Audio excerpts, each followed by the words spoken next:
will leave at 6, and all other questions that relate to other entities, will park them until all of us we have asked the minister questions, so that when it's 6 o'clock, all of us would ask. So what Honorable Khabe is asking about the CEO does not relate to the minister, and I'm calling order on you, Chairperson, to guide us so that by 6 o'clock you don't say myself and Honorable Mthethwa can't ask questions at the end.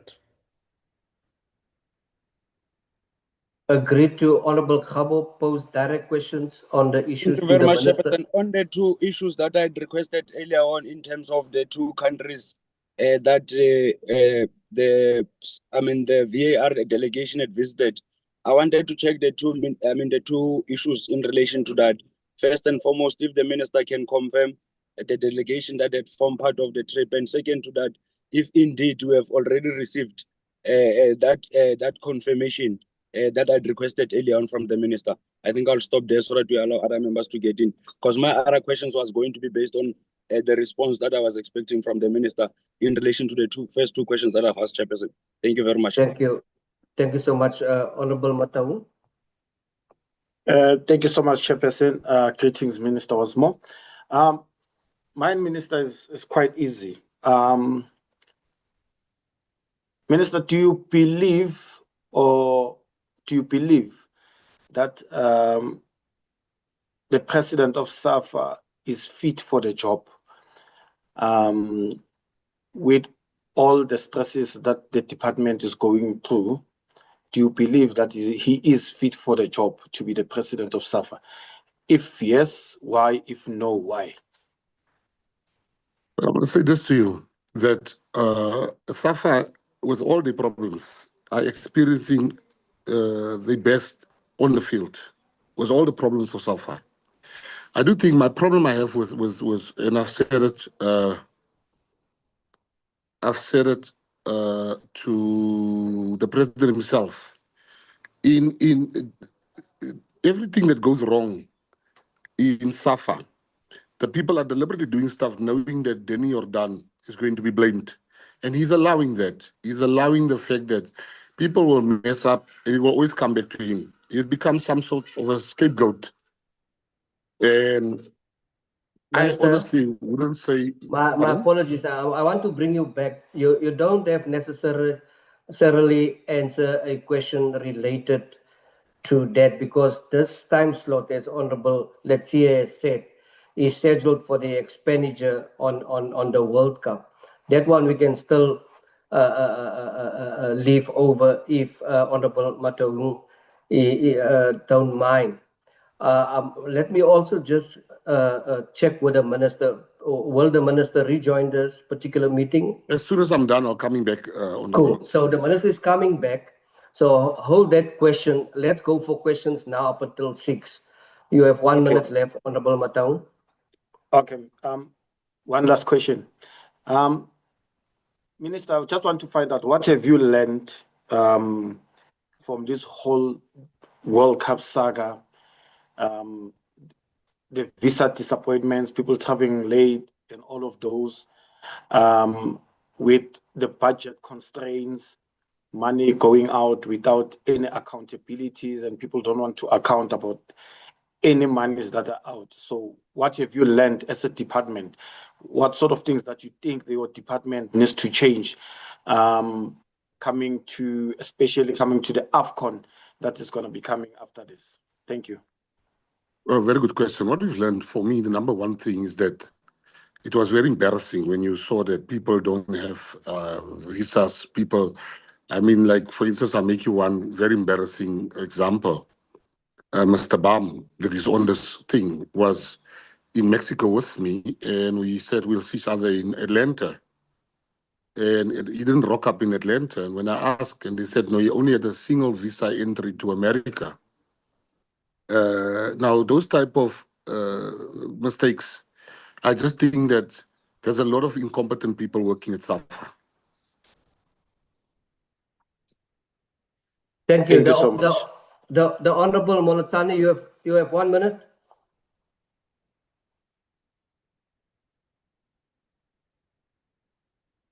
Honorable Molatsane, please unmute. Chairperson, my questions will be not to the minister, so I will allow members who have not yet posed their question to minister. Thank you so much. The Honorable Potgieter. Chair, my questions are related to the World Cup report, and I don't know if we're going to have enough time for that. Do you have questions, direct questions to the minister? If so, do a few now and flag some of those if the minister return to this meeting. Okay, I'll try my best, Chair.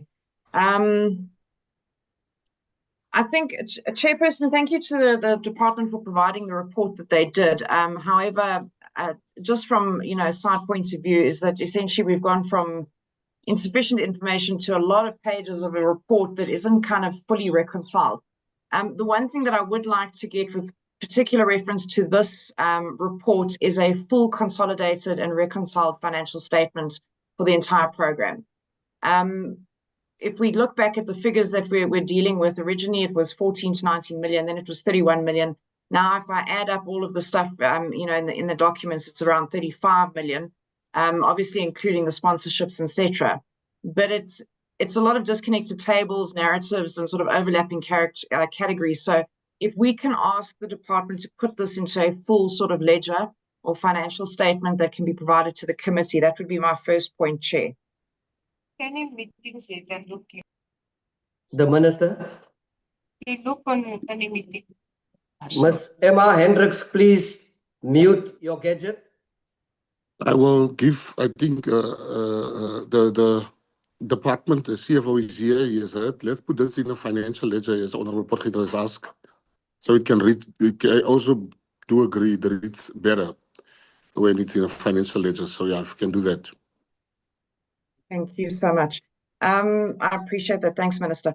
Then I would like to understand the budget requirements. I asked a question previously, I forget the number now, I think it was 2870, about where exactly the 31 million rand budget came from. And in a response that was given from yourself, Minister, it essentially stated that it was taken from every category within the department's budget. So every single program contributed to this amount, despite the fact that it wasn't originally put in the budget. And I'll list them for you because they are detailed in this response that you gave.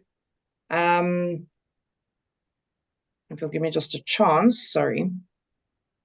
But it came from Program 1, Corporate Services, Program 2, Sports and Recreation, Development and Coordination, Program 3, Arts and Culture, Promotion and Development, Program 4, Heritage Promotion and Preservation, International Relations and Strategic Partnership allocations, then the Ministerial Finance Assistance and Strategic Partnership Support Mechanisms, existing operational budgets aligned to approved annual performance plans, and then obviously the strategic partnerships and sponsorship contributions. What I would like to ask or request is for a detailed breakdown of exactly what budget was taken from these programs. I'm not quite understanding why we would take money from, for example, heritage promotion and preservation towards a World Cup trip. That doesn't make sense to me. So if we can get a detail of exactly what funds were taken from those programs, and on the original budget vote that we had, who lost out money in order for that money to get then allocated towards the World Cup trip? Because that's not clear from the responses. Right. Is the people from the department, can you answer? Is the CFO here? Minister, good afternoon, Minister and Chairperson and members. Mr. Tebuchai. Yes, sir. Please hold that. We want to be on the play field now with the minister. That will come later. The Honorable, let's see, that will come later. Honorable members, we are aware that the minister is leaving, and while the nation is watching, and it's a very, very important meeting, the minister will only be away for some time. He will be back. But I want all the crucial issues before 6. I want every member of their various respectful political parties to get an opportunity. Honorable, let's hear. No, thank you very much, Chairperson, the second meeting, the second round of our meetings, I'm sure I'm going to get more time because I saved a lot of time earlier on to yourself. Minister, you did, I'm following up on Honorable Khabo's questions with the MOU, but you said it's the SLA. So when was the SLA signed? You still don't have the answer.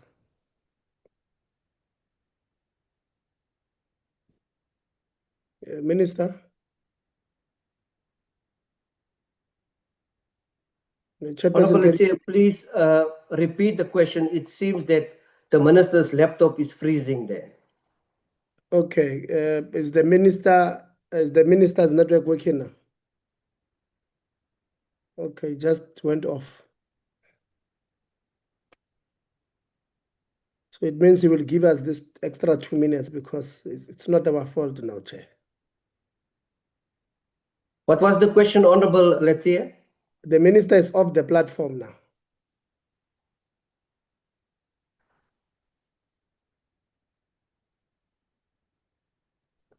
He will be back, my friend. The minister Don't is worry. back. Yeah. I'm back. Sorry. I will give the extra minutes. So now you guys. It's a good thing that we have VAR on this platform. Please proceed, Honorable Member. Yeah, no, thanks, Minister. I was saying, I'm following up on Honorable Khabo's questions. You did indicate that there was an SLA signed between the department and SAFA because you had seen it. Do you know when was it signed? It was a few days before the money was transferred. Is it not on the document, or we can have the DG give the exact date? No, I'll ask them later on. So I've browsed through it because it just got sent to us now. There's Article 4 of the SLA. Article 4 speaks about the commencement date or the effective date of the MOU, which says 1 April 2023, and it will end on terminate on the 31st of March 2026. That is the one that you've sent us. So I'm a bit worried if, because in 1 April 2023, I know you are not the minister. And if it was few days after the money was, or before the money was sent, then there's a discrepancy. Maybe the document that you've sent us is not the accurate one. Have you seen Article 4 there? It says this agreement shall become effective on 1 April 2023, irrespective the date in which the parties shall attach signature and terminate on 31 March 2026. All right. What I do know is there's an addendum to the document, which the one that I sent was the draft, and I've asked them now to send the signed version because Okay, so for now that version is not signed. I think I will take that. It means then even Article 7 will not, it will be futile for me to ask because it was on the allocation of money, how much was needed. On the document, it speaks about 90 million. And I was going then to ask, and then it 7.1, 7.2 going down, it tells us about how many tranches are needed, 2 tranches, and the structure of the tranches, what will be needed in order for the money to be transferred. That's what it says. Like I've said, I've just received it now, but I've seen those things. I will ask the department when you have left, but you had said to us earlier on, you guys had asked SAFA to create, this was earlier on in the earlier meeting, you had asked SAFA to create a different account to put the 20 million. Earlier on we said 30, you have clarified that it was 20 million. But if you read the method, Article 8 on the method of payments, it means if there's people that we must hold accountable, is the people at the department, because the agreement, unless it was changed drastically, but the agreement says you will not pay money into SAFA's account unless we have agreed. Firstly, they've appointed and you have agreed on how you are going to pay the money. So if the department officials decided to pay money into SAFA's, I don't know, common account instead of a SAFA DSEC VAR account, then we must hold people at the department accountable, because they would have been in contravention of this very same SLA that you have sent to us. At least if it's I'm willing to accept if it's not the final one, but it's common cause that if you put a document together and say, I'm only going to pay you if you create an account, a separate account that will be able to monitor together so that we pay these VAR people, and then your own people decide not to pay the money into that particular account. I think it's common cause that those people need to be consequence management. So you might be fighting with SAFA correctly so, but you might be leaving people internally in the department who must be held accountable because they may have created this mess that we find ourselves in. But like I said, I will not ask any more questions because the dates and all of that suggest that it might be a draft. We'll wait for you to send the final version. Thank you very much, Chair. Thank you so much. The Honorable Mtetwa, before the Minister leave, this is just a warm-up. When the Minister will be back, we will then enter the field for the full play. Yeah, mine is simple, Chair. I just want him to leave us with a confirmation so that we are comforted to know how much was budgeted for the World Cup that he authorized and how much was ultimately used for the World Cup, just for our comfort. The Minister? We have, I think we've gone, we looked at, we're going to spend around 30 million. We have slightly gone over the budget. But I think we said we're going to spend 30 million rand at this World Cup to promote our country, to take our artists and to take our musicians and to take our legends to the World Cup. So that's what we budgeted for. Are you happy with what you budgeted for and what was spent? And are you happy with the processes that were followed in terms of approving that, where there was a deviation in terms of following the policy or the treasury policies, where there was a shortfall in terms of augmenting those? Are you certain, are you sure that you are fine with the fact how those were done? Then I'm done with the question. Thank you so much for the question, Honorable Mteto. You know, here's the issue. The money that was spent, it's the money that we budgeted for. My department is an events department. How can I miss the biggest event in the world? The biggest event in the world. We have done so much PR for our country. I have got no regret. I can account for every cent that was spent there. There was no mismanagement of funds.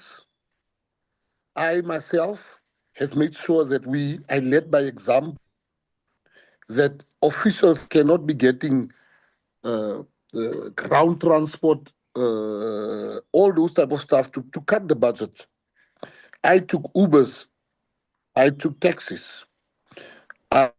No, that's fine, Minister. I'm allowed Sorry to come in. I just want to shorten your time because you have to leave. I just wanted to hear from you that you are comfortable so that when we stay behind and ask questions and poke questions onto the budget, we know that the minister has said he understood everything about the budget. So you have given me that answer. I'm happy with that assurance, Mr. Don't miss your time for the meeting. Thanks. Thank you. The Minister is coming back, honorable members. I'm going to go that order again. Give an opportunity back again, but to start this conversation, I want to ask the department. The department must give an indication under which item or program as this budget actually falls. The department? Good afternoon, Chairperson and members once again. Chairperson. Yes, please proceed. Yeah, can you hear me? Yes. Chairperson, the program had a number of sub-programs in it. We had an ekhaya, which would largely fund through the major events, which is in the winning nation. We had a cultural event. We added the program of the Legends program, and then through sponsorships, we then had to cover other costs related to mobilizing South Africans and fans, and to ensure that our story is told through our own journalists, podcasters, and social media influencers.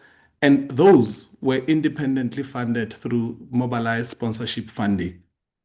Of course, as a sub branch, the chief directorate, we will not have had all the funds for the ekhaya, given that we transfer most of the funds to federations. So we had to make a decision with at executive level to ensure that all other streams would cover from the existing and budgeted line items that had to do with the promotion of cultural diversity. Thank you. That's fine. I just want to lead this discussion for the members. So are we saying that the Department Sports, Arts and Culture did not have a designated budget for the World Cup? There was, Chair. But you're talking about various line items now. Let me take you through it, Chair. No, just before you're going to explain, you're talking about various line items. If we talk about a budget for the World Cup, has there been an outline budget? And in terms of your APP, we were all aware of this World Cup forthcoming, right? So if you look at your APP, the 2026-2027, does your budget speak to the World Cup? Yes, Chair. Okay, take us in 3 minutes through that. Then I'm going to give the members an opportunity to ask their questions. Yeah, thank you so much, Chair. Chair, it is a known factor that at the beginning of the financial year, there is an APP that is adopted. And that APP is based on the annual plans for that particular year.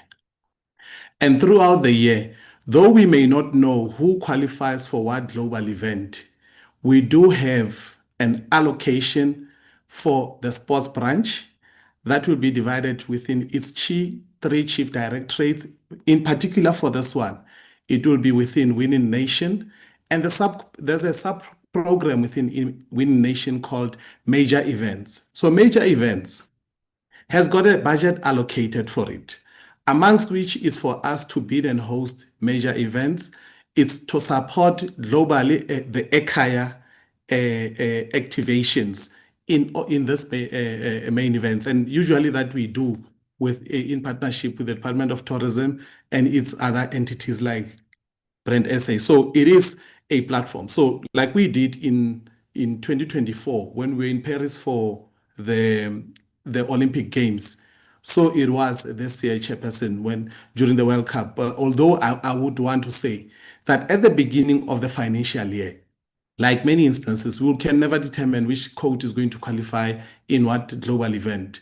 And in this instance, Bafana, after 16 years. I am so sorry to interrupt you. I am very sorry to interrupt you. Are you saying that the World Cup is not classified as a major event?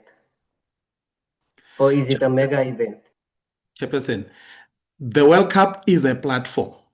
The program that supports that international platform participant it's within major events participation. And the specific program within major events, it's called ekhaya. So you'll see when you look at our APP, we do have a provision for a program called ekhaya to support the participation at this global event. It could be the World Cup this year, it's next year, other global events. We do have that particular platform. Chair, can I expand on this question? It was my question.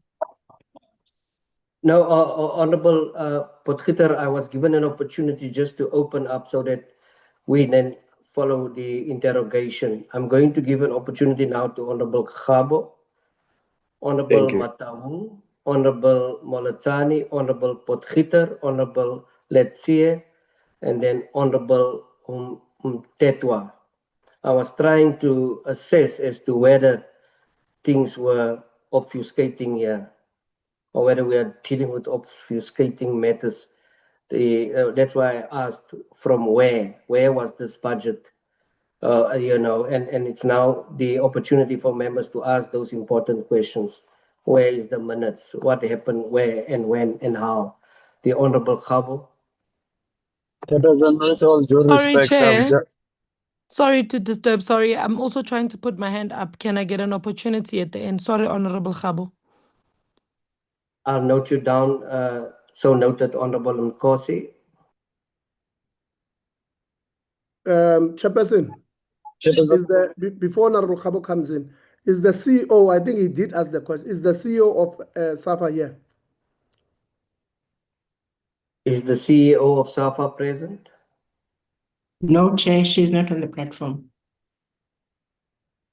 And is the chair also not here? The president, then he's Is not the two vice presidents of SAFA present? I'm present, Yes, Chair. yes, they are, Chair. Is Mr. Dr. Swane Is and Dr. Bailey, they are in the Jordan meeting. present or still at the doctor? It's a long consultation. At least we have SAFA Dr. representatives. Jordan is not on the platform, Chair. We do have SAFA representatives. We may proceed. Where's the other NEC members? I think let's put that the link on the WhatsApp group again for SAFA in order for them to be present. The Honorable Khabo, please proceed. Thank you very much, Chairperson. May I please plead with the chair that I come last because I'm just going into one place where it will be difficult for me to present my question. The Honorable Mataung.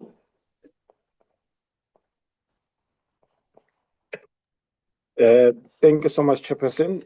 I think there's few questions that I need to ask DISAC.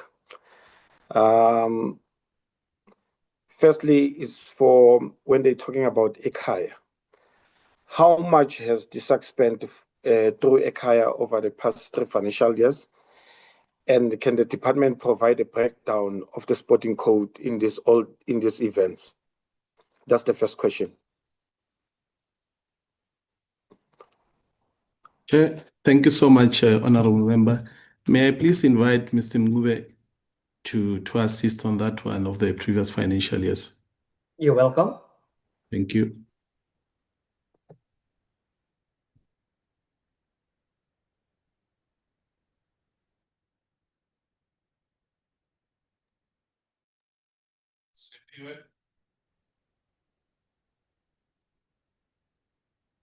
Seems that your colleague is not on the platform. Am I audible, Chairperson? Yes, you are. Please proceed. Yes. Thank you very much, Chairperson. Good evening to the members of the committee. If the Chairperson would allow, I'll just have to get the correct figures before I mislead the Parliament in the committee. I will appreciate that opportunity to receive the correct figures for the past three financial years. Okay, Chairperson, may I just add that we extend this meeting almost twice. So we would like to have that information ASAP. Honorable Mataung. Okay, I was saying, Chairperson, while he's looking at that, we also need to find out which other sporting events have received funding under EKAYA during 2025 and 2026 financial year and 2026-2027. The reasoning for that, Chair, we just need to have a good, beautiful track record to see that EKAYA does deliver and we can hold people accountable. I also want to go back again to SAFA. I'll pose the same question that I posed to Minister Mackenzie to say, do they still have confidence in the president of SAFA that he can take Bafana Bafana, Banyana Banyana to where they're supposed to be, especially when you're speaking about Bafana Bafana, they're going to AFCON. Do they still have the confidence in the president of SAFA? I'll pause there for now, Chair. The department?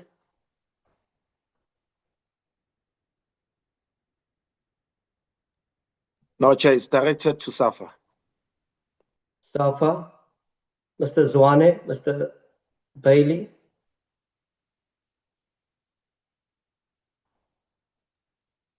Thank you, Chair. The question, I think, I'm not sure how to address it, but of course, the people who must have confidence to any member of the NEC should be members of SAFA in this regard to the membership, which is the region, because those are the people who are electing all of us into the National Executive Committee. And of course, we are serving with Dr. Jordan. We know his capability, and for as long as the membership says he's capable and they are confident that he can lead the association, we have to follow what membership says. Thank you. Okay, with that said, I think the Department of Sports, Arts and Culture and SAFA must understand that taxpayers' money and taxpayers are entitled to answers, not excuses. So, in regarding to a VAR, I want to ask SAFA, when the department gave you money, what made SAFA to drag their feet in order for them to implement the VAR, as much as years back you guys said you wanted to implement the VAR? You even taken people for training and all sort of you had all sorts of plans, but suddenly, boom, you hit us with a bombshell to say you guys, it seems like you are not ready anymore for the VAR. Why is that? Can you just maybe answer that for now? Chair, I'm not sure whether the CFO is here, and maybe Mr. Sibam, because the process is at an administration level. They can be able to give the... CFO, are you present? Please respond to the question. Also tell us what was the interest received on that monies. Thank you, Chairperson. I think as the CEO indicated, or Mr. Sibam rather, indicated earlier, that firstly, we had to get the approvals within SAFA. The NEC had to approve because of the amount that was involved. So the project was taken to the NEC, which is our National Executive Committee. They approved the project on condition that a task team from the Finance Committee makes sure that we comply with all the policies and the legislation, in this case, PFMA. And then number 2, SAFA procurement policies.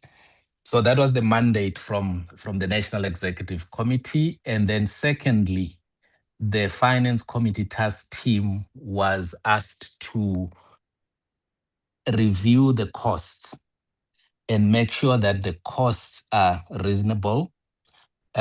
So the Finance Committee task team then met with the project team. The project team, they presented the budget and the cost. So yeah, so I think that's where we are now. So that's what took so long, to get all the governance approvals in place and reviewing the cost and making sure that we comply. So that's what took all this time, Chairperson. And then in terms of the money, yes, the money was received. It's in a special ring-fenced bank account. And that money has not been used for anything. So it's still intact, except that we are earning interest. the interest rate that we're getting is around 6.5, 6.4%. So in total, the interest that we've earned to date, it's around 560,000. Yeah, it's around there. That's what we have earned, yeah. So the money is there. It's in a separate bank account, ring fenced, and the interest is also in that bank account. CFO, whose money so is that? Chairperson- Is that the department's money, your money, the country's money? It is the country's money. That's why we put it in a separate bank account, and we're not using it until the project is fully kicked off. Okay, Chair, I think there's one thing that is confusing me here. I want SAFA to get us into confidence. This VAR is gonna be implemented in the PSL games, right? So why SAFA did not, or why is it not involving the PSL? Why is SAFA not involving the PSL? Because of it's gonna be used in the PSL games, not only when Bafana is playing. Maybe I'm wrong. Maybe they can finish us there with the reasons why they're not involved in PSL. Yes, thank you, Honorable Mtau. As part of the processes that I was explaining, I omitted the PSL. There has been engagements with the PSL. I am not part of the project team, but I am aware that the project team and the CEO met with the PSL, I think at least twice or 3 times. So the PSL has been engaged on a few occasions. But one thing, Chairperson, if you can still remember when they invited Dr. Koza on the last meeting that we met with SAFA, Dr. Koza rejected that they've been in talks with SAFA. That's why he had to pull out the last time when we had the meeting. So if SAFA do, or they're really saying that with confidence that they are involving PSL, can we be finished with all the meetings that have been taking place with the dates and everything? Because of they cannot make decisions for PSL on behalf of PSL all the time. And 90% of the time, the players that are playing there are players from PSL, and which is from different clubs that are representing them. So we also, if it's possible, Chairperson, to even get the contracts of the players who are playing for Bafana. One other question that I want to ask SAFA is coming to Banyana. And also this is also to the department to say if Ekaya is where you fund like Bafana, why is Banyana getting so little money whenever comes to their participation if they're going global? So maybe the department first can answer that question, then SAFA can elaborate more further.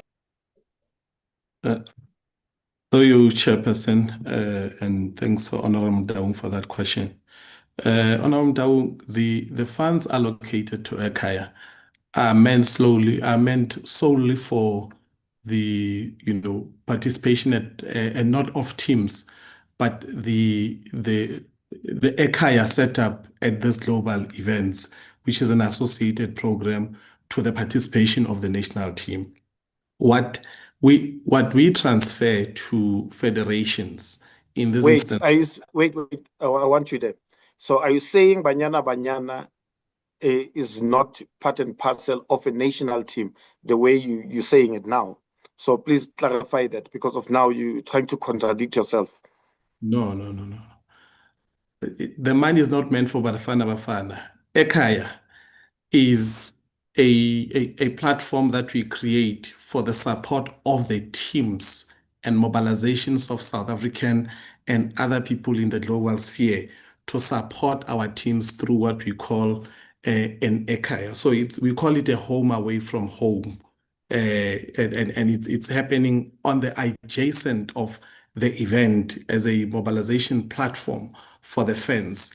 the support of the national teams to any federations happen through the transfer to the federations and not through the EKAYA. EKAYA is a separate program to the funding given to federations for the support of the national teams' participations. Okay. Omperi, Saskok, why is Banyana not getting the benefits almost similar than the ones of Bafana? I remember one time, Chairperson, when we were in Parliament, Minister Mackenzie confessed and said, Banyana will get similar benefit, including the salaries. And if we can look at this again, Chair, and everyone in this platform, Banyana has done good whenever it comes to women in sport. They have won the AFCON, but still, at the present moment, there is no support. When the minister said, some of us, we don't go to the games, it's not to say we don't know about the games. Sometimes we are not being invited. And sometimes Banyana, they are not being promoted to say they'll be playing on this day or whatsoever, that like the way they do with Bafana. So why is that? So Saskok at least must tell us, why is Banyana not supported? Why they are not being supported? We just need to find out. And it's not only Banyana, but it's all about women in sport. We went to a rugby last time, Chairperson, I think you were there. When women in rugby were playing, the stadium was empty because they were not promoted to say the first game will be Springbok for women. And suddenly people were thinking that, they are cutting razors. We cannot treat women as if they are cutting razors. And yet they deliver more than the men in sport. So I think Saskok needs to do better about this. So Ompere, please tell us, why are these girls not getting what they're supposed to get? Chair? Please proceed, Mr. Hendricks. Saskok's policy is very clear that we have minimum of 50% participation of women in sport.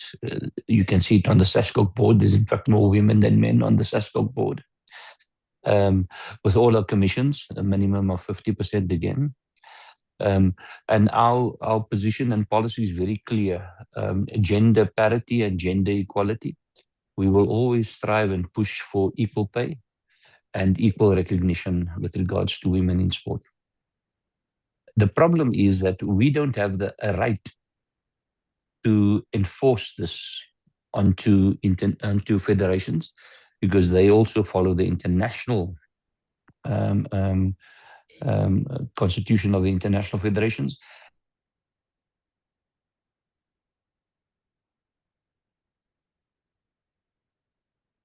Honorable Mataung. I think it's gone. Maybe it's the network. Chair, this thing of Banyana is really paining. And it hits very deep on me. Because of now, they went to Morocco and we could see that the stadiums were empty. There were not even super fans there. And the department, they had run a super fan thing, TikTokers, they took TikTokers to the World Cup and everything, but they never thought about Banyana embarking on a journey to Morocco. And when come to look at it, there's money that has been spent, which is till to date, we're still waiting for the budget breakdown, how much money was spent there for the fans, for the VIP rooms, for the suits and everything. But they're failing just to do just a smear campaign to make sure that these girls are being supported throughout. Why is the department doing that? So if the department says it's not them, then who is doing it? So that at least, Chairperson, we will know who we need to hold accountable for that.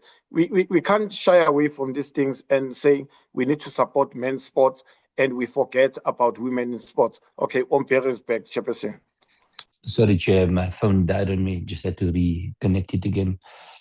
So I hope the last sentence was that we are also bound by the current legislation in terms of our SA Sports and Recreation Act and the National Sports and Recreation Plan that doesn't speak about parity in sport with regards to gender, especially around the issue of reimbursements and remuneration of female athletes. And perhaps this is something that we need to look at for the future, because the National Sports and Recreation Plan is outdated. It was something that was instituted in 2011, 2012. And we're now in 2026, and I've always asked for some sort of provincial and national intervention to resuscitate that particular policy of sport in the country. I've spoken to many people, including yourselves, honorable members. We need to, if we are talking about gender parity, but it doesn't speak in any of our policies, then we need to do something about it. And I'm really asking you again to resuscitate this issue of a national sports and recreation indaba that's from provincial to national level, so that we can have a new policy that we can follow with all these new ideas that have come through and new issues around gender and all the other issues of safeguarding as well. Thanks, honorable member. Wrap up, Honorable Mataung. I'll give you a second bite at the cherry. Okay, yes, I'll do the last one. Chairperson, can SAFA maybe provide the committee with the complete reconciliation of the World Cup related expenditure, separating ordinary tournament cost from additional cost caused by the administration failure? And also, what is the total cost? What was the total cost of the visa failures? I thank you, Chair. Yeah. Please respond, Mr. Zwane. Chair, yes, we tried to raise our hands earlier when we were dealing with the issue of the pay parity for women. The honorable member raised the matter that the players are not paid the same, males, and I think we must put it again on record. I think we have been saying this over time, that with Banyana and Bafana, in terms of their daily allowance, all of that, except the bonuses, they are treated the same. Even how they fly out in terms of coming to either the camp, Banyana players and Bafana players are treated the same. The only difference will be on the bonuses, because, for instance, the AFCON first prize is a 10 million US dollars. But if you look at the WAFCON first prize, is 2 million. So there's a difference of 8 million in between. So obviously the bonuses might not be the same, but what we do internally in terms of the treatment, we treat our players the same, both Bafana. And we have been on record for this for years. I think we have even raised it during the last Women's World Cup, where we did very well. So on the side of in-house treatment is the same. The only thing it differs when it comes to bonuses, because the monies we played for are not the same. Thank you. Thank you. I want to come back to two issues of the honorable member and just clarity for the honorable parliamentarians. It has been reported that the team who's running the project is former referees, and they have actually FIFA World Cup experience. Now, I can't understand why there's a parallel structure now of another subcommittee by SAFA that deal with these issues. Now, it is the department wants their money back. Now, I want to pose the question to SAFA. Why don't you give the money back? Because you failed to implement VAR. And are you giving that money back with the interest? Good question. Mr. Zwane. If I may. May Mr. Zwane? Chair, thank you very much. The CFO was attempting to Oh, the respond. CFO, please come Yes. to Yes, the rescue. thank you very much, Chair. SAFA is not refusing to pay the money back, but we asked the department to give us 21 days to prepare a comprehensive report because there's a lot of work that has been done. We are at a point now where the project team recommended even the service provider, they went through the tender process, evaluation, and we are at a point. Since April last year. Yes, as I explained The earlier, tenders has been allocated April last year. But nevertheless, are you giving the money back with interest? Chair, we asked the department for 21 days to submit a comprehensive report. The department said they accepted to our request to submit a comprehensive report within 21 days because we want to proceed with the project. If the final response from the department is that pay back the money after we have submitted the report, yes, we'll pay back the money with the interest because their money is ring-fenced in a separate bank account. We have not. Are you paying it back with the interest? We will pay it back with the interest if that's Thank the you, final Mr. answer Tebogai. response. If there is non-compliance, do you want the money back with interest?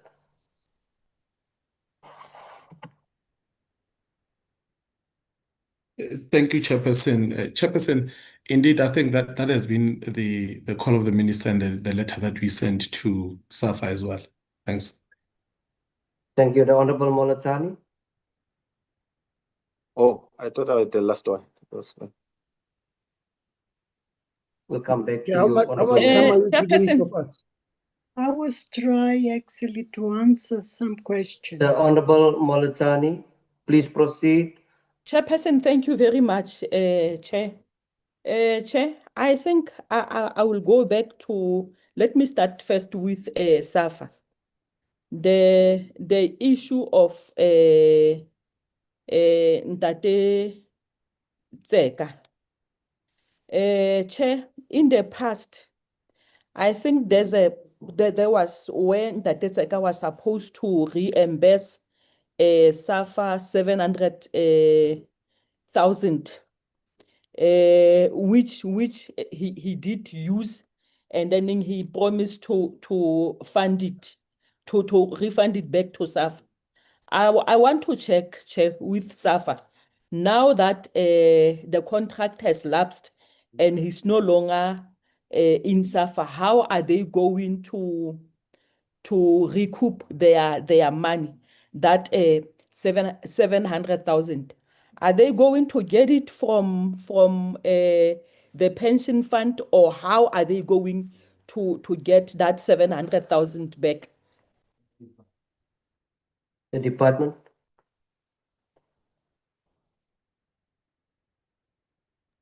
I think it's the CFO. Can you comment? Thank you, Chair, and thank you, Honorable Member of Parliament. There is Mr. Tseka has been disputing the amounts that he has not been reconciled. So as a team manager, we give them money to use when they are with a team. According to our records, some of those funds have not been reconciled.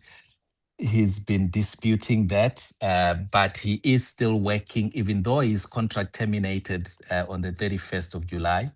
He asked to be allowed a few weeks just to look at his records and try and locate whatever invoices, receipts, that he might have misplaced or that he says that he has submitted.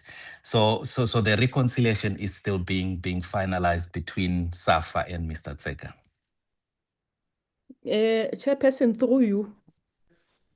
You know, Chair, for a very long time that we've been listening to SAFA, and SAFA, they will always give us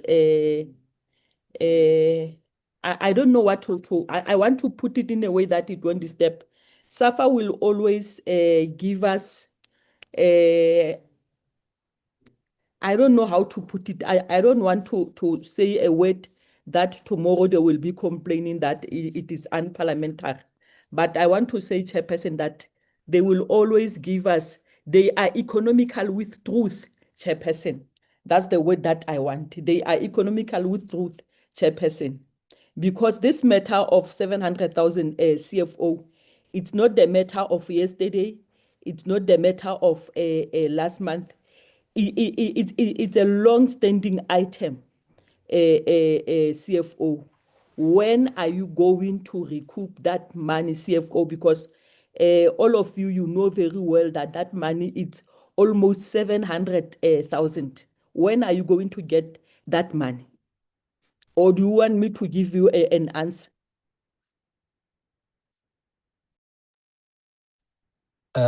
Honorable member, as I indicated, Mr. Tseka asked for a few weeks.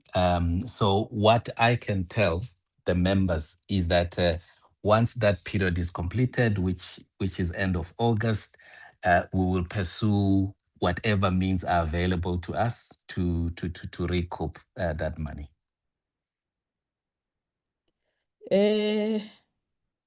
I don't want to believe that CFO between you know the real truth why you can't put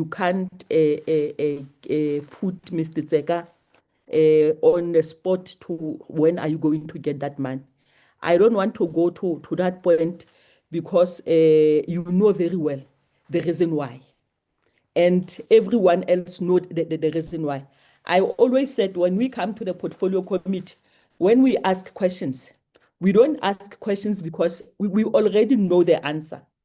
We already know the answer, but I know with you, Safa, you always protect one another, even where you cannot be protected.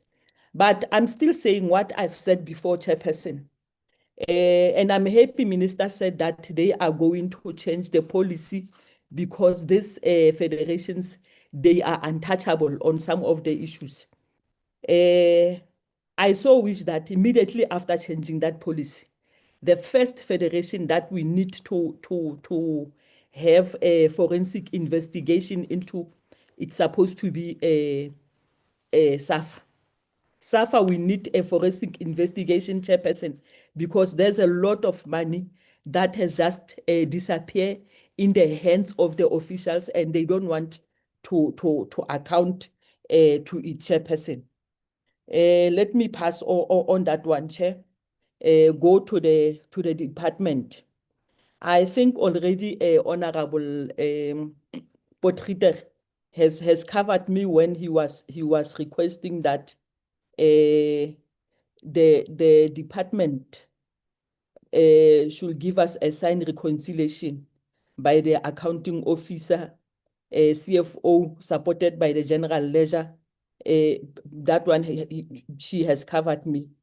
My second question, Chairperson, on the issue of Ekayeni, where the department have spent something like 9.9, it's almost, when you add some few cents, it all goes to 10 million.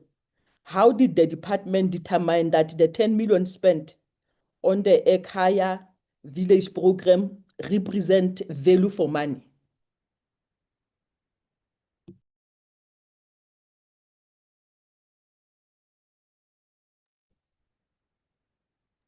Can the honorable member get a response? Yes, through you, Chairperson. No, thank you so much, member. Chairperson, I think one thing that we need to just maybe explain here in the immediate, the value for money composition or response should also consider what the objectives would have been. For instance, Ekaya is there as given by the statistics from SA Tourism. to promote cultural tourism and sports tourism in the country. And it is not just about the number of people that inquired during Ekaya, but it's about conversion of those people into realizing the actual, travel into the country for purposes of seeing the country and tourism. So in this instance, we can't conclusively indicate what the immediate is, except to the point of saying that these are the number of people, the number of reach that our program realized, and the platforms it created for promoting our exports, our offer as a country, and from that angle, there are statistics backed through the SA Stats, which was SA Tourism, sorry, which was our partner in this instance.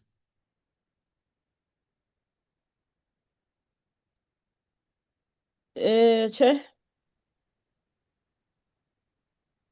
Please proceed, Honorable Member. Thank you, Chair. Department, I just want to check also on the very same issue of Ekaya.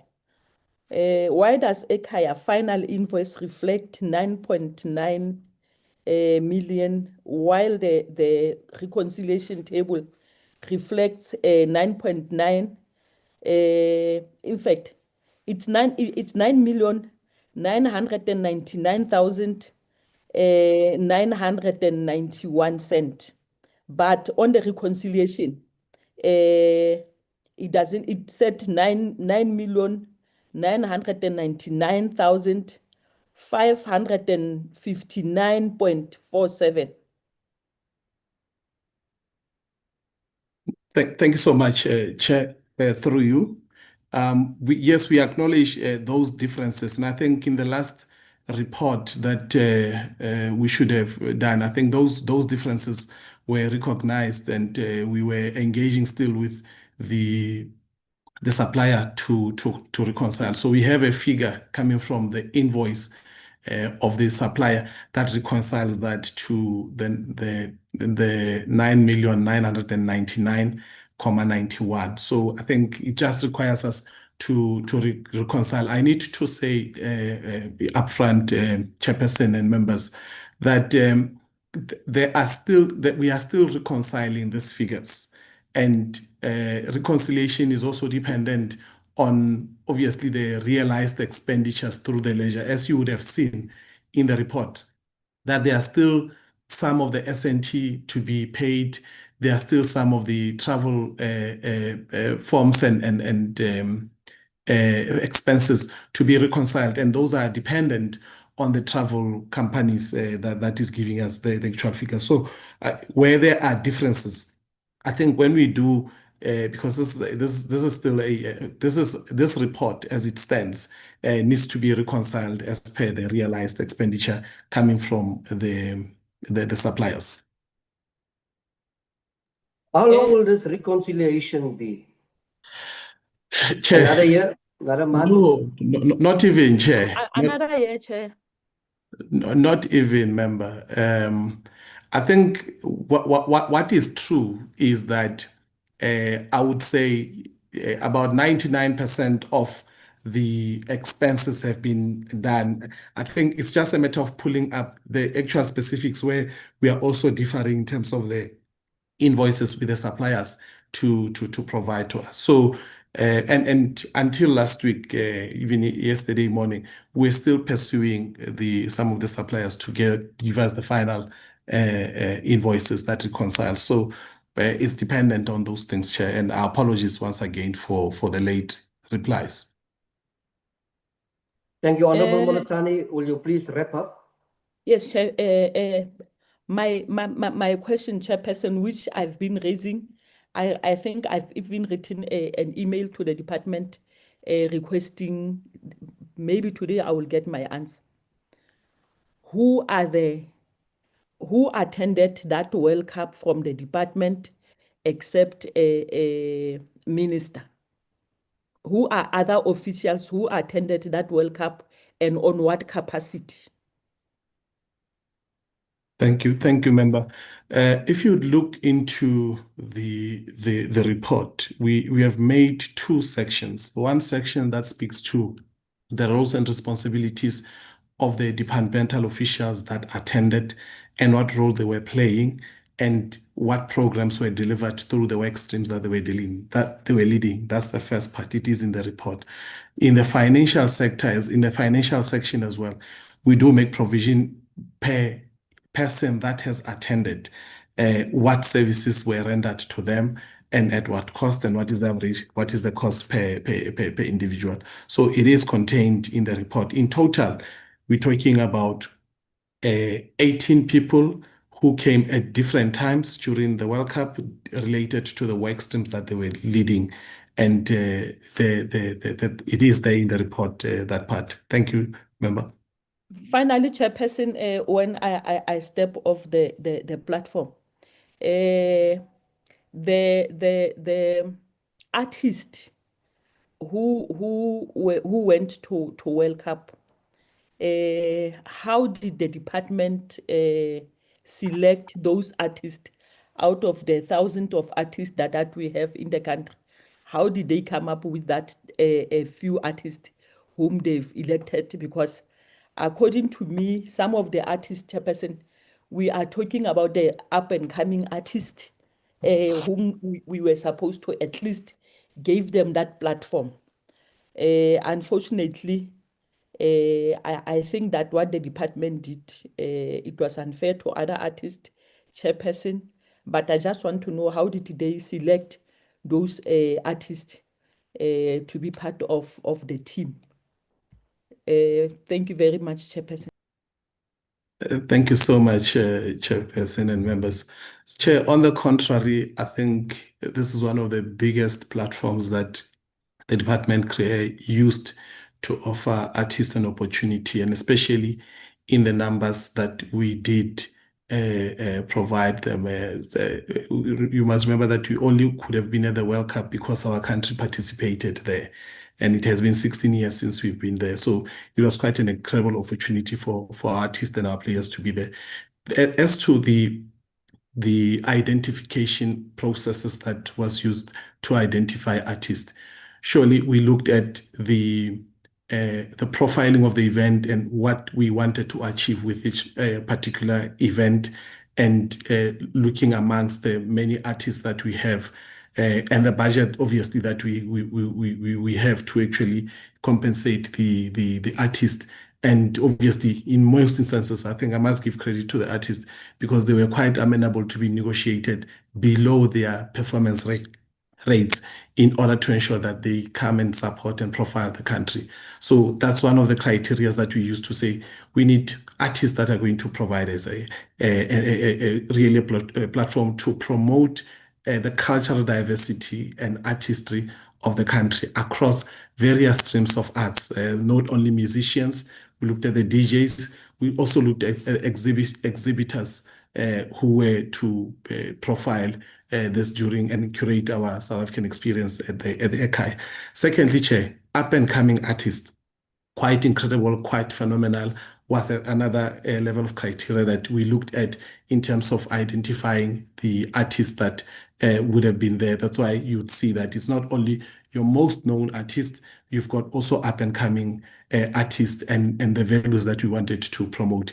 And thirdly, Chair, the stages that we were going to perform at also dictated what type of artists you needed there. For instance, when you went to Atlanta, for instance, there were we plugged into existing FIFA accredited fan parks and fan fairs that were there. So you'd look at more entertaining, the DJ type of artist and performing artists that we could have plugged there. So that criteria mattered most, including the balance between males and female artists that we could have identified amongst the various genres of music. So you'd have the cultural stream that where we had the likes of the Lion King crew, where we had the likes of Nadine, that brings a different type of genre of music. And the important thing, Chair, there are artists that we would have wanted to take and give them this global exposure. However, due to visa restrictions, especially related to the US, we could not get them across, and hence only a few limited number of artists were able to get into that platform. But I think this was a wonderful and phenomenal opportunity for the first time and of its kind in such a global stage that we were able to plug them into FIFA accredited fan packs. Thanks, Chair. Thank you, Honourable Member. Before I'm going to ask Honourable Potgieter, there is a question outstanding on the confidence in Danny Jordan, the current president. Would you like to respond to that, Mr. Bailey?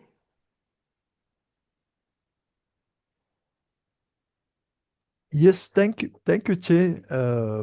The other Vice President responded, and I do not think he represent me. That's why I'm asking you. Oh, thank you, Chair. The man has been around for 35 years. The first time he was elected into office, that was with the unification of football, that was in 1991. And for another 4 years to go, it is about get us to 39 years. And that, if we equate generations to be every 10 years, then that is for 4 generations the man has been serving. So what else can he bring new into the organization? We need to look at bringing young people in or new people in so that we can have a generational renewal. That is what we really need. So we are saying that, and we look at, it was evident this morning. I was not even invited. A section of SAFA was invited to this hearing, and in total disrespect. When I got in, it was immediately there's a person of another faction. However, I'm a vice president. I'm elected until the 12th of September. It shows once again that this man is leading an organization of disunity and factionalism. And that was evident. It's not something that thumbsuck. It was evident this morning. And also for this session, I'm still waiting on the CEO to send me a link. I once again receive a link from someone else. I'm saying that he cannot. When we look at the regions in itself, people deployed to so-called observe the elections in the various regions, they have become participants. And I've just given that one example of Sarah Bartman, and so I can go on. I'm saying the organization of SAFA needs a new face. We need a fresh face. And when someone says that, but SAFA is doing well, better than other times, and then the chief director or the person from the department said also that Bafana have now qualified 16 years later. They have qualified. Now, how do we say we have done better? And you've been there for 35 years, from 1991 up to now. I'm saying that we should be qualifiers of the World Cup. Every World Cup we should qualify. You cannot know that we have qualified. You want to compare us to Cape Verde, a country and islands, small islands of fishermen. You cannot say we at that level. We should be at a higher level. So therefore, I have no confidence. We need a new leadership. We need fresh faces, a new mandate, and new confidence and trust to be installed in SAFA. That's in a nutshell, Chairperson. Thank you. Before Honourable Leah Potgieter, I can't let this one go. The president of SASCOC, the minister, has dropped a shocking bomb this morning using the words that some of the federations not only dropping the ball, but they are incompetent. What is SASCOC doing to ensure that these federations are delivering to our nation? Well, again, Chair, you must refer to our mandate. Remember, they are affiliated to you. They are paying affiliation fees. No, they don't, Chair. I will correct you. They don't. There's no affiliation fee to SASCOC, Chair. Sorry for correcting you. But what is your role as SASCOC? Oh yeah, that's in essence. SAFA is one of them dropping the ball. Yeah. Red card. So they off the field already. Chairperson, you also saw the media reports about swimming that happened yesterday. I wasn't informed about it formally either. And before I start, let me apologize to Mr. Bennett Bailey. I inquired about to the staff about this letter that they wrote on the 15th of July to our office complaining about the issues. And I told the meeting that it had not crossed my desk. And I'm extremely disappointed with the fact that I've only received it now on request. And it wasn't even my staff that sent it to me, it was Mr. Bailey and his office from Cape Town, Safa Cape Town. So these are things that I'll take up with my office in terms of the correctly response to matters such as this. But let's just take a step back, Chair, and I'll come back to the other matters as well. SASCOC role primarily, according to the latest to the Sports and Recreation Act, is to structure sport and to ensure that sport runs properly. And if there's any, our other mandate is, of course, the main mandate is high performance sport. This is something I need to change because SASCOC needs to become entrenched as the sports movement in South Africa, taking us back to the sports struggle days, where we train sports administrators properly to run their clubs, their regional federations, their provincial federations, and their national federations properly. That is my real vision with turning South African sport around. It's sad to see the events taking place in our national federations: netball, athletics, football, now swimming. And for me, as a president of the umbrella body for sport, it is not something that I want to see and not something that I appreciate or respect or take pride in. Now, what are our options? We can, as Cape Town SAFA have written to us now and to FIFA, to say, please intervene because these are the processes. The first thing we will then go to our members and say, we've received this issue. What are you doing about it? And if we don't have a reasonable response within a certain time frame, we will then institute an investigation, as we've done with athletics, as we've done with other karate and so on. So that is the role of SASCOC. As I said, this has just crossed my desk. I've not seen it before, and I do apologize to Cape Town SAFA and to the football fraternity there, that I will deal with this matter within the SASCOC's rules and regulations and policies. So that is what we'll do regarding this matter. When it comes to Dr. Jordan and his tenure, we are bound by the international federations once more and by our own code. So I can only serve for a specific amount of terms. Now, some federations like karate and football do not have these term limitations. And those are the things that we must ask as government and as South African custodians of sport, whether that is in fact a correct thing to do.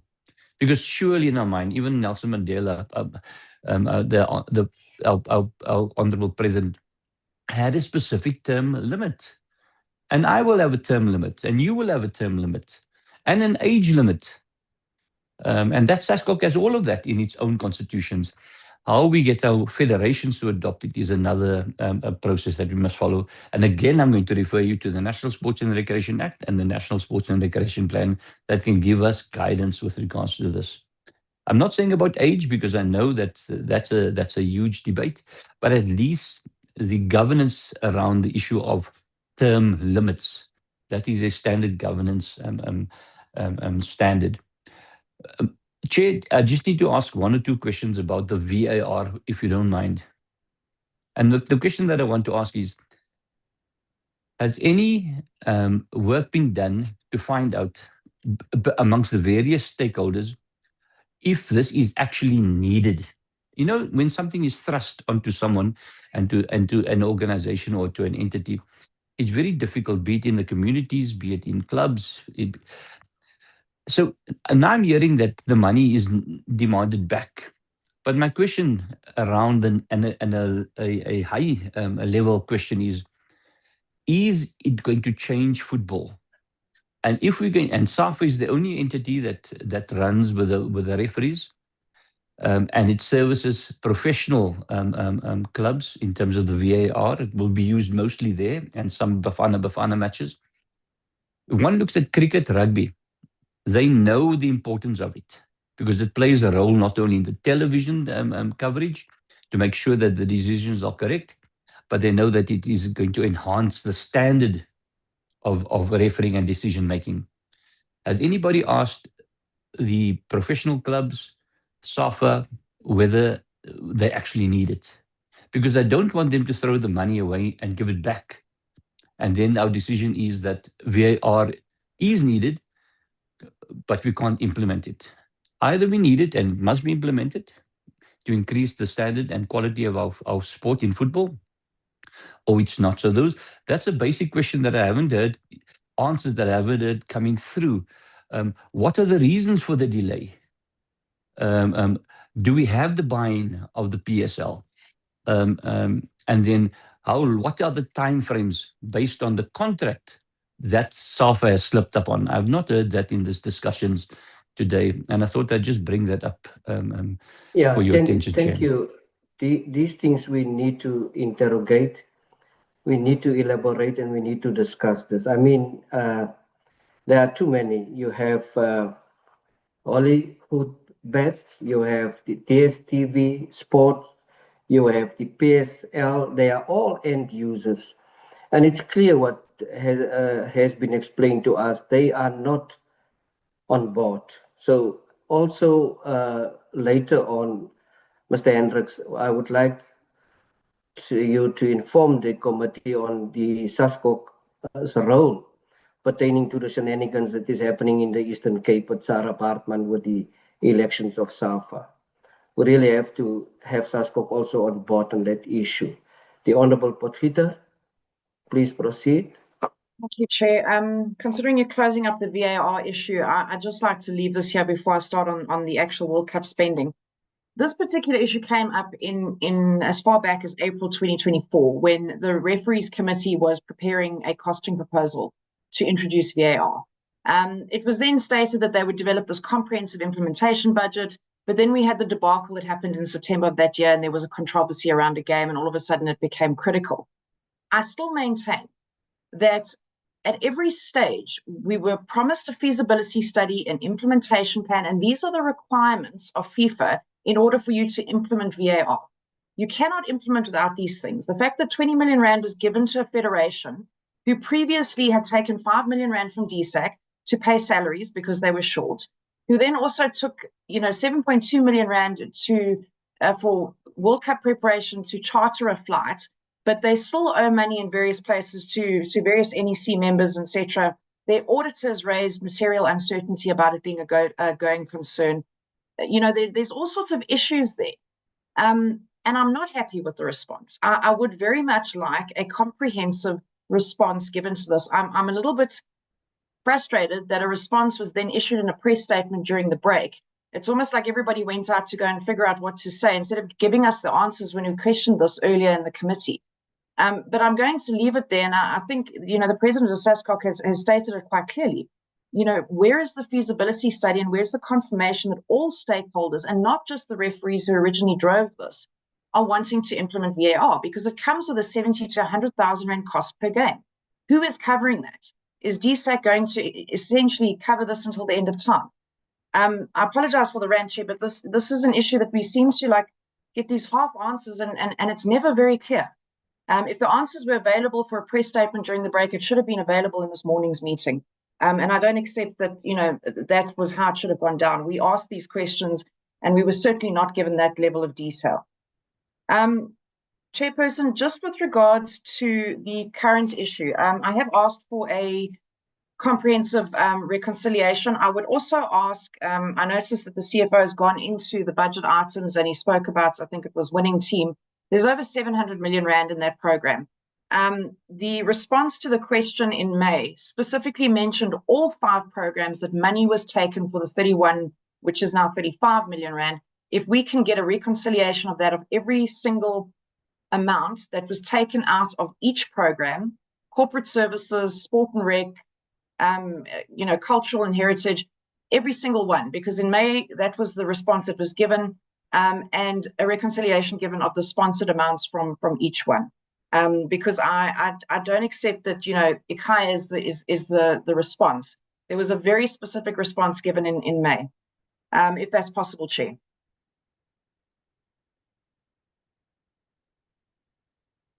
Questions?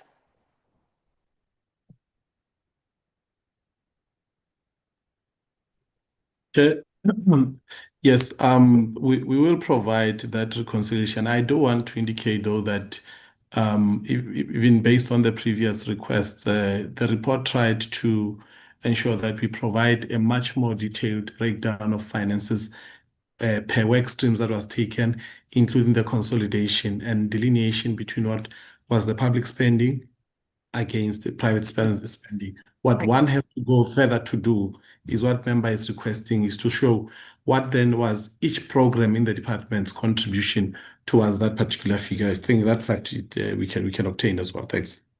Please, if you can, because I'm very concerned that we've been asking this for several months, and this has come up before, whether or not this was in the APP, where in the budget was it? And previously that was never answered, or it was kind of glossed over, or, you know, nobody could tell us it was in the budget. Now we're hearing it actually was in the budget. I don't quite understand why that couldn't have been told in February when we asked this question originally.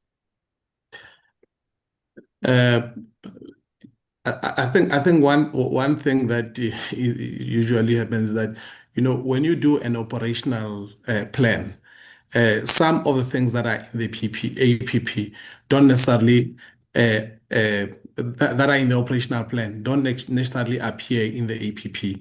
But every now and then, every year, we do have a provision. We have a fully fledged directorate of major events, and therefore it can't operate Steve, without.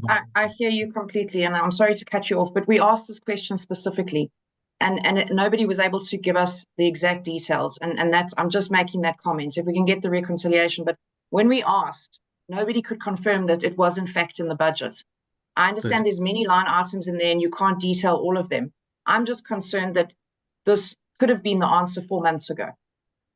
Certainly, we will provide. Thanks. Thank you. Chair, then I'd also like to understand if the department can explain the very large discrepancies between the airfare costs for officials. And I'll give you some examples. There are those who travel to fewer destinations and those who travel to more, who seem to, you know, get less costs for airfare. If I give an example of Pule's airfare, I think that's the Chief of Staff in the Minister's office, was 593,000 Rand for Mexico City and Atlanta. Whereas if you compare that with Pukiso, also in the Minister's office, the airfare was 294,000 for 4 destinations. And then we go on to even, I think, Charles Sile, also in the Minister's office, 375,000 for 3 destinations. I mean, I can go down all the way to Stacey, who spent 181,000 for 1 trip to Atlanta. And then Gareth Brown was 46,000 for 3 destinations. There is a large discrepancy, particularly in the case of the Minister's Chief of Staff. Can you advise what the class of travel and etc. was determined per passenger? Because it cannot be that some people were able to travel to a destination of 46,000 and others spent 593,000 going to 2 places. Well, thank you so much. I think those are some of the things that we want to clarify with our travel agent on the one part, because there are trips that are indicated could have been consolidated within that trip that were experienced prior to the World Cup and have nothing to do with the World Cup, and therefore they were consolidated. So we need to separate that out of what would be the actual cost related to the World Cup related travel of the members that you have indicated. But Teboka, why did it take so long, and why does it take so long to reconcile these figures? Precisely, that has been our fight, Chairperson, with our travel agent to get the actual travel related to the expenditure. Remember, the travel agent is not only having, we don't procure that, or is not only dealing with travel related to World Cup. There's multiple travel that the department realizes, and same people travel in and out. So I think it's a matter of sifting those invoices related directly to the World Cup so that we are able to reconcile. And I think it has been an exercise that I think since we came back, we've been asking and requesting from travel agent. It's something that we continue to pursue because we want to be transparent with the committee and give them the factual. Okay, that's fine. Honorable Potgieter, the CFO is also in this meeting. Can we get a response from you, CFO? We're talking figures here. Yeah, Chair, if we can also, in that response, can we get clarity on trips that are not related to the World Cup that's included in these figures? Yes, and why? No, Mr. Tebogai, no, let the CFO respond here. No, thanks very much, Chair. I think the issue now, or the biggest issue now, is the issue of the reconciliation at the end of the day, and not all You these. are a CFO, and No. the World Cup has been sometime in June. Chair, It's almost end of August. yes, Chair, And we are dealing with Parliament and we are dealing with public money here. Why is this dragging feet purposely or what? No, Chair. One of the things that as finance we must do, even though when you receive invoice, for instance, let's say from travel, you still have to make sure that thing comply to all the compliance issues, including things that Deborah has talked about now, the issue to say that what do you then include on the issue of World Cup is expenditure relating to World Cup, not any other. And that process also is a moving pool, Chair, because you are expecting to gather the information from the third party. Let me use the word third party because it's not within the control of the department. And that is why we are pursuing this travel agent to fast track this process. Because at the end of the day, Chair, before we can even allow, because at this stage, even those invoices, they have not even been paid to date, because they can only be realized once they comply with all the requirement that is there. So it's not the issue, Chair, that we are maybe deliberately delay. We just have to make sure that once the figure, because once that figure go to your general ledger, it must be a figure that is correct and that can be able to be defended. Thanks. Yeah, Chair, I'm sorry, I'm a bit confused because I've traveled many times. Just a second. Yeah. I think one can think what you want, but you can't say what you want. The DG is not here. And the very same thing that the CFO is explaining now is the very same thing that was explained by the DG in the previous meeting. The very same explanation was given. What is happening here, CFO?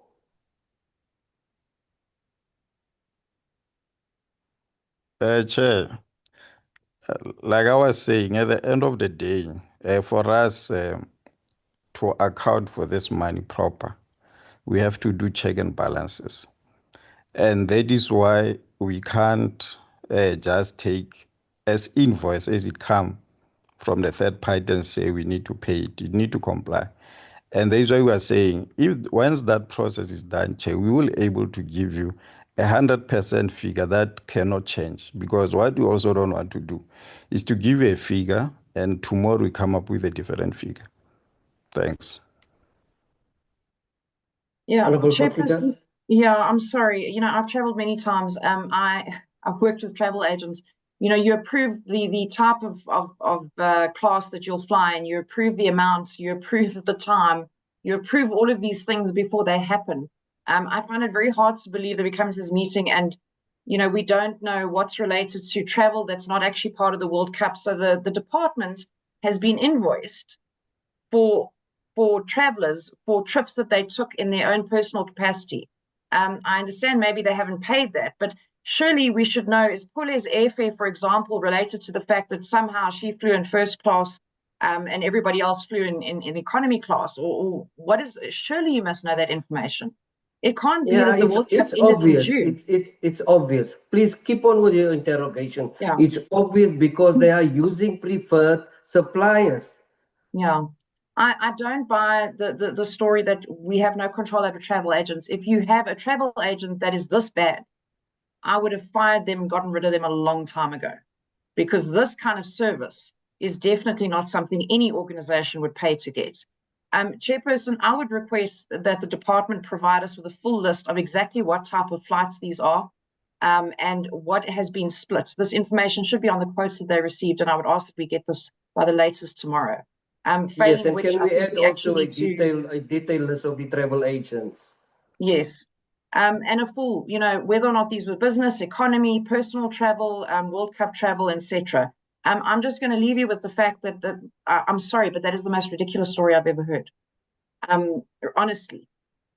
I'd also like to understand, there are a number of officials that came from the minister's office, and I do understand that, having served in an executive capacity elsewhere before, that you will take a delegation from your own political office. That is not the issue. What I'd like to understand is why sort of almost half, if not more, of the official delegation from DSAC came from the minister's private office. In particular, what relevant sort of skills did those people have over the officials within DSAC to perform, the operational and program, requirements that were needed? Because we had the minister's private secretary who was coordinating the Legends program and cultural experiences, an administration clerk from within the minister's office who was deployed for the Ardea global and fan park functions. And then we had the Mayor's Chief of Staff, who was the co-project leader of the minister, co-project leader of the program. I'd like to understand what political staff possess that the department staff did not, because I would surely expect that the people with the requisite skills and qualifications in the department would take over the management of such important programs, and not political staff who were not hired for that particular expertise. They were hired to support the minister politically. If we can get an explanation on that. Thank you so much, Honourable Member, and Chairperson, through you once again. Chair, I think the project approach this time was on a project management approach, and not necessarily the related to the occupation that one does. And therefore, when a project team is put together, obviously various skills that may not necessarily relate to their function are being looked at in terms of coordination and so forth. And that's how the staff was eventually deployed into that specific, into their various roles. And they were not working alone, because they were supported by other staff members as well, who equally possess the same skills into driving this project. So collectively, that, Chairperson, became the approach to the delivery of the World Cup related project in this instance. So if I can interpret Honorable that. Potgieter, Yeah. let me just piggyback on something here. The role of members in the department. Mr. Simpiwe, what is his position in the department? Mr. Simpiwe is currently the Chief Director for Winning Nation. Wonderful. Now, when you look at videos and you look at Facebook, I haven't seen him there. How is it that someone of his character was not to the World Cup? Okay. Initially, Mr. Mube was part of the team until he had indicated that he's got other health-related issues that will not make him be complete there, and therefore he could not then be part of the program. Who attended on his behalf? Myself and the DDG. Honorable Potgieter, proceed. Thank you, Chair. Look, if I interpreted it, it almost sounds like we needed to send 2 people for each position, because the DSAC officials had to support the political staff. That's what it's sounding like to me. I don't think that is a sufficient answer. Perhaps the minister can give us a sufficient answer when he comes back in, because that amount of political staff in an international trip is quite excessive. So I would like to understand what they possessed in terms of qualifications and expertise to run operations on such a global scale. If what you're saying is that, the whole role or the whole point was to put South Africa on a global platform, which is not the department's role, by the way. There are many other departments like Brand South Africa and Tourism, etc., who are supposed to market South Africa. That's not the department's role. It's the development, growth, and support of sports, arts, and culture. So we need to know what these people possessed that warranted such a large contingent. Between 50 and 65% of the official delegation were political staff. And I don't think that's correct. But perhaps maybe we can leave that for the minister to respond to, Chair. Then there are a number of items, and this is why we need a full reconciliation per person, of people that are loaded as +1 or companion, or there was an interesting one that said, I can't even remember what it said now, but they were called something, but there's no names. So can we get details? If you paid for somebody to go, you paid for a +1. Who's the +1 and why did they have to go as well? Well, thank you so much, Honorable Member. I think that's a very important question. Honorable Member, when you have artists coming to perform, they would usually travel with their bands and travel staff. In fact, that's one of the things that somehow, in some instances, some of the artists we could not procure because of the large contingency that they depend on in order to fully perform. And we understand when you're at a global level of performance stage, you don't want to compromise your performances. So in this instance, some of these artists that came needed a dancer and their band to come and accompany them. And those are things that at the time that you contract and negotiate, you also include in the agreement with the artist. Understood. Can we get that then in the full reconciliation, the actual people that went with them? Because, for me, +1 and associated travel and companion, I mean, even the Legends team is listed at 27, but actually there were only 16 players. So who were all the associated travelers? If we can get details of what purpose these people served, because essentially South Africa has paid for them to go there.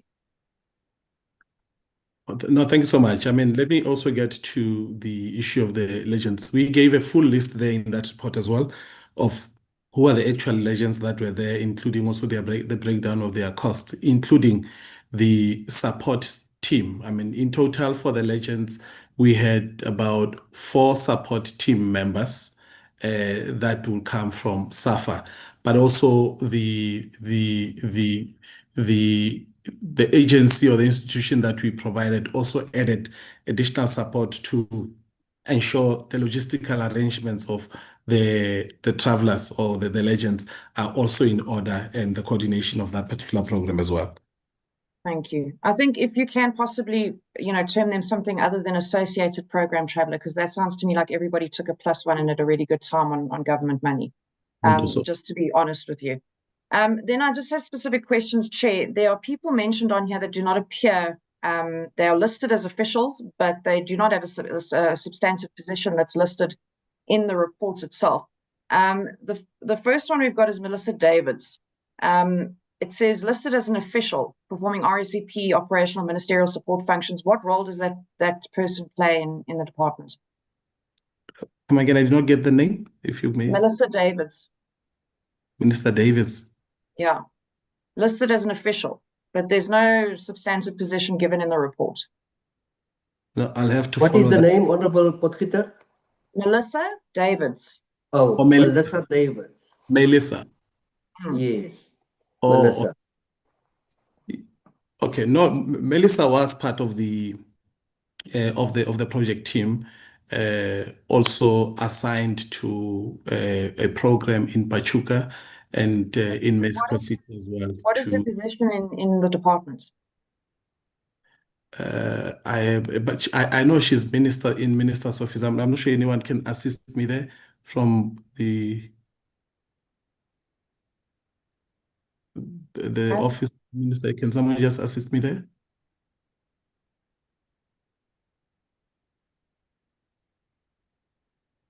It's fine. And We can there come shall back be to that. quietness. Yeah. Yeah, I'll find that out, Chairperson, and send through. Thank you. Thanks, Stacey. Then the other one is Pugisa Mokwena, also listed on part of the team, but there's no substantive position in the department. What is their substantive role with DSAC? Melissa is substantially Pugisa. Yeah, no. So I don't remember. Pukisho is substantially employed within the marketing and communication unit as a content creation specialist, but also assigned or seconded to the office of the minister to do that. Then Shona, I apologize for the name, but Shona Beer or Burr.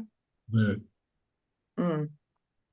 And this one I ask with particular reference because there is no substantive position, but this particular person also, I'm quite concerned about the conflicts of interest with regards to this. I don't know where they sit in the Department of DSAC, but they're also listed as a journalist with Sunday World. You then, in terms of your media delegation, took 2 journalists from Sunday World, and again is linked to a business that was co-founded, or a movement organization, if you will, with a PA councillor from Joburg. So there are many questions surrounding this person who's not actually detailed in the particular report. I mean, if you're going to tell me that they have a substantive position, that's great, but I must say this one raised a very big red flag with me. Indeed. Maybe let me ask the Director of Communication in Minister's office to assist there with that stuff, but they do have substantive positions within the department. Stacey? The Director of Communications. Thank you, Chair, and thank you, honorable members. I wanted to respond on Ms. Melissa Davids. Her position is the Secretary to the Minister in the private office. Ms. Pugiso Mokoena is in events and management in comms and marketing. And Ms. Shona Burr is the photographer/videographer. She does not work for Sunday World. I don't know if maybe Honorable Potgieter was referring to the subsection of the journalists who come from Sunday World, or if that line item was under Shona, but it should be corrected. She does not work for Sunday World. Thank you. Photographer, videographer, is that a position in DSAC? That's correct, Chairperson, in the comms and marketing branch, which is under Corporate Services Program 1. Perfect. And then the last one, Chair, Michelle Marks, also no substantive position listed for them. Yes, Michelle Marks was a non-traveling support person, if I may just put that. And she works within Active Nation. She's a Deputy Director for major events. Perfect. Okay, that would explain that one. Then I would also just like to understand, there were 2 members, and I'm not going to mention them. Well, actually, you presented the thing on the 4th of August. So I suppose it doesn't make a difference.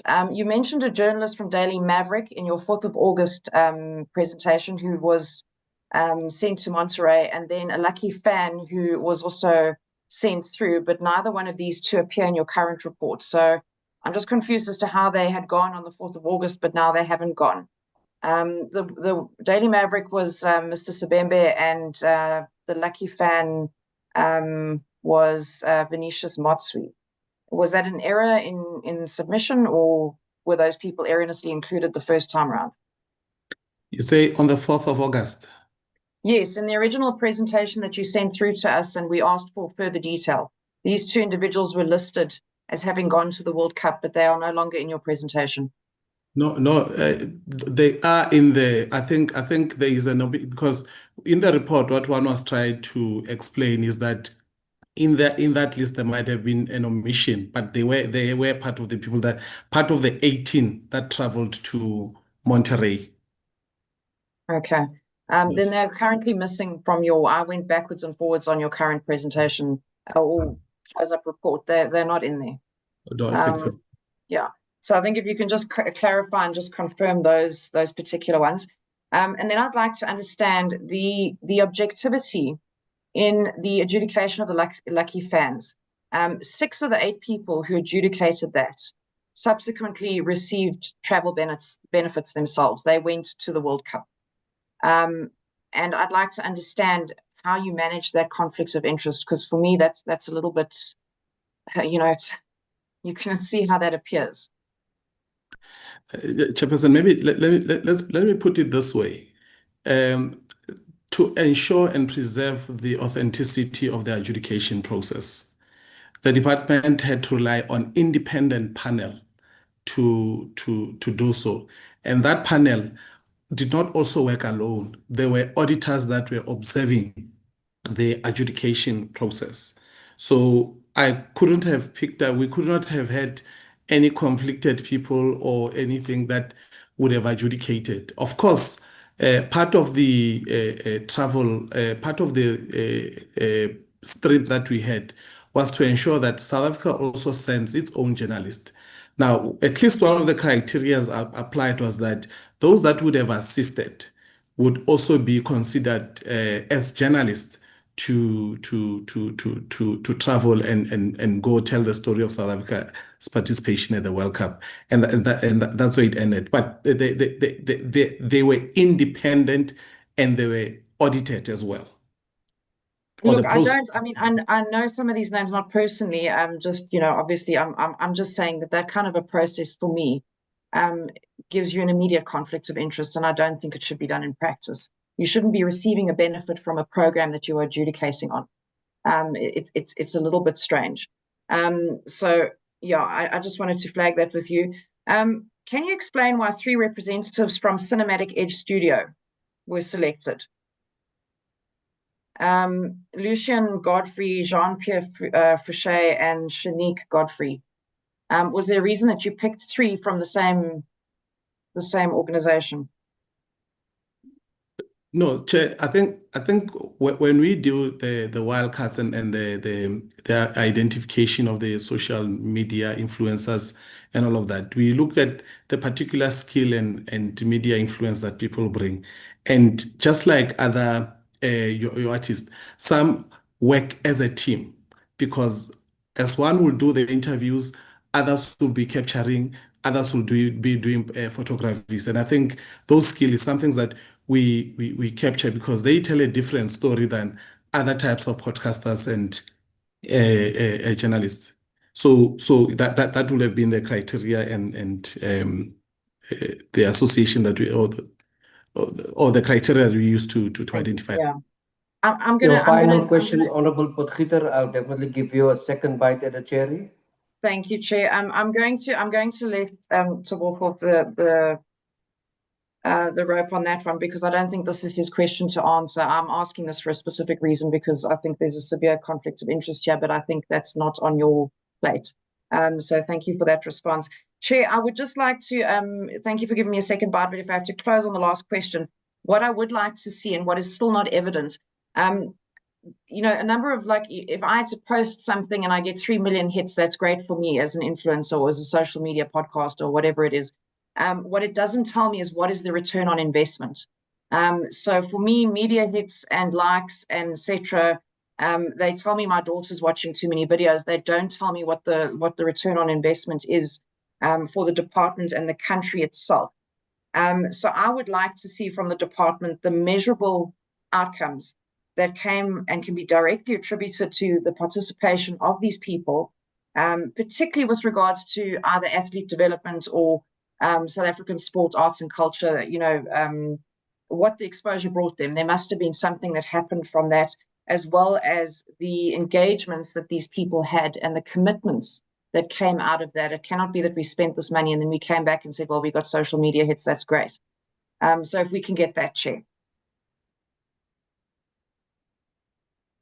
I appreciate that. I think that will be possible, and I'm not sure whether you will be in a position to receive that information. We are still awaiting a submission by this department pertaining to a report on the role that the Department Home Affairs has played, the role that the Department of Tourism has played, the role that the Department of Police has played, and other departments. So we need a complete report, whether there was synergy and what was the outcomes in terms of what we have learned. The Honorable Letsie. Thank you very much, Chair. Let's greet you this evening. Greet all participants on the platform. I think maybe, Chair, just out of fairness, let's indicate that earlier on in the earlier meeting when the CEO of South African Football Association left the meeting, she had written in on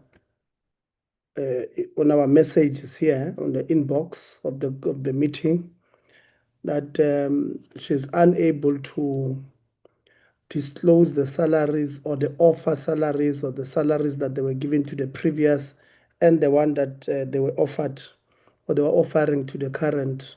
And she had indicated that she's bound by the clause that she had signed, the confidentiality clause that she had signed in her taking employment at South African Football Association.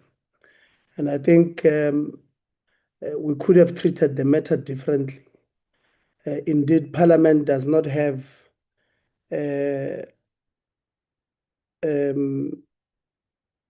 we're not those confidentiality clauses do not override Parliament from doing oversight and getting information from our stakeholders. There are indeed mechanisms. I think we should have handled the matter differently because our meeting or our meetings would have been public. And even though she may have said that particular issue in a meeting of Parliament, it was a meeting that was public, and she would have been charged, possibly been dismissed for breaking confidentiality clause. There are mechanisms that we are empowered to do to get this particular information. Firstly, would have said they must give it to us in writing, and it would have been us who makes it official. That requires us to have a committee resolution to get that particular information. That does not prejudice the CEO, but it does not also block public accountability or oversight. And if they would have refused, we also do have mechanisms with Section 56 that we issue formal summons to produce salary schedules from the entity. And that also protects those who have signed a confidentiality clause, but it also allows oversight. We could have had another opportunity of what we call an in-camera or closed committee session that would have allowed, we don't prejudice her end, but also allow oversight. I'm raising this, Chair, because tomorrow might be accused of wanting to bully people without understanding the limitations, but also the powers that we have as Parliament. And I think we rather have a committee resolution that will get those details that we need from SAFA without prejudicing people, because if she had done so here publicly, none of us here would be in a position to protect her, that from being fired, because we wanted the responses her to answer here in the meeting. And I thought, out of fairness, we ought to state that point. SAF, maybe let me ask the department first. When did you, maybe I'll start briefly with the VAR issue. When did you request the money from SAFA?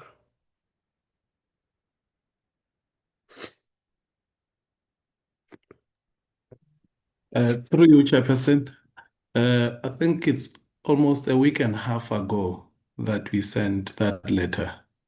When did you send them the money? The money was sent in March. And what were the milestone that they were supposed to achieve that you only realized on the 13th of March? You sent the letter on the 13th of March. When you sent that letter, what milestone did they not achieve? And when did you become aware of it? Okay. I think the very first correspondence after sending the funds was a correspondence in April, wherein we wanted to get them to give us some sense of a progress, and as indicated earlier that that letter was not responded to, and reminders were sent, and upon not getting any feedback, because part of the responsibility that we have as government is that although our contract with SAFA says we must have a report every 6 months, but at any point when we need information, we may request through correspondence, and I think this is contained, and it's only on the basis of the correspondence not being acceded to that the request for a refund was sent 2 weeks ago. Okay, so if I hear you correctly, you sent a letter in April, there was no response, and then you send the reminders with an emphasis on the S for reminders, and they were also not responded until you sent the letter of the 13th of August. Yes, sir. Okay, so Chairperson, I would like to request that they send us this letter that they sent to SAFA. They send us all the reminders that they've sent to SAFA before the meeting of, before the letter of the 13th.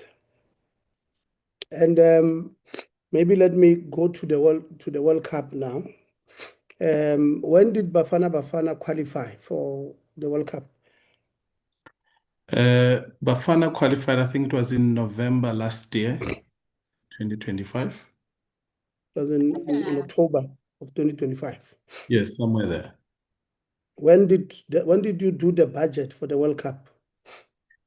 We finalized the APP's budget in end of April, end of February, March this year, when we had to table it and for it to be presented to Parliament. I think CFO can directly answer specifically on that. Yeah, please CFO. No, thanks. please help. No, thanks, Honorable Member. Yeah, indeed, through you, Chair. The budget that was passed for 26-27 financial year was the one that including the issue of the FIFA. When did you finalize the budget? The budget, not when was it passed? okay, the budget will have been finalized through budget process in February through our submission to National Treasury and get tabled at Cabinet, and thereafter go to Parliament. And where the World Cup, which program did cover? Okay, World Cup will cover between Program 2, which is a sports program, and also because of artists, it will cover the ACPD program. So under what? So it was between Program 2 and 3. 100%. But of course, you have also the issue of travel that will cut across because the budget for travel is not centralized. If I travel as a CFO, I'll then eat the budget from administration budget under travel. Okay. So the World Cup was not covered under major events. No. The major event is an event like the issue of what I was explaining, what do you call it, that thing? Ekaya. Ekaya will then be within sports program, which is literally what is World Cup. So all these other people who don't work for the department, how did they travel? Where did the money come from? Which budget? It will depend through your chair. It will depend. Let me make an example. Your traveling instruction note under National Treasury does allow the department to take non-officials, and then normally we'll then use the budget of administration for that. So you are saying to us now that money came from the administration that paid for all these other people that Yes. Like I said, it also will depend. Let me make an example. Let's say the function of that person relate to Program 2, for in case. Then you will then use the budget under travel under Program 2. So journalists, content creators, they came from budget. The mandate, it will come from the mandate of the program. Which is what? Maybe let me come in the Program CFO. two. Okay. Yeah, that one in particular. Your journalists, your lucky fans, your podcasters, and social media influencers were part of the sponsored program. The budget will not come from the department for Okay. this particular program. I'm not saying there is an exception to the rule. So this time around, we had found corporates that will support the travel of those people. Okay. Did I not hear you earlier on, Tate Tebeai, saying that the World Cup featured under this major event? Yes, I did say. So The CFO says no, that's not true. No, No, CFO. no, I'm not saying that, Chair. I'm saying that for World Cup, you have different items. Let's take travel and foreign case. If I went to World Cup foreign case, my budget will then come from administration. But for the IKAYA event that took place for World Cup, it will come from program 2 under major events, which is a function for or a mandate for sports. Yeah, maybe let's start afresh. Okay. CFO, I'll start with you. Okay. So I'm asking you, from under major events, did we spend any money in the World Cup that comes from under major events? Yes. How did we spend it? It will be the budget under major events for IKAYA specifically. I don't know if maybe I can get your question proper, Honorability. Okay, so let's do this. So the total budget that was allocated for major event in the 26-27 is around 381 million. Nope. How much is it? I can't remember it by now, but it's not 300 million because just to make sure they will also come in. The budget for major events, for in case you have a school championship there, you've got when like we have a rugby World Cup or football World Cup, the budget is also sitting there. So it depends with the year, but I think the if we can come in there. Just to, if you remember the budget, the exact budget for that, thanks. But it will be covered under major event, thanks. Yeah, thanks. Specific. Let me ask the Chief Director there, Mr. Mube, to give specific since it's sitting in his Chief Directorate.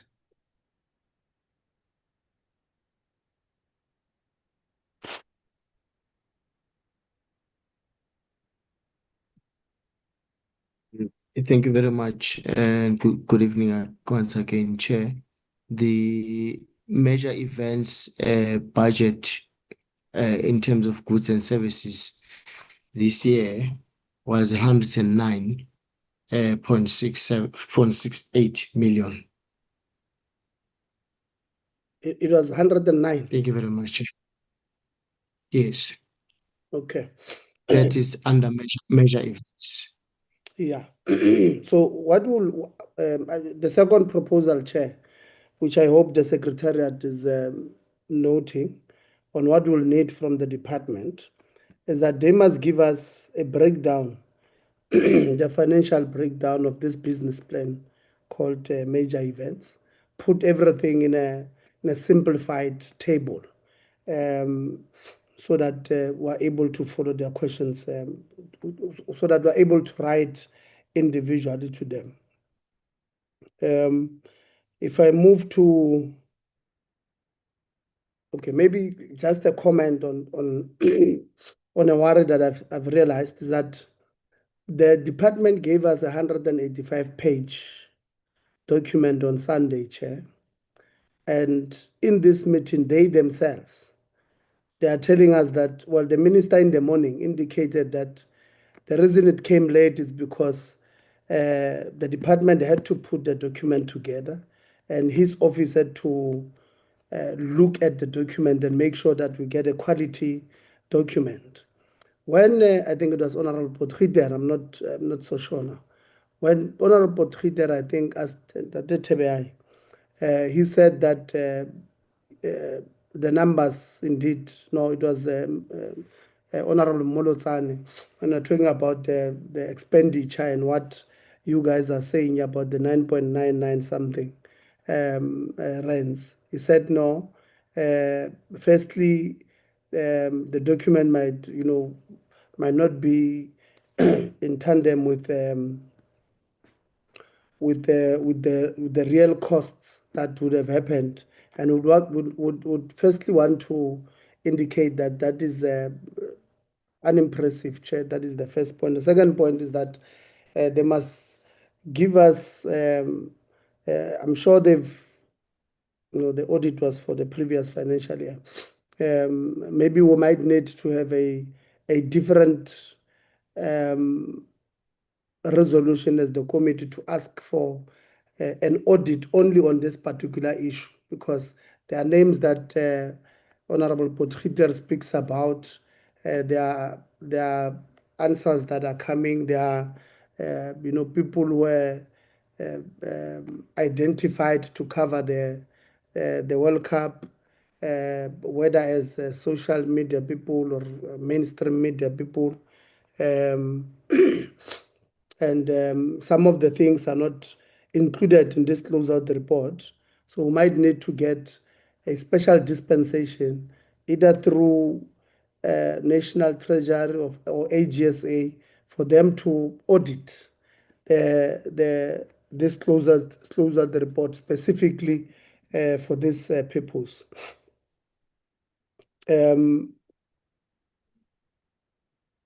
So in your document, you indicate that you had financed the 2.255 million of the sponsored court executives. And then there were differences on the ticket expenditure. Maybe if you can tell us what procurement process was followed to appoint the Red Cherry Interactive, and was it performance independently assessed? No, thank you so much, Chair. Chair, from the onset, when we even started with the first concept of the EKAYA, we had involved the Department of Tourism, Brand SA as an entity that promotes South African marketing within global markets, and has been a partner of the department in many of our global events in delivery. So they had to come in and assist us in this instance. Now, at a time that we sort of like changed the program, we then could not have made it on time to appoint a supplier, because Brenda Say had already appointed a supplier, and what we entered into was an agreement with Brenda Say to partner with them in terms of expanding the scope so that the EKAYA program can be located within the Brand SA deliverables. But we were the lead in terms of the implementation of the program. So Brand SA through Red Cherry were then contracted to help us implement the What do you mean you did not have time to? Okay, so what had transpired is that when we, just by mid-May, when we were finalizing our procurement processes for our stall and the setup of EKAYA in Mexico, we could not have gotten, there were a lot of the deadlines of FIFA, FENPAC. Bafana qualified in October last year. So No, why I'm did you talking wait about for May? procurement. I'm talking about procurement. Yes. Why did you wait for May? That's the point. Because, Honorable Member, You don't, Ekhaya is not a ready-made service. You decorate, you design that service, you decide what goes in it, and you identify where, how, who, and what is required for the delivery of that program. And all of that, because there are other parties involved, you're waiting for their input into this thing, and you're waiting for confirmations. The important thing in this was for us to identify a proper venue suitable for the Ekaya design and concept and delivery with all that it needed. And between us and Mexican people, there were interactions about that suitable venue, including site inspection to see what is there, what is not there, so that when we do the procurement and identify a list of services required, we don't miss anything, because should you do so, it compromises the quality of the program. Safe to say that when we managed to change and identify the Aldia Global Village as a platform, so we then readjusted that program, and that thing culminated somewhere between the end of May, at the end of April, the beginning of May, and we had to redesign what the specification to suit the new location would look like. And that's where the issues of the permits were then identified and therefore had to be adjusted so that Brand SA can help us identify a suitable service provider, which became Red Cherry in this instance. Yeah, well, Honorable, let's see, just a second. Yeah. I saw a hint of the CFO, and I want to ask you, Tebogo, don't strain your neck so much. I don't want any more medical bills. I know that you're in a hot seat, no minister, no deputy minister, no DG. CFO, you wanted to say something? Yes, no, thanks, Chair. Yeah, I just want to also add on what Deborah is saying. In terms of the procurement, Chair, we didn't do a direct procurement, if you have to put it that way, because the agreement that we enter into with the Brand SA was that is a partnership agreement, and that agreement also will stipulate to say who's going to do the procurement, which Brand SA was going to do that because of other things. So in our case, it was very clear that then the procurement, we are not going to do double procurement, but the procurement it will happen on the other side. So that is what the agreement is saying. Chair. Thanks. Yeah. There's a point I wanted to make before this, but the CFO is asking me to ask. So, was there any public money spent on this Senate activation? Senate was cancelled because we could not meet the permissions. Hence, we opted for the Aldia Global Village. Was there There was any no money money paid? spent. There was no money spent on Senate. Okay.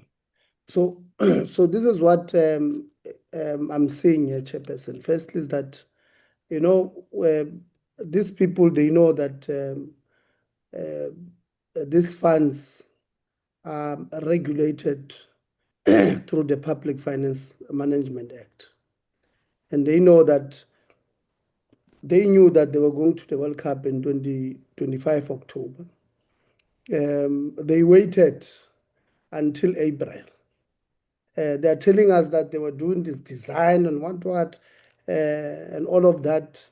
And then they contradict themselves that around the end of April, early May, that's when they went to Brand SA to speak about this, the activation, the second activation, the red chair that was appointed through that particular process.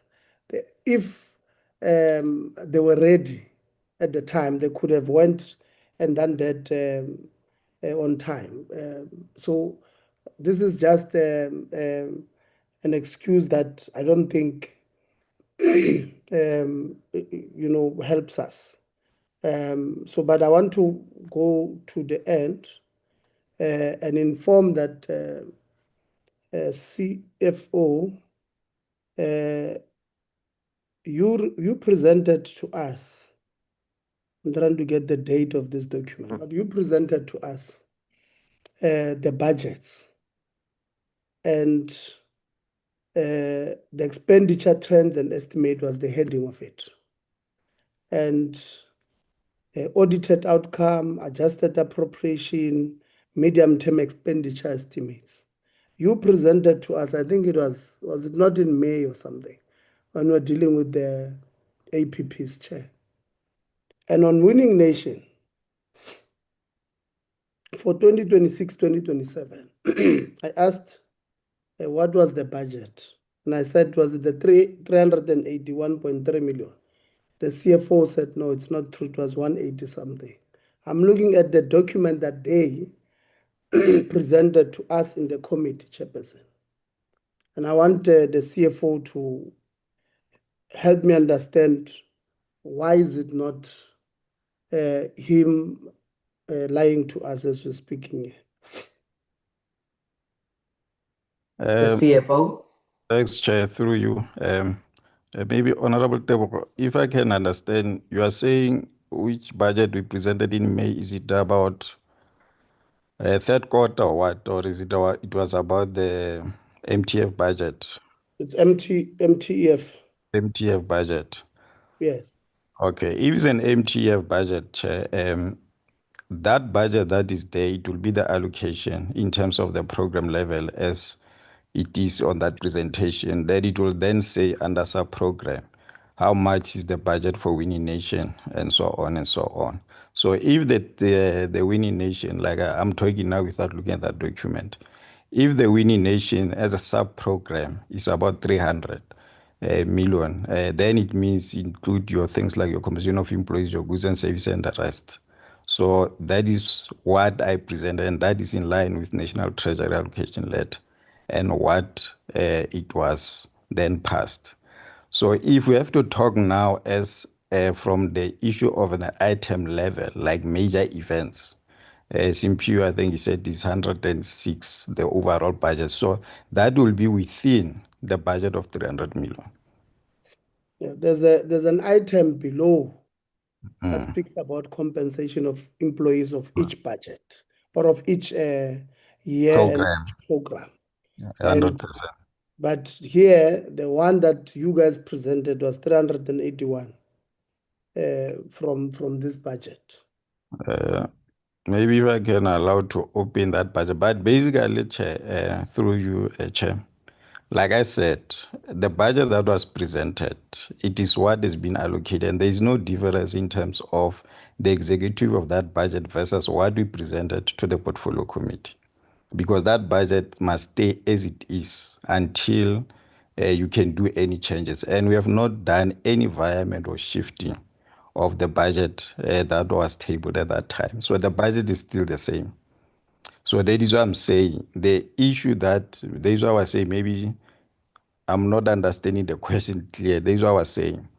If the issue is about the 300 as an overall budget versus what is the budget for the major events, then it means the major event is within the 300 million budget, which is 106, like Simpu has said. Thanks. No, Chair, the last point. Honorable members, we all know Mr. Letsie is the chairperson of basic education, and his meetings run higher up until education. 2 a.m. in the morning. Can we detect whether the minister is still coming back so that we know that we must still wait? If we have to wait, we'll wait.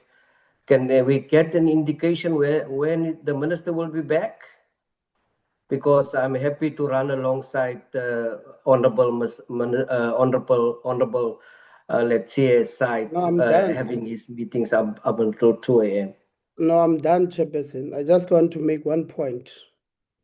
Can I continue? Please do. I'm happy Yeah. for you to go on. We're waiting for the minister to come back here. No, I'm done. A CFO, because now you are questioning my numbers. Let me ask you, how much did you spend on travel for 18 officials of the department?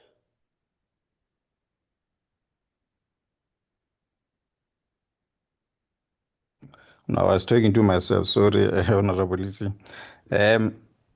To date, we have not captured all the expenditure for traveling. And that is the point that I was raising to say, as long that figure is not yet on your general ledger and the expenditure has been registered, we can't confirm the figure because whatever figure that we'll give to the parliament now, it may also increase You see, and that is what I'm avoiding, Chair, to say. We have given you a certain figure, and then we then correct that figure. So I'm very uncomfortable of giving a figure that is not on your GL. Thanks. So the one that you have given us of about 6.186 million might still increase. That is the point, Chair. That is why I'll prefer to do a thorough, all the payment when I know for World Cup, all the expenditure on your GL. Then we are able to support, like Honorable Potreater also has asked that information, because that is how you do your cross-reference payment and so on. Thanks. No, it's okay. I'm happy to take that. But how do you then justify 18 officials? 18 officials, we pay 6.186 million. And this, you are saying, this will be an underestimated, or it will be the minimum, because it might still increase. So this is what we can account for now. So it's 6 million for 18 officials. How do we justify that as the department? That is why I'm saying, Chair, at current, those are your estimations, are not actual. Thanks. So you're not going to justify the estimations? Of course, Chair, I'm not saying that, but it will be based on the 18 number and their responsibility in terms of who is going to do what and when. And for in case, you'll also have some of the officials that after finishing their responsibility, they came back to South Africa and maybe after a certain time went back. So that also can justify the issue of prices. So, but my point is that where we sit, it is still an estimation level. Let's get, Chairperson, let's get the breakdown of at least this estimate, because this is the minimum according to. Yeah, The minister is back. I think The minister is back. Stable can assist there. I'm still making my point, CFO. Let's get this this breakdown, and then as I stand down, Chair, maybe Tebo can respond on what criteria did they use to identify or to select the artists, to select performers, chefs, exhibitors, journalists. What kind of a selection process was there that they used to get that one, and how did they make sure that that selection process was fair and competitive, meaning that tomorrow we'll not get a journalist from another publication that was not taken complaining, or another DJ, because I see on the list that they took, there are some well-known DJs that they took. There are some well-known DJs that I would possibly prefer. And how what so when I'm asking about the criteria, I'm saying, for an example, if for an example you took maybe let me make an example, and it's not me trying to say you're not supposed to take him. You took Tira and you did not take Kabza. What was the criteria that you used? I'm making an example out of the two. What criteria did you use to get to that determination for everybody, chefs, performers, DJs, singers, and all of that? Thanks. Okay. No, thank you so much, Chairperson and member. Thanks for that question. As I indicated. Sorry, just tell the Chair that I'm back, Honorable Chair.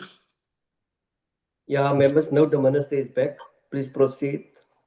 Yeah, can I take the first one, because I'm the one that came with the suggestion of the journalists, how we should choose them, Honorable Chair? Yes, please go for it, Minister. Yes, what I said with the journalists is that they should choose as the person that, when they say, are we going to choose journalists? I said, no. Go to our four last press conferences of sports and our four last press conferences of arts and culture. And the journalists that attended, those are sports journalists and those are arts and culture journalists. That's how the journalists were chosen. In as far as the DJs are concerned, and Tebo will just help here, we have a rotation system at the department. That was one, we treated this as one event, but there's many events. 2-3 events a month. So it might be Tira today, and then we can't have next week. We'll take Kabza, so we don't take the same person. So there's a the Tebo and Demo say, no, we use this DJ, let's use this one. So we rotate even with the singers. That's how we do. Thank you, Honorable. I don't know if I've left out something. The department can continue. You're happy, Honorable? Let's hear. Yeah, it does not, thanks. It does not answer the issue of, so it means, Minister, you would have chosen certain people today who, let's say, dancers and entertainers, chefs, DJs, today, and there's no explanation on why you did not choose the other one. The response that it's a rotation system does not justify why the process was not competitive. It means somebody chose those that they preferred at that particular time. When it comes to, I hear the issue of your journalist, but when it comes to performance and artists and all of that, it was just a preference issue that we're unable to explain, except to say that no, next time we're taking other people. So there was no competitive, transparent process that we can explain here. Honorable Chair, through you, Chair. I think there was many factors here. Firstly, it's very difficult to get a South African performer or a person in South Africa during this time now who had an American visa already. I'm just making examples of problems that we were faced with. Because I remember that's how Tira's name came up. And other DJs that was chosen before Tira didn't have an American visa. We also had things like they must have one fee for multiple performances. But it would have been impossible for us to go on a competitive thing as a department. We've not encountered problems because the team will come with names and we'll make sure that those names don't get used every 3 days a week. So yeah, it's a rotational system. It wasn't a competitive system. Time to say people should apply. It's very difficult to have DJs on a competitive thing because as a department, you can't say this one is better than this one. Being a DJ is a matter of choice, of preference of music. I don't like house music. I love hip hop. So I'll always, I'll always take hip hop DJs if it was my choice. Thank you, Honorable. Okay, thanks, Chair. Thank you so much. Before I'm going to ask the Honorable Khabo, who is the last speaker. Chair, you said you'd give me an opportunity? Yeah, I was just teasing Honorable Mtetwa, but I see he's standing and waiting. Before I'm going to give Honorable Mtetwa an opportunity, I just want to ask the representatives of SAFA. Mr. Zwana, I see that you have just put out a statement earlier on. Are you aware about it? SAFA, not you in person. Yes, the statement is from SAFA. I saw it here. Are you aware? Yeah, I think I will not do justice to this committee if I'm going to respond on their behalf. The statement of SAFA honorable members seems to much more a defensive one. But I want to confirm, colleagues, that SAFA has now confirmed publicly that a 20 million rand remains untouched and held in a separate account. Hence, they do not make any mention about the interest of over 500,000 rand. However, that is welcome, honorable members, but it doesn't erase the fact that the committee cautioned against a premature allocation. We expect the promise that has been made to the minister, we expect that promise to come a reality, that report will be in 21 days. They say the money is safe and the money is good, but safe money is not the same as accountable money. This committee will demand proof and not promises. So the funds are sitting in a separate account, honorable members, with interest. And let's hope that the interest doesn't end up being the only thing South Africans get out of VAR from SAFA. With that said, I'm going to give an opportunity to the Honorable Mtetwa. Thank you, Chair. Good evening. I think I last greeted people in the morning. Chair, let me start by asking if the department can respond to this one. If this particular report is a final report or a closing report or a draft, can I be given assurance of that? Chairperson, through you again, Minister. Chair, as indicated even in the report, there are still inconclusive matters that needs to be reconciled. So we needed to meet the parliamentary requirements and obligation to report. And as indicated, we are still finalizing with the Mr. Tebehale, I'm asking a simple question. Is this a final report, closing report, or a draft? can never be a final report with the missing information, honorable member. So it's a draft. Yes, sir. So you are presenting a draft to the portfolio committee to convince us about what? Chair, the last time we presented here, we were chased away because we had sent a snapshot of a report. So we needed to come back and say, here is a report and put a disclaimer. No, And don't call it a report, call it a draft. Here's a draft. Yes, yes, sir. So we needed to put a disclaimer that the work has been done. We are close to finalizing with the third parties and send you a final one. I deliberately asked the minister if he wants to attach his signature to this report.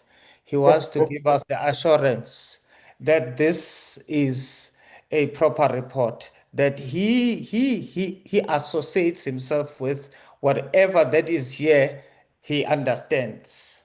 It won't implicate him any other way. I asked, do you remember me asking that question to the minister? Do you remember the minister that I asked? I mean, I'm asking you, do you remember the question that I asked to the minister? And correctly so, Minister has said he needed to assure himself that the report is so this report is yet to be presented fully to the Don't minister. call it a report, call it a draft. You are acceded to the fact that it is a draft. Because there's missing information, Honorable Member. It's not a report. A report would be something that has been according to the government standards. If you follow the government standards, a report starts from the lower level of management. It goes up until it goes past the DG, and then it goes to the minister if it has to be signed by the minister before it comes to parliament. But this is a draft that did not follow the processes, and it is presented here before us as what? As a report or as a draft. No further questions on you. It's fine. It's fine. I can see that. I don't want to stress you. You've been stressing the whole day. You've been answering to Minister. Is this a report or a draft?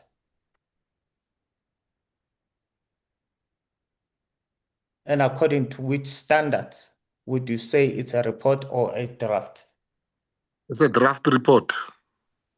Oh, it's a draft report. Yeah, with the portfolio, it's not as big as you want to make it, Honorable. Because if the portfolio committee tells us we need more information, a report, say this is a final, there's something called a report, a draft, and a draft report, and a final report.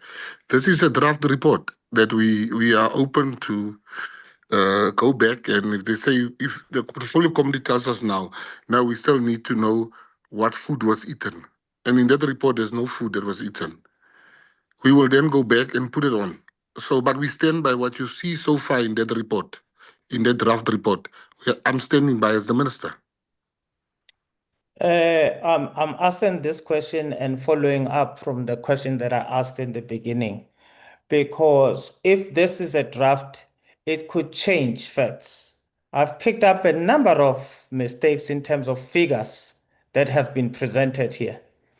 Now, if this is not a report, it is a draft. What do I take? Let's say I have to go back and report to my political party that has deployed me here.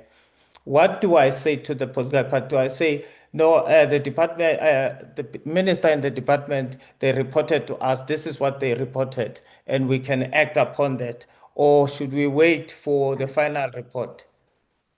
You get something called a preliminary report, and this is what you see here. And then, if there's further questions, we will then come with a final report. So this is a report. It's a, you can call it a draft report or preliminary report, but at the end of the day, if there's still further questions, if the committee is unsatisfied with some of our answers and they want, then we'll go back and we will then enhance the preliminary report and we make it a final report. A But we final are not saying submission, can we say, because this report or the final submission will be submitted to Parliament for adoption, that our children and children's will read about. The CFO, Honorable Mtetwa, wanted to say something. Has this report been audited, CFO? No, Chair, I think the minister did respond to say it's a preliminary report. No, I'm asking you, has this report been audited? Has No, it been it's not. endorsed and by whom? No, it's not been audited, Chair. Like I said, there's expenditure that is not there. Thank Thanks. you, Honorable Mtetwa. All right. I don't know whether, is it possible for somebody to read, I can't go to my documents currently now, to read what this document that has been sent to us is titled.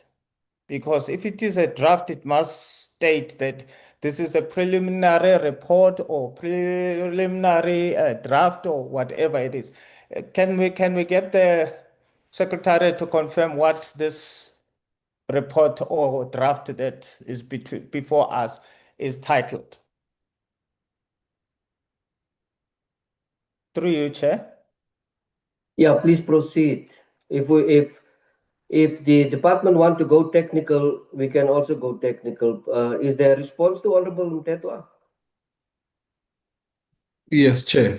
The title of the report reads as follows. It's the Closeout Report, Department of Sport, Arts and Culture, South Africa's participation in ECHA activations during the 2026 FIFA World Cup in Mexico, United States of America, and Canada, June 2026. Would you say that the title of this report misleads the Parliament to believe that this is a closing report? Chairperson, it doesn't because, as I indicated earlier, and Minister also emphasized, until we get the figures, and obviously members want more information, we try to be as detailed as possible to this report. So it remains a draft until that all information is included. But it is not titled draft. That's what I'm trying to say to you, that had I not asked whether this is a closing report or a draft, you would not have, nobody would have understood it as a draft. But as we continue to poke questions, it appears that first and foremost, the issue of quality assurance that we were given earlier on, that this particular report, in order to capture the quality that the portfolio committee experts, it had to pass the minister's office. To do what? Because there's no quality assurance here. There are mistakes in this report. Do you agree? Chair, Minister is accountable to the portfolio committee, and therefore he's the one that would really have to take the report to the committee. So we were complying with the instruction, knowing very well that we still have to seek the final operational inputs from the third parties.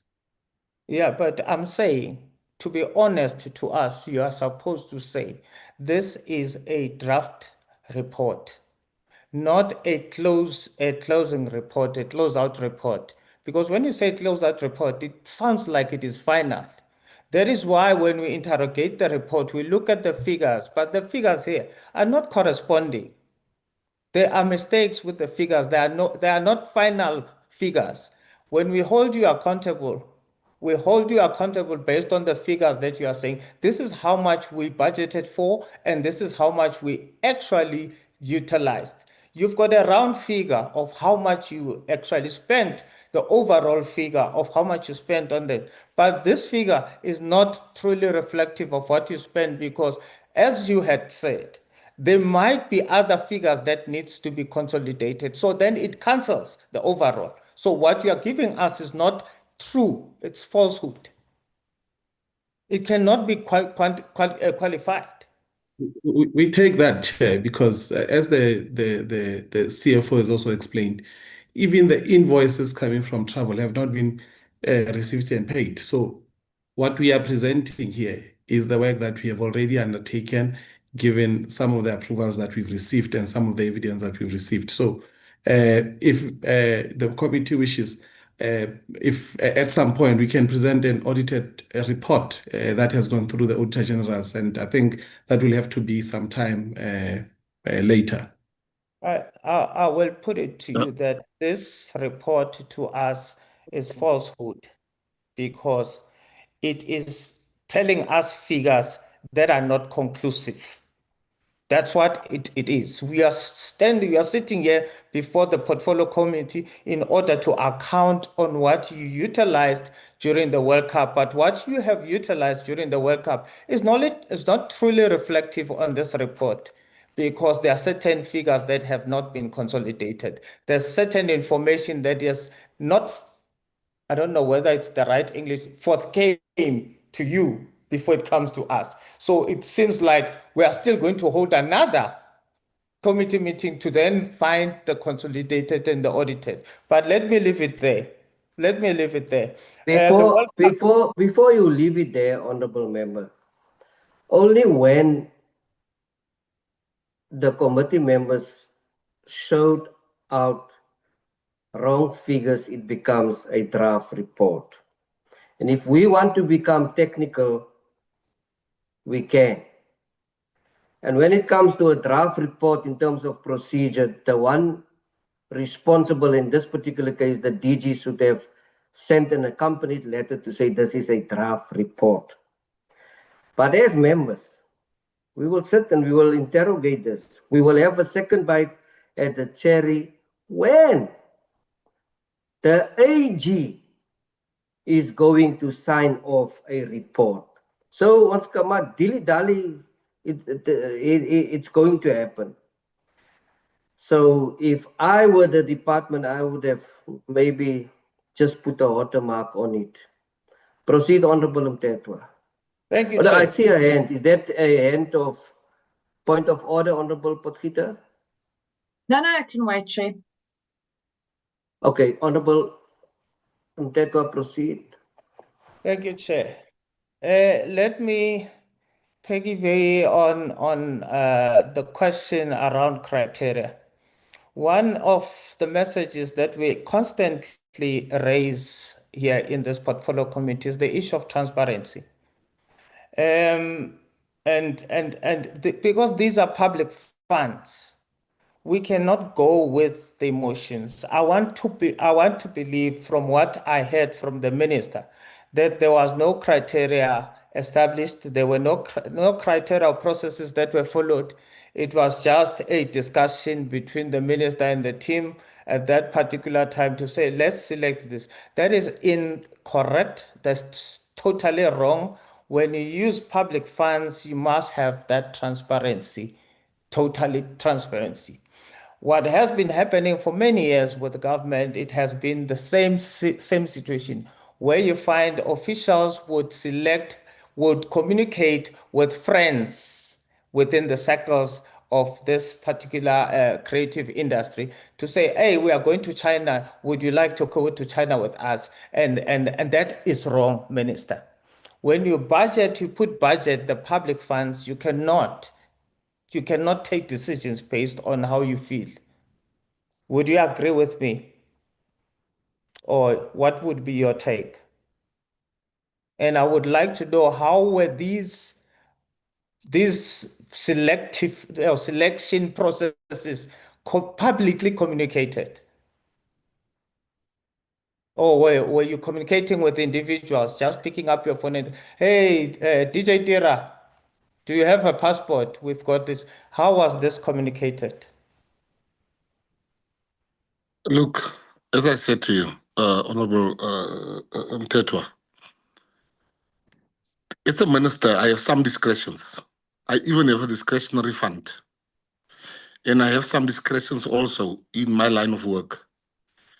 Now, for you to say, I just pick up the phone. I told you we have a rotational system that if we have to have a process of 3 months before we can appoint someone, that's how long this process takes.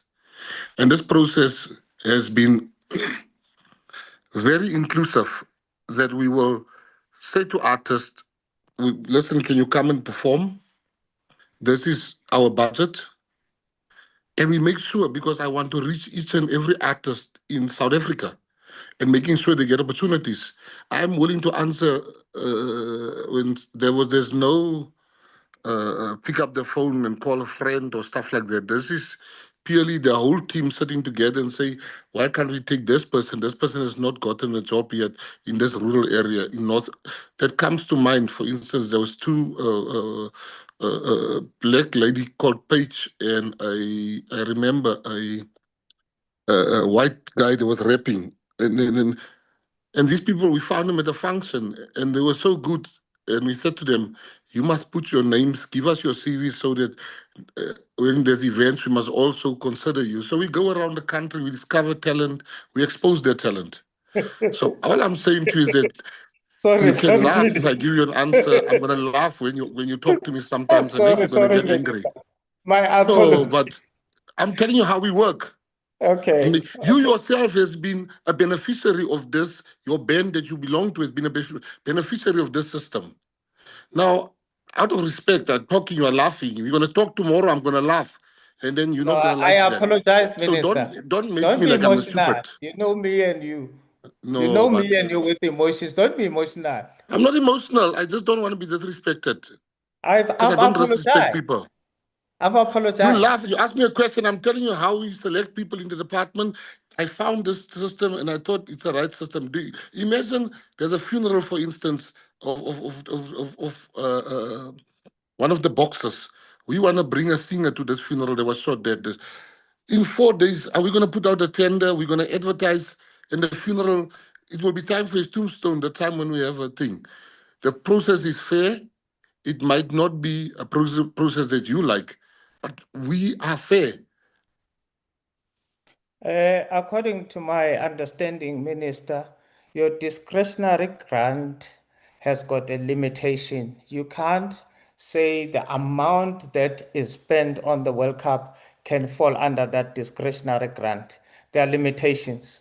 There are policies in government about how do you deal with such huge budgets. There's a tender process in other sectors. There are tender processes where people would pitch and present their skills. You cannot be the minister who then decides, oh, this one is good according to whose standards. I'm saying, Minister, you did what you did, but I'm saying you did not do Not it right. me. And I'm going to The further team. no, the team, the department is not the team that can decide who is good in the industry based on what? What is the criteria? There must be a criteria. You can't just say, because I like jazz, therefore this artist of jazz is good, when there's another artist. There must be a criteria. It has always been. The purpose of policies in government are to prevent such things happening in government. In Gauteng, for instance, they've got a centralized process of procuring services. There's procurement policy that you did not follow. There are procurement policies that you did not follow. Artists, for a journalist or whoever, they are businesses, they provide services.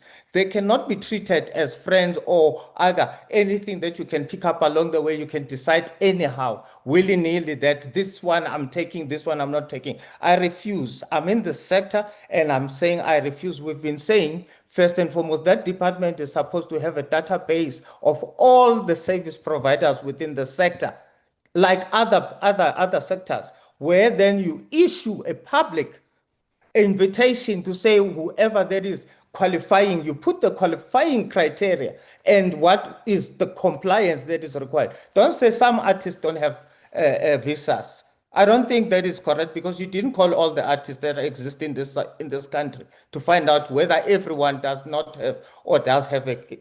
You just used your own selection, your own preference. That's it. I put it to you. That's what you did. That's not But true. see that it's- That's not true. I would never have chosen you if it was I my would own like to see preference, but you therefore were the chosen. criteria. I would I would never have like to chosen see you if I was just using my own preference. I'm not going to allow you to lie about me because there's I would no. like You Minister. benefited because we didn't choose the preference. I If it was didn't my benefit preference, I wouldn't have from the done that. World Cup. I didn't. Don't lie about me. No, I'm not lying Please. about the World Cup. I'm saying I to you didn't about our benefit rotational from the system. World Cup. We are dealing with the Were World you Cup not in now. Durban? We Were are you not dealing in with the Durban? World Cup now. No, but I'm dealing with a rotational system. You deal with the World Cup. I'm answering No, there's you no how we rotational work. system when there's no Don't make this database, about Minister. me. You can't say No, there's man, a you have this rotational. habit, The Honorable rotational. Mtetwa. Okay. You personalize Okay. everything with me and you make it about me. I'm not No. I don't even know most of the artists. I sit with a team of very qualified people. Yes, But now you want Minister, to that's go not out. your responsibility. That's the I am the responsibility of your minister. staff Everything in this member. department is my responsibility. Honorable Oh, members, Honorable Minister, may I request that the member ask a question and the minister respond? And I would like to appeal to members and to the minister and to everyone else that we do that respectively. Members of Parliament has the right to ask questions, has the right to information, and the minister has the right to respond to those questions. So let's do it orderly. Proceed, Honorable Mtetwa. I would like through you, Chair, to request that the department should provide us with the criteria that was followed to select an evidence, portfolio of evidence of such selection process, and all those that were listed and those that were finally picked up from the listed ones. I would like to get that information, Chair. If through you, Chair, if you allow me to do so. Thank you. I think that's noted, and the portfolio secretary will also register it accordingly. Thank you, Chair. The song Chovicho, is the song Chovicho the song of the World Cup? Was there any participation by the department in the making of the song? Did the department contribute to the making of that song? I think it's the song by Choma. I saw it on YouTube. Department? Who the question now been asked to? Department. Department? Chair? No, thank you so much. No, we had no official song sanctioned or related to the events that we had. Thanks. So you didn't participate, you didn't contribute to the making of Jovijo? No. Okay. Mr. Simpiwe Mngube, Chief Director for the Winning Nation. You said that he couldn't go because of some personal challenges. Did I hear you right? Mr. Tebehai.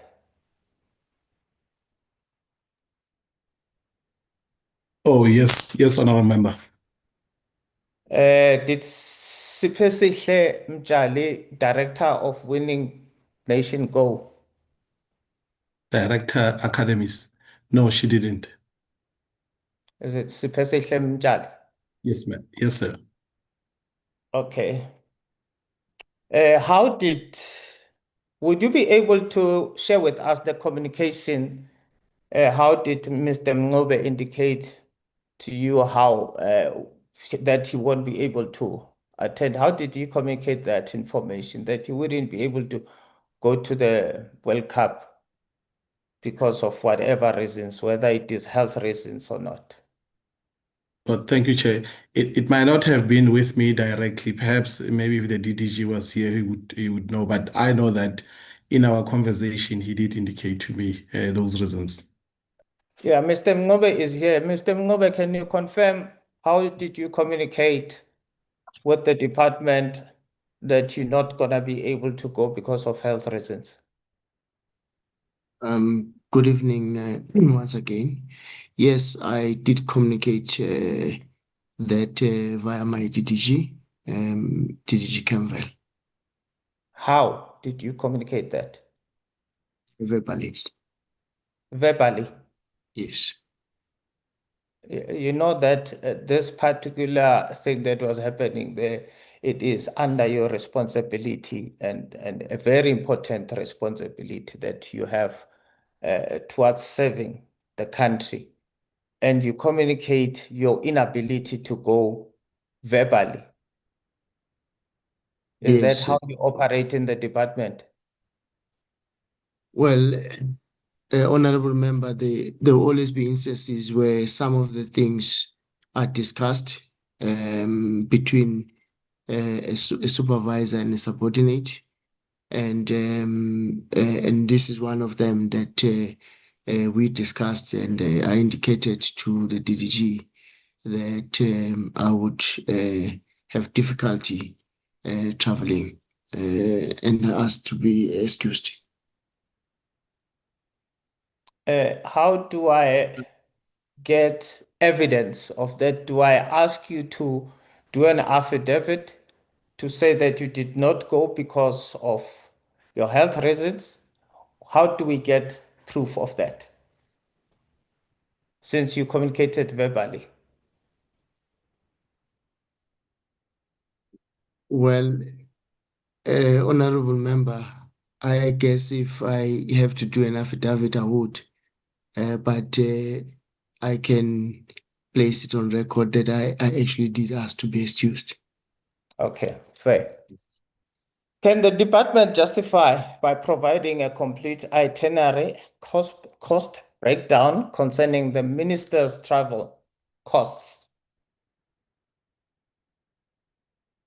How much were the traveling costs of the minister, CFO? I think, Honorable Mtetwa, it has been included, but the department can just confirm that. But let me just go one step on the passionate issue that you have on the artists, and that is, remember, I think when we started as a committee, the minister has informed Parliament that there's a cluster that actually deals with artists.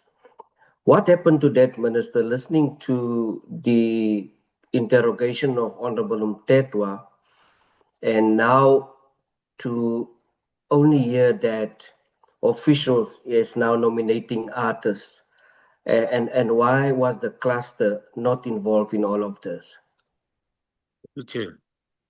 Chair, there's a database at ACPD. So on the database of ACTB is where these people are being nominated from when we sit down and we discuss. And you cannot take TIGRA twice in 3 weeks. So there's a database. It's not out of our heads. But we do encounter, I did it, I went to a school in Northwest 2 days ago where I encountered this group of kids that won competition. I wasn't even aware of it, doing some dances. And I said, these people need to go on our database. Now, the question that you're asking, where is the clusters? The clusters has been given money. We are working with them. During the World Cup, we were not working with them during this World Cup, but it's an ongoing process with them because they are new. In fact, there was a meeting with them, I think, a week ago. But that is our plan to say, going forward, we are getting them. There was some, birth pains with them, something they were unhappy about, some things we were unhappy about. And I think 4 days ago, there was a meeting between them and the department to iron out what we envisioned from them and what they envision us to do. Thank you so much, Minister. The other question, department? CFO? Thanks, Chair. Yeah, through you. I think the issue of the expenditure for the minister can also done after that reconciliation. Like I said, the figures are not yet on the GL. Thanks.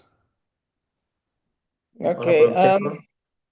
Thank you, Chair. can the department provide internal audit report confirming that the selection of the 47 lucky fans was fair and properly conducted? Would it be possible?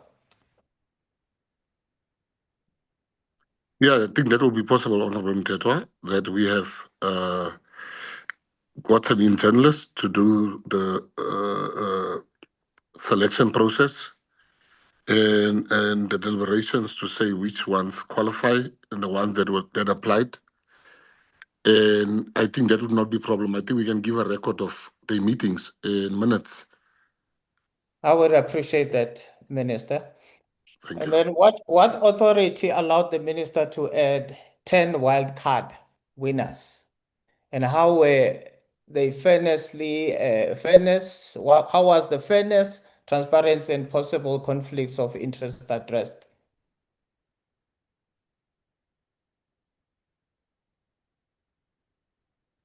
Sorry, was the unmuting button struggling here. The wildcards was part of the fund. It's once again discretion of the minister to say, I want to, and those I'm going to raise money, and part of that money that I raise, we must have a wild card. And people think, I want to be the wild card. And it's, as I said to you, I use my discretion.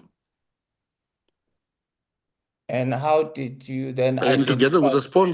the sponsors also felt that we should make it fun. And I said, all right. So we decided together with the people that gave us the money that we must have wild cards and those that was part of the fun and the excitement of people and the community was like, I want to be the wild card. People start talking about it. And it's not PFMA money. We cannot tell people what to do with their money.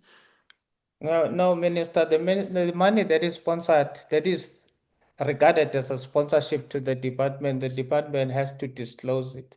It does Yes, fall but under the policies and the regulatory framework of government. I'm saying to you, Honorable Mtetwa, if you go, this is what I do. If you go and you ask people, can you please give us R1 million? They'll be like, yeah, we'll give you R1 million. What you gonna do? Tell us first. And you tell them, and they'll tell you like, all right, what type of competitions will you have? You said with them, let's have this type of competition. I can't say we can't have wildcats. If I say we can't have wildcats, I might not even get the money. And Yeah. as long as the wildcats is not my friends, it's not what it is, purely putting, causing part of the hype. And it did cause a lot of hype. The people we even chose, I have never spoken to any of those wildcard people. No, probably only Bota was a wildcard, but I've not spoken to most of those people. And the Okay. people said, yeah. Would you be able to provide us with the agreements that you signed with the sponsors and to see what were the agreements? I know that sponsorship have got their own conditions that they attach to the sponsorship. There's no free lunch. So I would like to see what were the agreements with all the sponsors. I'm sure that that will also appear on the agreements that they would like to see 10 wildcard winners. We'll If you give you can the be agreement with the sponsorship. There's 11 things that we agreed with sponsors that didn't even happen. There's other stuff that happened, but we'll give you the contract that we have with all the sponsors. I'll appreciate that. Why did some members of the Lucky Fans adjudication panel also receive funded travel? And how did the department manage the potential conflict of interest in the process? The members of that received, they didn't go because they were members of a panel. These are professional journalists that attend our briefings, as I said earlier. These are people that attended the briefings of the department prior.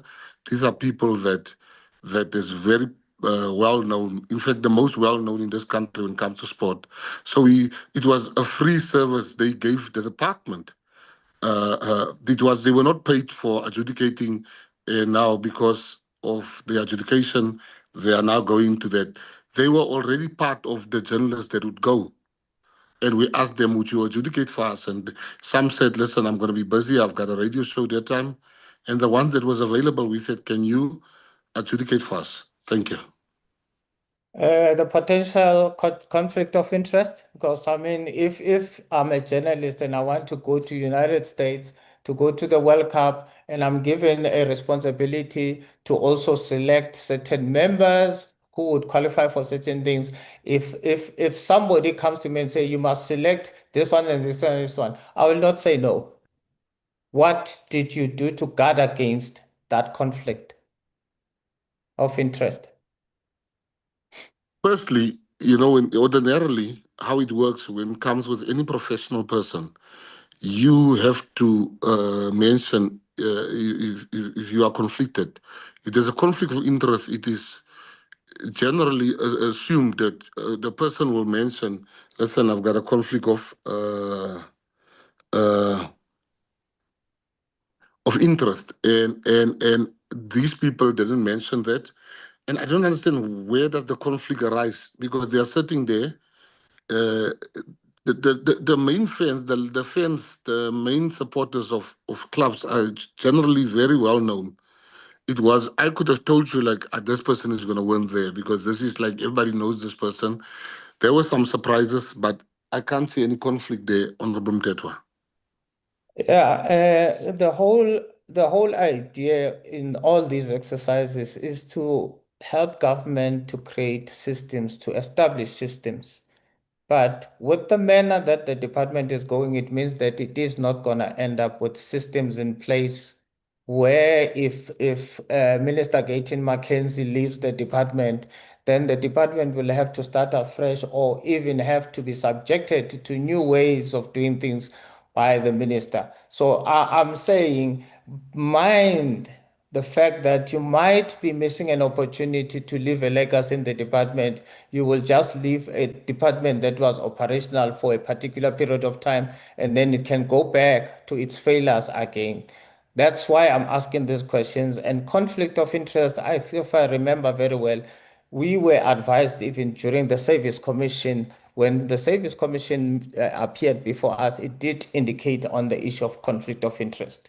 There are blurred lines in this. But be that as it may, how were the podcasters selected? What were the agreements? How were the podcasters selected? And I have also further, in attachment to that question, if you can give us the clarification on how was Lucian Godfrey and wife selected to be part of those who are going to the World Cup. And also Isaiah Karelse. If you can please clarify that. What was... I'm very curious that you choose the two colored people. Of so many people, you choose the two colored people. Isaiah runs a very successful podcast. Yeah. Very successful. He's got numbers. And the same with Lucian. They both run very successful, independent of the department, very well known. You don't know, there were a lot of colored people listening to them. So yeah, that is how they were chosen, just like any other person were chosen. So your criteria was that, oh, these are colored, so I must take them because there are many podcasters out there. The question that was asked by Honorable who asked the questions, that you see, we don't want tomorrow to be accused that government, and when people talk of government, they include us, even the parliamentarians, that we are corrupt, we chose our own friends. I remember Isaiah Karelse, you said something about Isaiah Karelse being a child of a family friend, and I think it was on a post, whether it was on TikTok, and I said, how are people are not going to view us as being transparent, being fair, because now when you post something like that, it says that you selected this person because he's a child of a friend. And No, you don't you see the challenge of not having a criteria that is but we have a established. criteria. We just told you now. So what I'm saying to you, I think the best thing is going to be up and down the whole night here. So I think, Honorable Mtetwa, let's give you the contracts, the record, and stuff like that. I've known Robert Marawa for a very long time. A man that I respect a lot and it advised me on many matters regarding sport. I would ask him questions. Now, is it a conflict of interest when Robert is there? I know a lot of people. So I'm saying to you that I have a suggestion that we rather give you the record of how these people were chosen, the minutes of those meetings where they were sitting. Yes, please. I would appreciate. I think that would be much better. I think so too. Because I'm concerned about the issue of transparency. This issue of transparency, if I were to vouch for the department that it was truly transparent, I would not be able to do so. As a member of the portfolio committee on sports, arts, and culture, who's supposed to say, yes, we know what is happening in the department, it is 100% correct. We won't be able to give that. But be that as it may, let me move to the SAFA. Chair, I'll be quick on the SAFA one. It's just We are very transparent. We are very transparent. Okay. That's why we didn't take. That's why we gave. We didn't let the department choose the lucky fence. We didn't make the department choose some of the people there. So that's how transparent we are. Thank you, Honorable Mpetwa. All right. Mr. Bailey or Mr. Zwane, you can respond to this one. The procedure regarding nominations, for example, you may have, for example, the nomination forms were submitted at the president's office. Is it true or not? No, it was all nominations had to go to the CEO's office. The CEO's. Must I speak? Must I speak?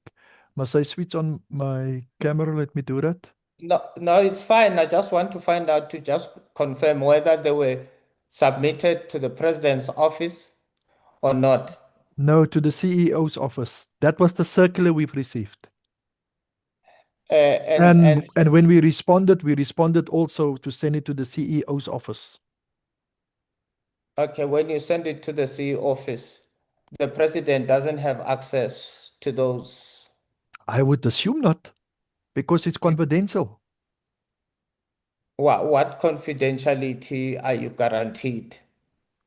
What is the guarantee of that separation of power? And especially because he also, as the president, is a candidate himself. That's why I'm asking that question.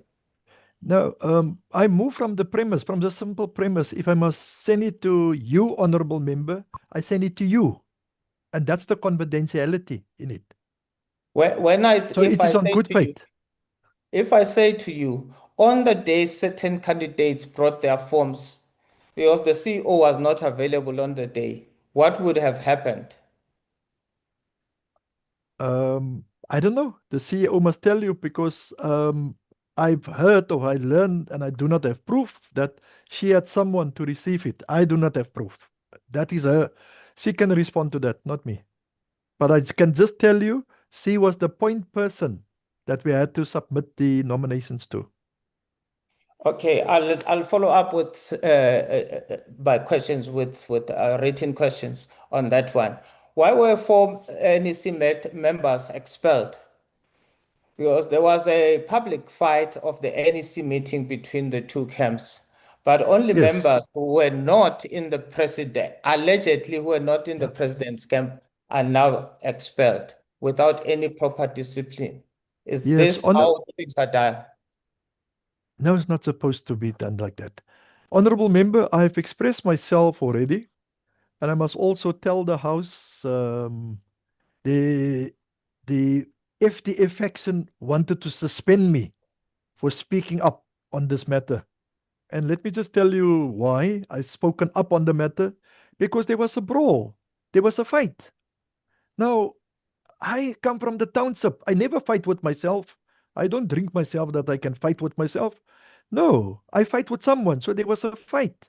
And that is what I've asked for, a full investigation into what happened. And for that, these FDF guys wanted to suspend me, because I said there's others also involved. So I'm not saying that the 4 was not involved in the fight. I'm saying that there were more people involved, and we should be fair on this matter. Did you report this matter to I did. SASCO? No, I SASCO. did not. I did not report this matter to SASCOC, but subsequent actions I've reported that to SASCOC. This matter, I reported this to the emergency committee, and for that they wanted to suspend me because I reported it. The last question that I'm going to ask. Previously, when SAFA came to present to us, there was an issue about the amendment of the Constitution always before the elections. In 2022, a motion was presented that NEC members are not members of SAFA. Do you remember that? And cannot vote. Yes, I remember that. Was the Constitution amended? You talk about this year? No. That time when this motion was presented. I cannot remember it was ever amended that time. So meaning that when the Constitution is amended or there's a motion that suggests that we should amend, you are not, as members, you are not involved in amendment of the Constitution. I would have expected that maybe at an AGM, then the Constitution, the draft Constitution, amendment of the Constitution will be presented for the adoption. So you don't remember adopting the Constitution? It was not even tabled. Okay. Currently, what is the situation? What matter has been brought in terms of the Constitution or the changes that must happen before the 2026 Congress? Can I just focus on that one point for now? Just that one of the voting of NEC members. Yeah. I think two regions submitted that as an amendment, and that was the only motion that was never voted on. And I suggest that the portfolio committee ask for the recordings of that meeting. And I remember it clearly. There was no voting taking place. And when the Cape Town delegate questioned that, he was threatened to be put out of the meeting. It was just ruled from the chair side. And that is also, honorable member, that is also in my letter to FIFA, which I've also asked FIFA to investigate. Okay, now that there are regions elections that collapsed, how would they impact the national elections? I've just counted 11 dubious elections that have taken place in regions. And you will find, honorable member, and the rest of the honorable members, that you will find the same FTF, and I emphasize FTF, cabal or clique or members who are part of the NSC are deployed to those ones to where there's doubt if those people elected would be pro Danny Jordan or against Danny Jordan. You will find these guys will go there. And you will find, for example, in the KZN, the chairperson of KZN said even before he went to a meeting, just watch, we will take two more regions that will come our way. And he went there. He went to Amajuba to take Amajuba also. Wrap up, honorable members. SAFA is in chaos. There's 11 of it that is dubious. And we say, honorable members, we say we cannot have. There was a question asked by honorable member Daniels. He asked me the question earlier, and I thought it was a loaded question. He asked, can you have development in the current situation? And my response was, you cannot have development in a war-torn situation. And I'm saying now, we cannot have elections in this war-torn situation that we find ourselves. We have 2 or 3, and there's court cases also pending. There are letters that has been sent, numerous letters of objections to the CEO. Dololo, she's not responding. And therefore, I consolidated all of that in my letter to FIFA to ask them for help. All right, Minister and President of SASCOC, what intervention can be provided? I would have expected in the first place that an independent observing committee or whoever that is sent in these in this. It should be somebody. I would have expected SASCOP to be the observers at such meetings where there are elections involved, and as opposed to the very same members who are conflicted, who are candidates to go and observe at a committee, at an elective conference of a region. That is so wrong, so wrong. So I don't know if there's, because now we can see here that our soccer is going to suffer. Literally, not SAFA, SUFFER. It's going to suffer. If there's no mitigating plans or any intervention, and I'm not saying this minister that you should go and then disband SAFA. Then you come and say, we were advised by the committee to disband. Please, I think we seriously need to have an intervention here, Chair. I rest my case. Honorable Thank Mteta, you, we Chair. have to move on. My humble apologies to do this Thank to you, you. I'm having still two members, then I'm having a second bite at it. I see a hand of Anastasia. I will give an opportunity later. I first want to give a privilege to members. But with that said, and Minister, you have listened, you heard what the responses of SAFA is, and one cannot state it better that when it comes to governance, SAFA is in a governance war zone. I am now going to give an opportunity to the Honorable Nkosi. Thank you, Chair. I think we can all agree that we've covered largely all the discrepancies that have been presented in the so-called closeout report. And I call it the so-called closeout report because obviously it cannot be a closeout report when we still have got so many issues that are still outstanding beyond that.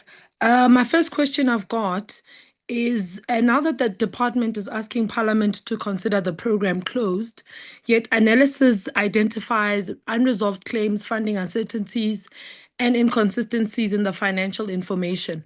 What internal control failed to detect that these issues before this report reached us as Parliament?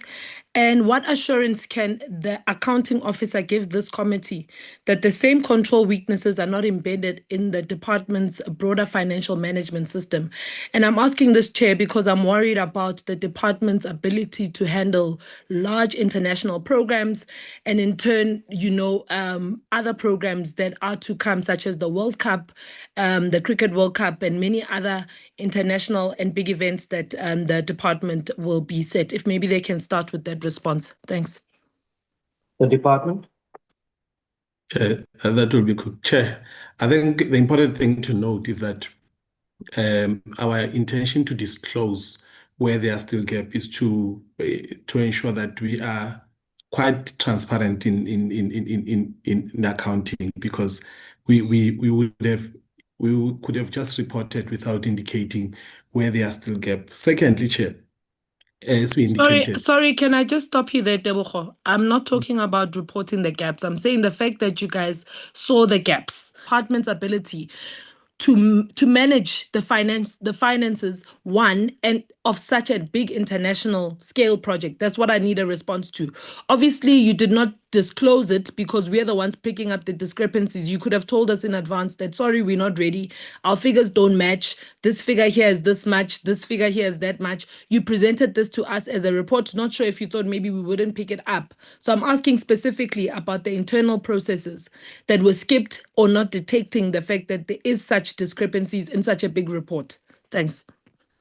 I would like the CFO also to respond to that, because the member is spot on in what she is saying.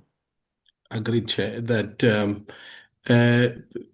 we have been saying we will report when we are ready. We needed to respond to this meeting's agenda to give that progress as requested.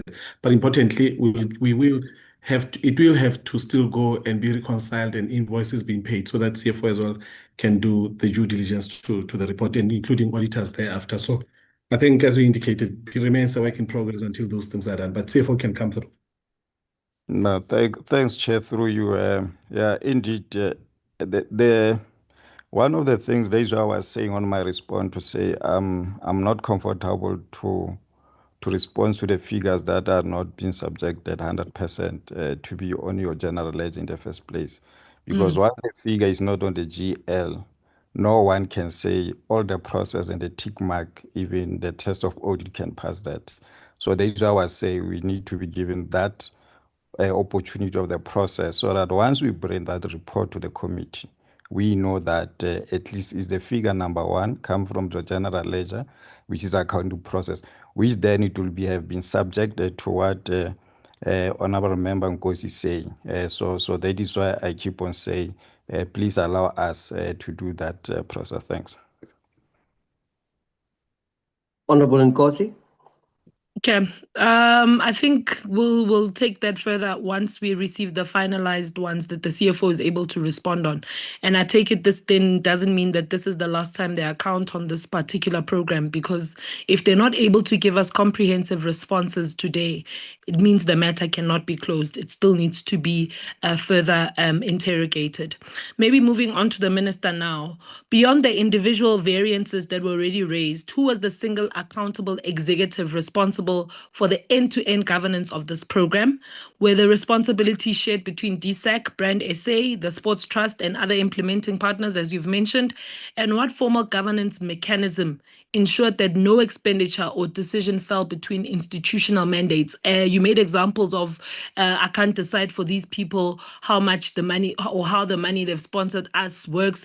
Ultimately, will you be able to table for us an accountability matrix around the governance of such a program, Minister? Thank you very much, Honorable Nkosi. The ultimate responsibility lies with DSEC, and we will give you a matrix of that responsibility and the record of happenings. How did it happen? And the ultimate responsibility is with DSEC. This is our program. Thank you, Honorable Nkosi. Okay.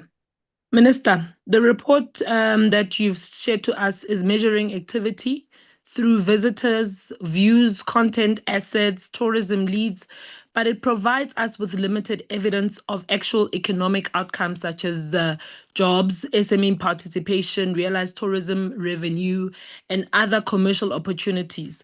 Why did the department design or accept a performance framework that measures activity more than strong public value? What will you change in future so that international event expenditure is approved against measurable economic returns rather than headline outputs as such as this World Cup? Thank you very much, Honorable Nkosi. I think what we've done, what you've seen there is from the department.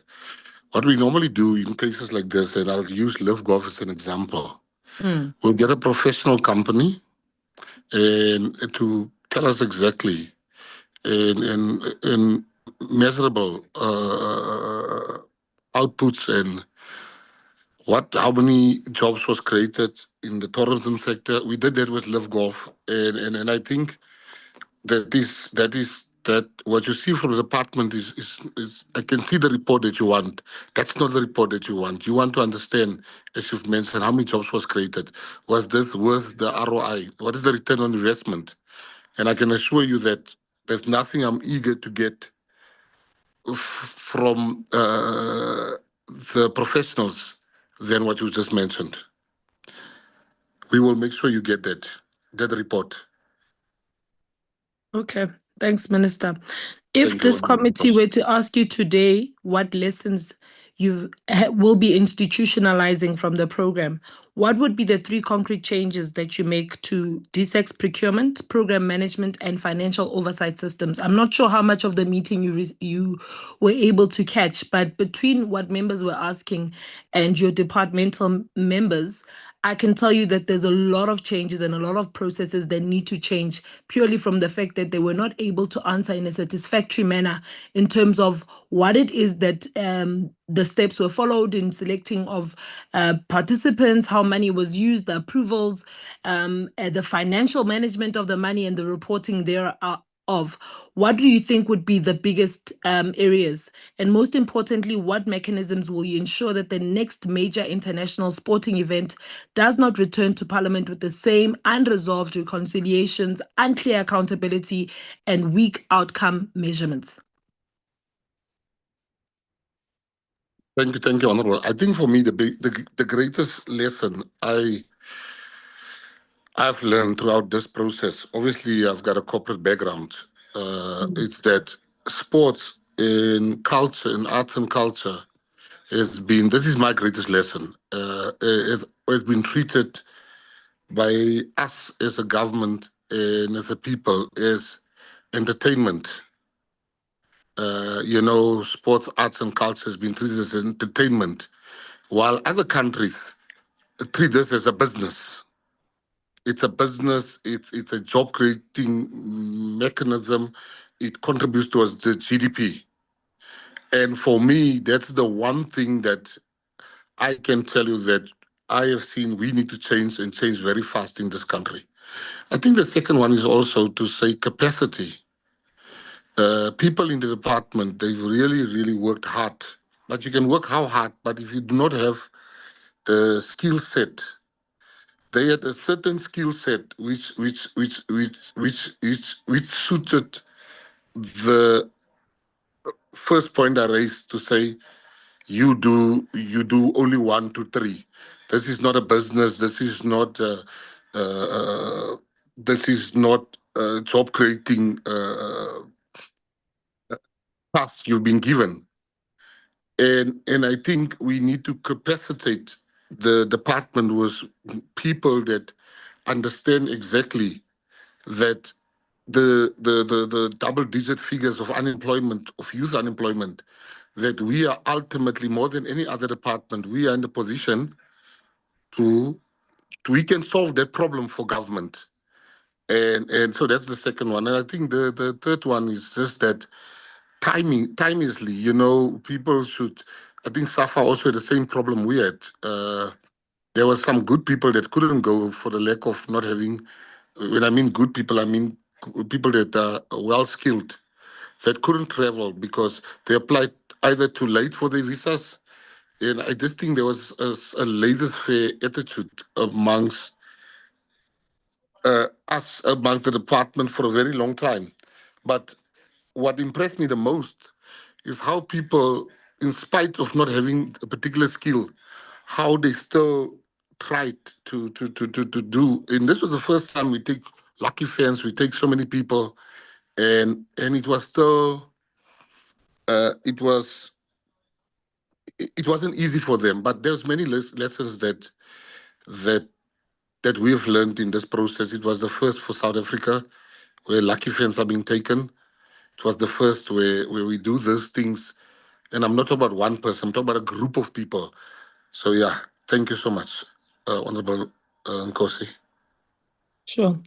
And then just from one last question, Minister, would you then agree that the program cannot credibly be regarded as closed out while we still, as Parliament, unable to determine definitive final costs, who funded what, and whether all advances and claims have been settled, and whether every major expenditure produced an approved deliverable? And I'm saying this because there were also other things we picked up where, for example, you said tickets were purchased or funded by this, but then it also appears on the DSEC expenditure. So we're not quite sure in terms of whether the money was paid by DSEC or if it's double billing or what the issue would be. Would you then, as the minister, agree that we cannot agree as Parliament or the Portfolio Committee that this is a final closeout report? Honorable Tembile, I agree with you 100%. I think I'm going to say something against the department and something for the department. What I want to say for the department is that this is a 180-page report, which makes it near impossible to call it the final 30,000 report. words.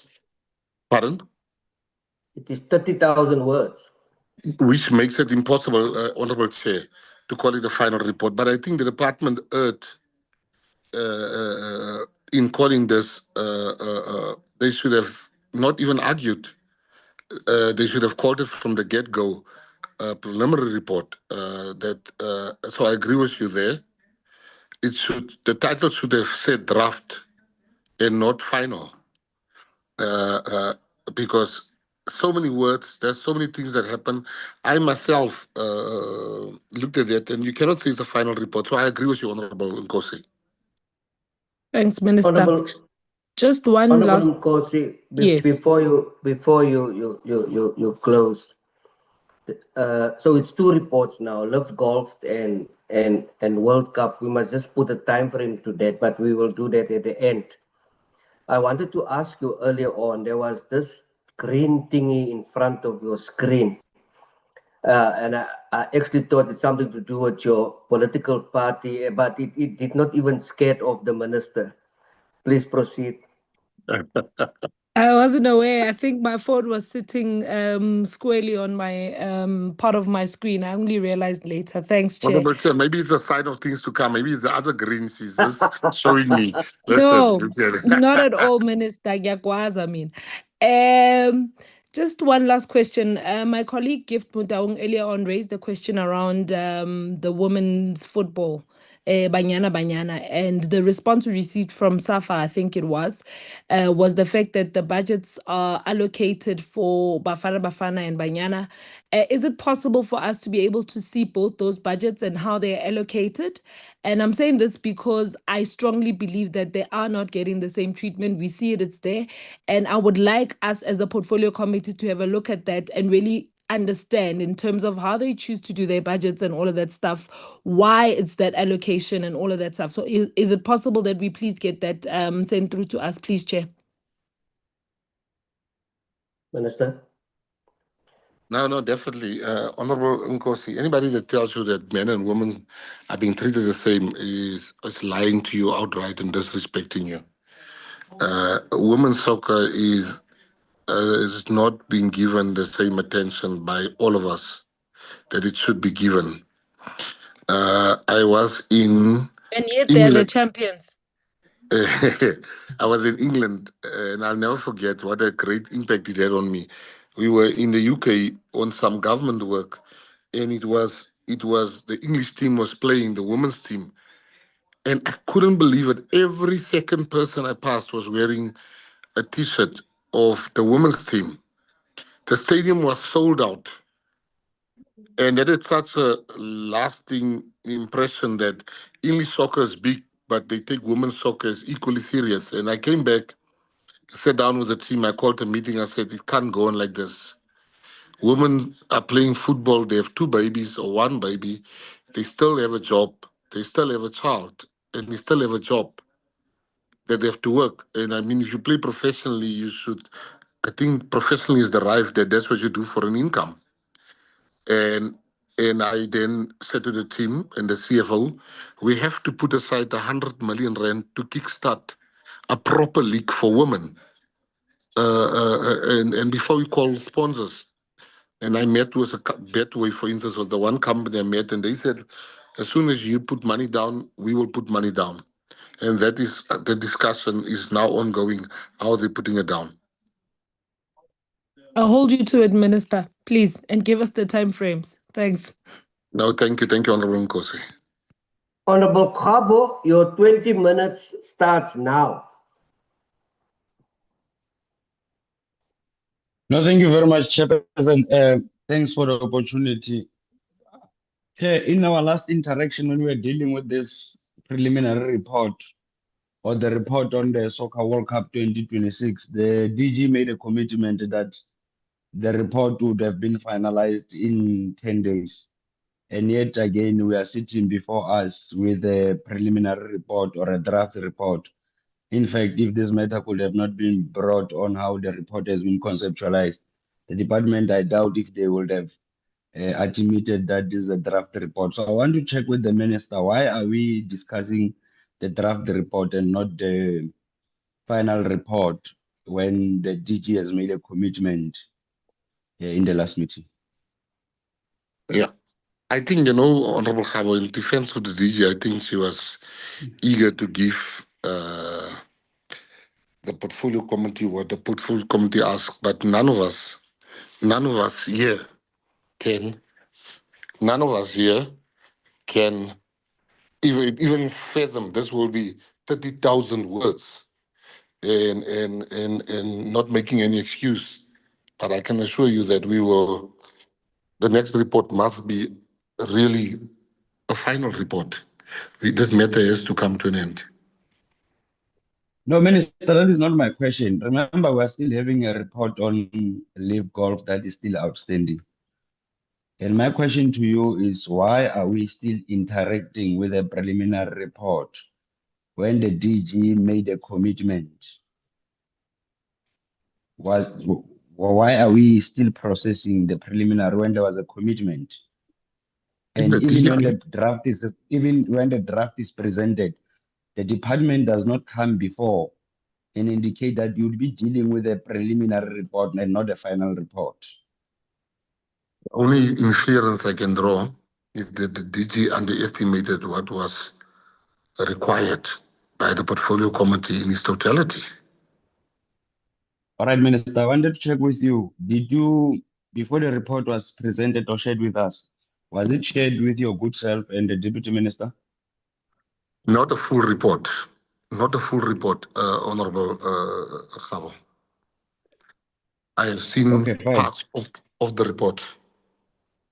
I think, Chair, this is one thing that we should have seek clarity on before the meeting started, because this thing of dealing with reports in bits and pieces, it's a problem. And I would want to raise my question with a disclaimer that we are dealing with a preliminary report, and unfortunately, it becomes difficult to hold people accountable when you are presented financial statements that have not been audited. So I'll still take my risk on holding the minister accountable on some of the questions. Minister, Honorable Litsi earlier on asked questions on and around the DJs, your podcasters and influencers on the process that has been followed to identify them. And I heard you saying that you had used your discretion. Am I right? No, I said, this is what I said. I said that we call, I mentioned this question on another question that was Honorable Mtetwa, was Honorable Lithier. We said, we have a database, we have a team of people that sits there, because, and I used to see the same artists being in the past, before I was even part of the department. The same artists, and the complaints I would get is people like, we don't get work from the department. We then said, listen, give us the database and we'll sit with them and say in the database as a team, let's take, this is a jazz event, let's take this jazz artist, we've taken those ones last time. That's what I said to Honorable Lithier. So we use our discretion from the database. Okay, so would you use your discretion on the database?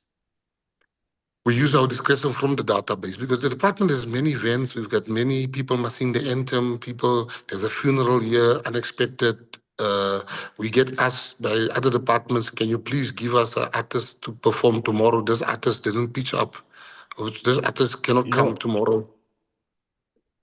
Minister, I always tell you that you've got an appetite of picking people outside the legislated process, and me and you always disagree on that matter.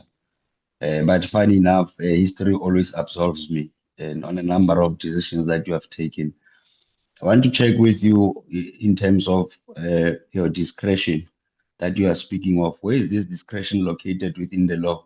Which piece of legislation or which law are you using to apply your discretion when we understand that in terms of public administration or administrative justice, the process, our understanding is that the government must be transparent in its own proceedings.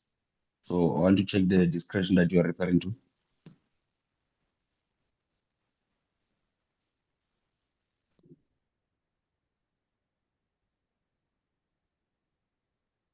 The minister? Sorry, I'm muted. I'm speaking to myself here.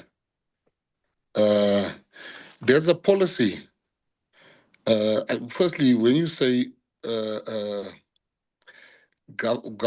you've always been proven right with me, I cannot show you one thing where I've been proven wrong. But what I can do is to give there's a policy which I can just ask my staff to send to me quickly, but the names do come from the database of the department, and we use our discretion there on the database. You cannot have the same artist, but I'll get the policy now. No, that one I understand it, Minister. I hear that is a good intention of you making sure that artists are not being repeated. My question is, how do you get to a point of saying that what sets of key areas that you look into as part of your discretion to say that this person cannot participate now because of he or she has participated before? You either use attendance registers to check who has been participating before, or how do you get to that point? Because I know you know. In fact, I know that you are not a prophet. So what process that is followed? The process that is followed. How do what process? Which process did you follow according to the police? No, I'm not a prophet. That is that is. I'm the only prophet here, please. Yeah, Prophet Tebo Lithia is the only prophet. I'm not going to take the Honorable Lithia. What I'm saying is not Gaten McKenzie alone sitting there saying, this artist must be taken, this artist must be taken. As I mentioned the word team, we said with a team, and because I will tell you, Honorable Habo, it was coming here, and I don't embarrass artists, but you will see that every event I would see the same artist. And I said, guys, we don't want that. And we want also new talent because there was something called opening the industry where people are like saying, but we never get a chance. So what I think is that we will sit with people and there's a attendance register to say, as you say, who did we use? Sometimes I don't even know. When they come to me, they want me to sign. I'm like, but didn't we use this artist last month? They're like, no, we didn't. We didn't use this artist last week, and I'll be the one that's wrong. So the people that I work with, we trust them to do the right thing.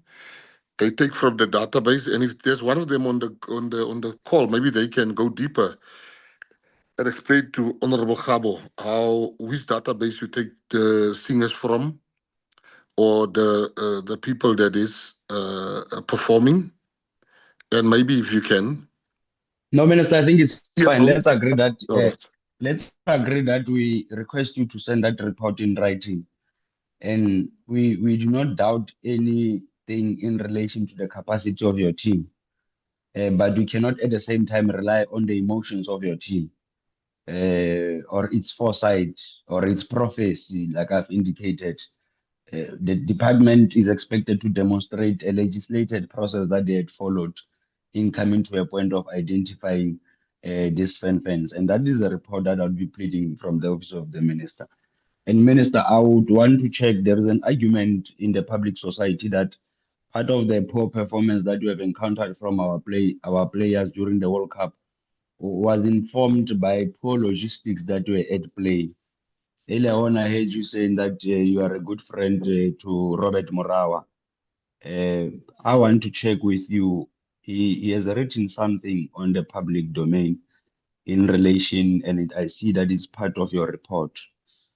It speaks to a trip that costed, it says that did Bafana Bafana, this is what it says, Bafana Bafana flew to Mexico, but at 11 million. And I would want to check with you in terms of your preparations of logistics. Apart from the amount that we have spent on single trips, of which I would want you to confirm or deny, because I was trying to check the official amount set aside for Mexico alone. I could not get that confirmation. If you can confirm that what Robert Sports Worldwide is alleging in terms of 11 million is right, but second to that, in terms of logistics, Minister, we were informed according to your report that at some point players had to travel for more than an hour and still catch a flight of more than 3 hours, which impacted negatively on their performance.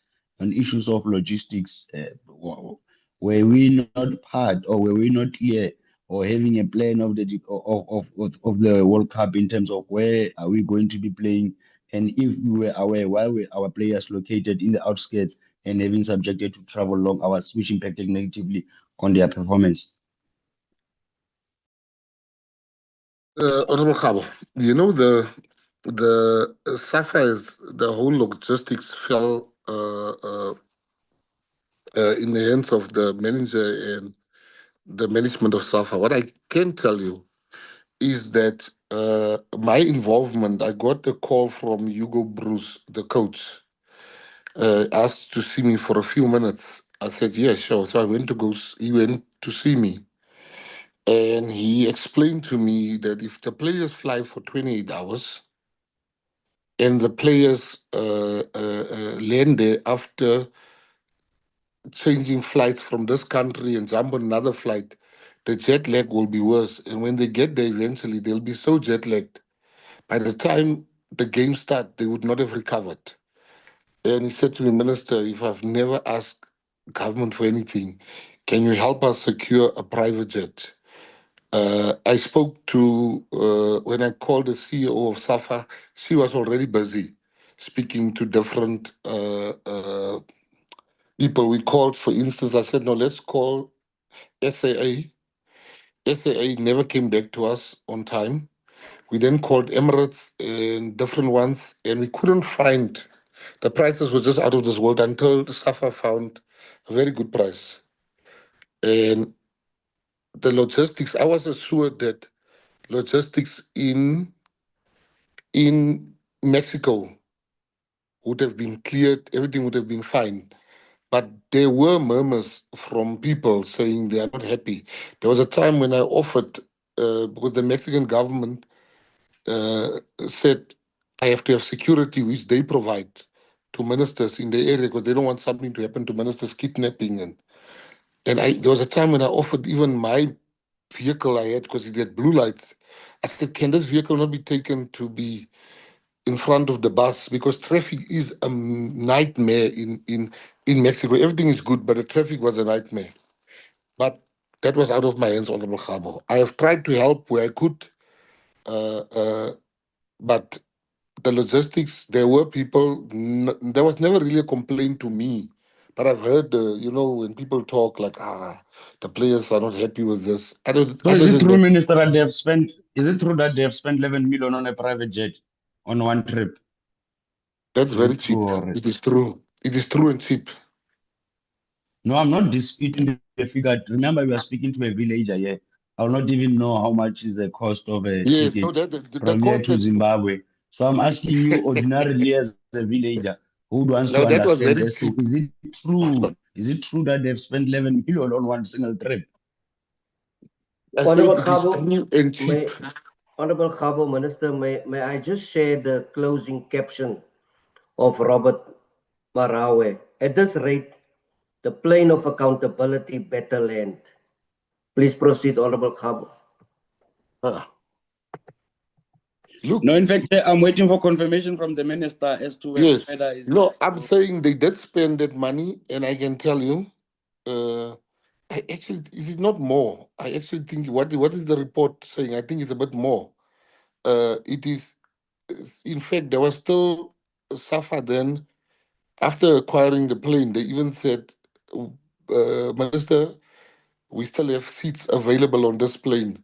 If you can offset some of your costs and let the people fly at the back. There's still seats at the back. Maybe if you have your staff going. But then I looked Dump at seat.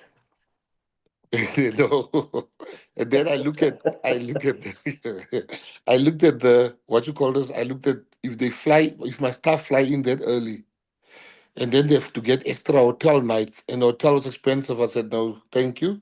But SAFA did offer. But it wasn't, I can tell you, the CEO of SAFA got the cheapest flight I couldn't even get, and I understand aviation, and I know people in aviation. I couldn't, all the prices I got from Emirates to friends of mine with jets, they were all way above the prices that SAFA got, because I called a lot of people to say we need because other African countries also took the private jets from owners in South Africa. So it was very difficult, and they paid huge amounts of money. No, Minister, I'm trying to understand and comprehend your response. And part of your response, you're indicating that you have tried reaching out to different service providers. I'm not sure if I heard you correctly. Yes. Meaning that yourself as a minister, you were sourcing for quotations. No, you must understand, when you talk about a private jet, you can only speak to few people. And when I would, for instance, phone... Just bear with me. I'm a typical villager minister. No, I'm trying to So I will explain not to you. understand this language and how you guys are processing issues. My apology for calling you guys how the minister and other people are processing issues of private jets. So that's why I'm just trying to get an understanding. I met with the CEO of SAFA, and she said to me, Minister, I agree with the coach. We cannot have... I said, I also agree they cannot go. Said, Minister, we've spoken to everybody here in South Africa. We couldn't find. I then called the Minister of Transport. She gave me a gentleman, I think his surname is Lamula at SAA. Lamula then gave me... I called Mr. Lamula. He then, I think a few days after I spoke to me, he was no longer the boss there. I then called, he gave me another number. I called that number and say, can you meet with SAFA? So I'm not sourcing quotations. I'm calling different people. I know people that has companies. I said, please, can you help? It was an emergency.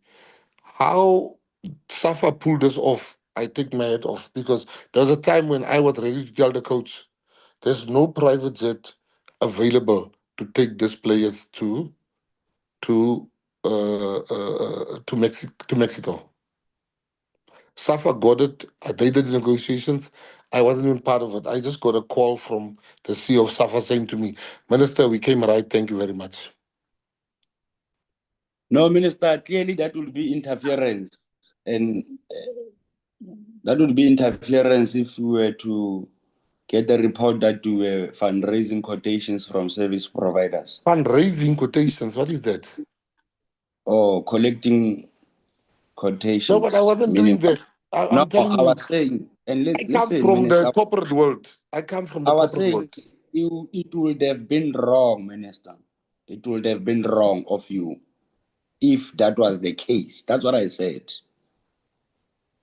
Can we get the SAFA to provide clarity on the procurement of a private jet that allegedly has costed 11 million for one trip?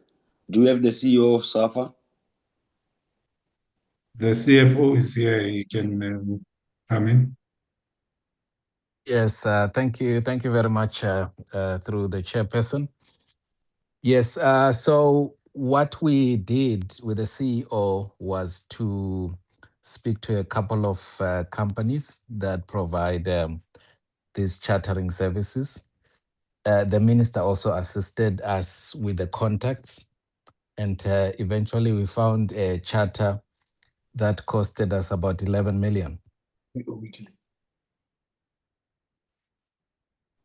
So yes, it's fine. We have confirmed 11 million. I'm also much more interested on the process. Now, from time to time, you keep on saying that the minister also contributed in terms of the names of service providers to be called. And that's what you have just said. Can you take us into confidence in terms of the process that you had followed on you procuring this private charter for 11 million? And at that time, why was there no proper preparations for the traveling of players?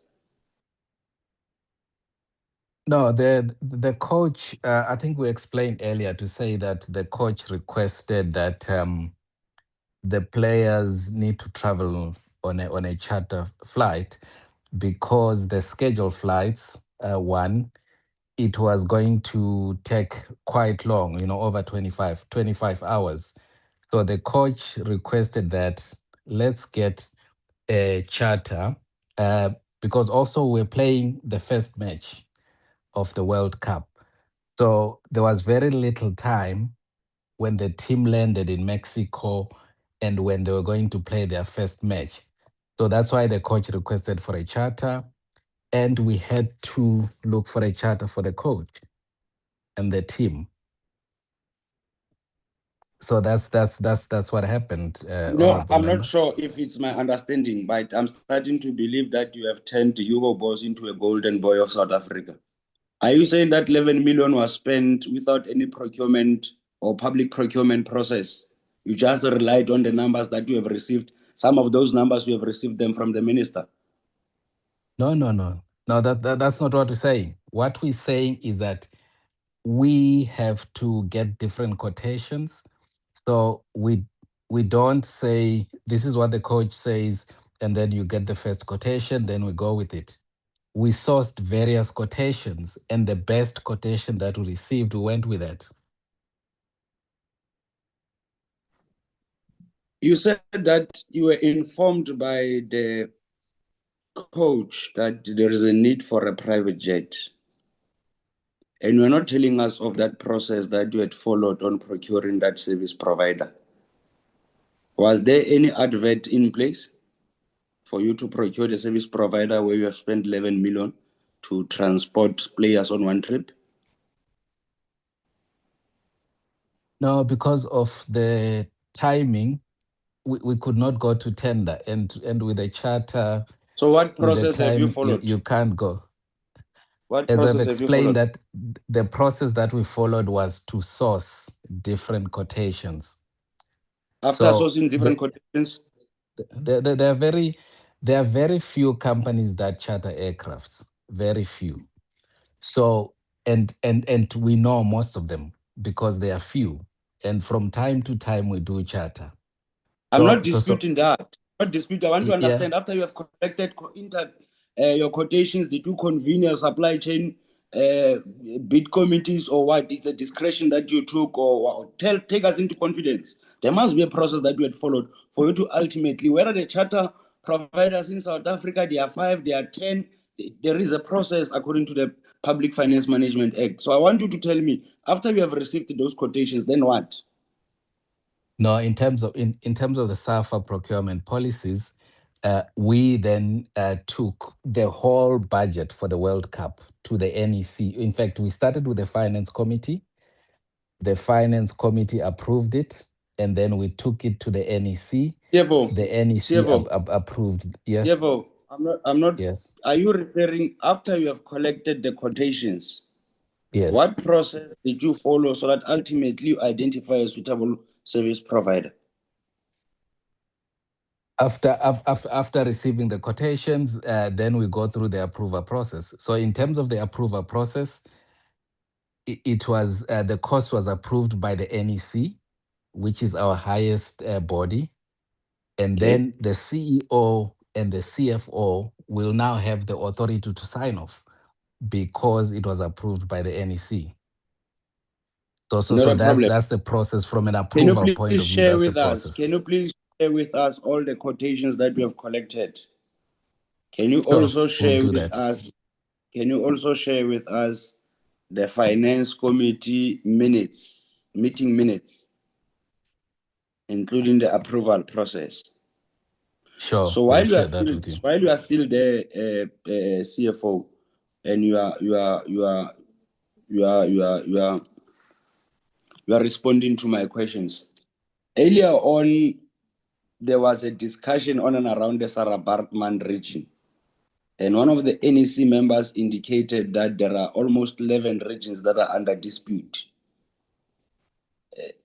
And one of the things that they have indicated in this meeting in relation to convening the Sarah Baartman Regional Conference was that the delegated people did not have the necessary authority to facilitate or oversee those conferences. And I would not want to deal with the nitty-gritties of their disputes, but I would want you to take us into confidence as to, when you oversee a regional conference, what happens, who deploys, who sends people to oversee on behalf, what is the role of SASCOG?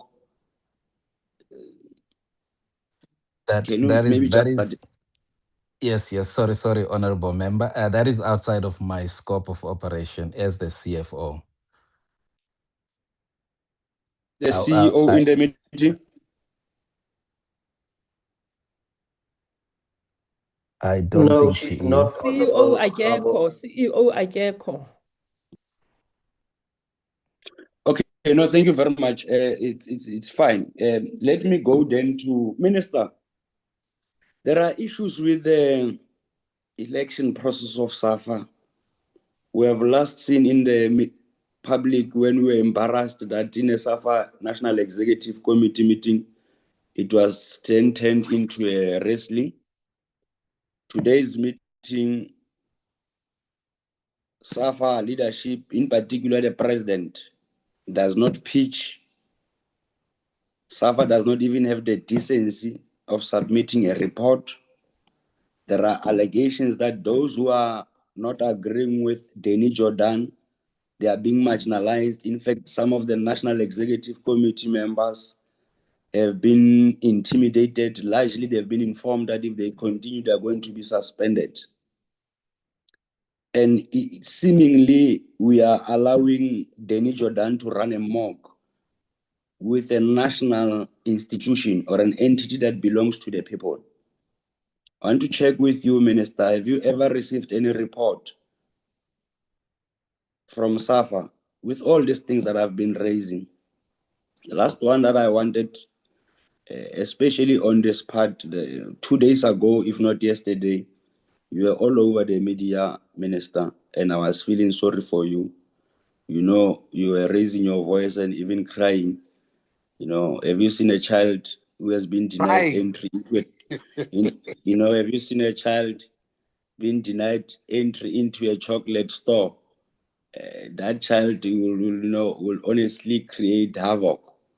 And I saw the minister not being impressed with SAFA deviating from the MOU or MOA that they've signed on the implementation of VAR. With all these problems that I've explained, Minister,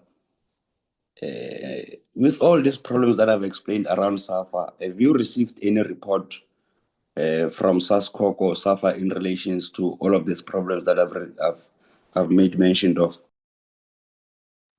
Thank you, Honorable Sabo. You make me really feeling good when you say I was crying. So you're a very soft guy. I wish I was really crying. But what I can tell you, yeah, I did receive reports, multiple reports from aggrieved members of SAFA. I've spoken to people that are unhappy with SAFA. I have addressed the SAFA conference, whereby I made it very clear in that conference to say, anybody that's unhappy here with the president of SAFA, he must stand for elections coming up in 6 months. I think the election, it was just before the World Cup. I addressed them, I said, you must stand and you must come to me when you are being intimidated from, or prevented from, and Danny Jordan was there, everybody on this call was there. I said, if they intimidate you, come to me if they don't want you to run.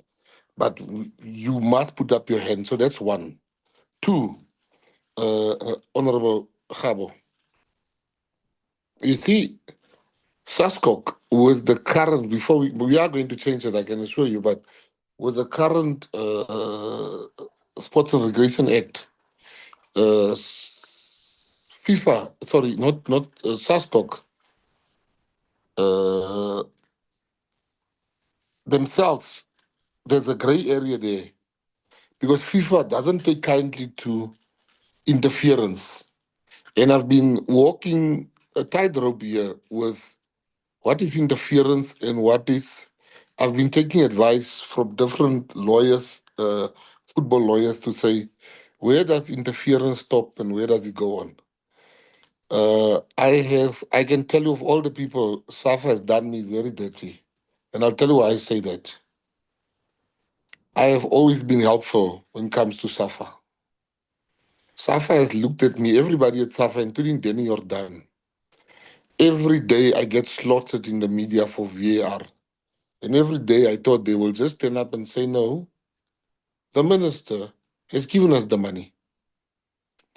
The minister is done what he said he's going to do. Nothing.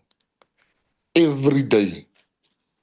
I'm like, but what type of people am I dealing here with? I wrote them a letter. They've not answered.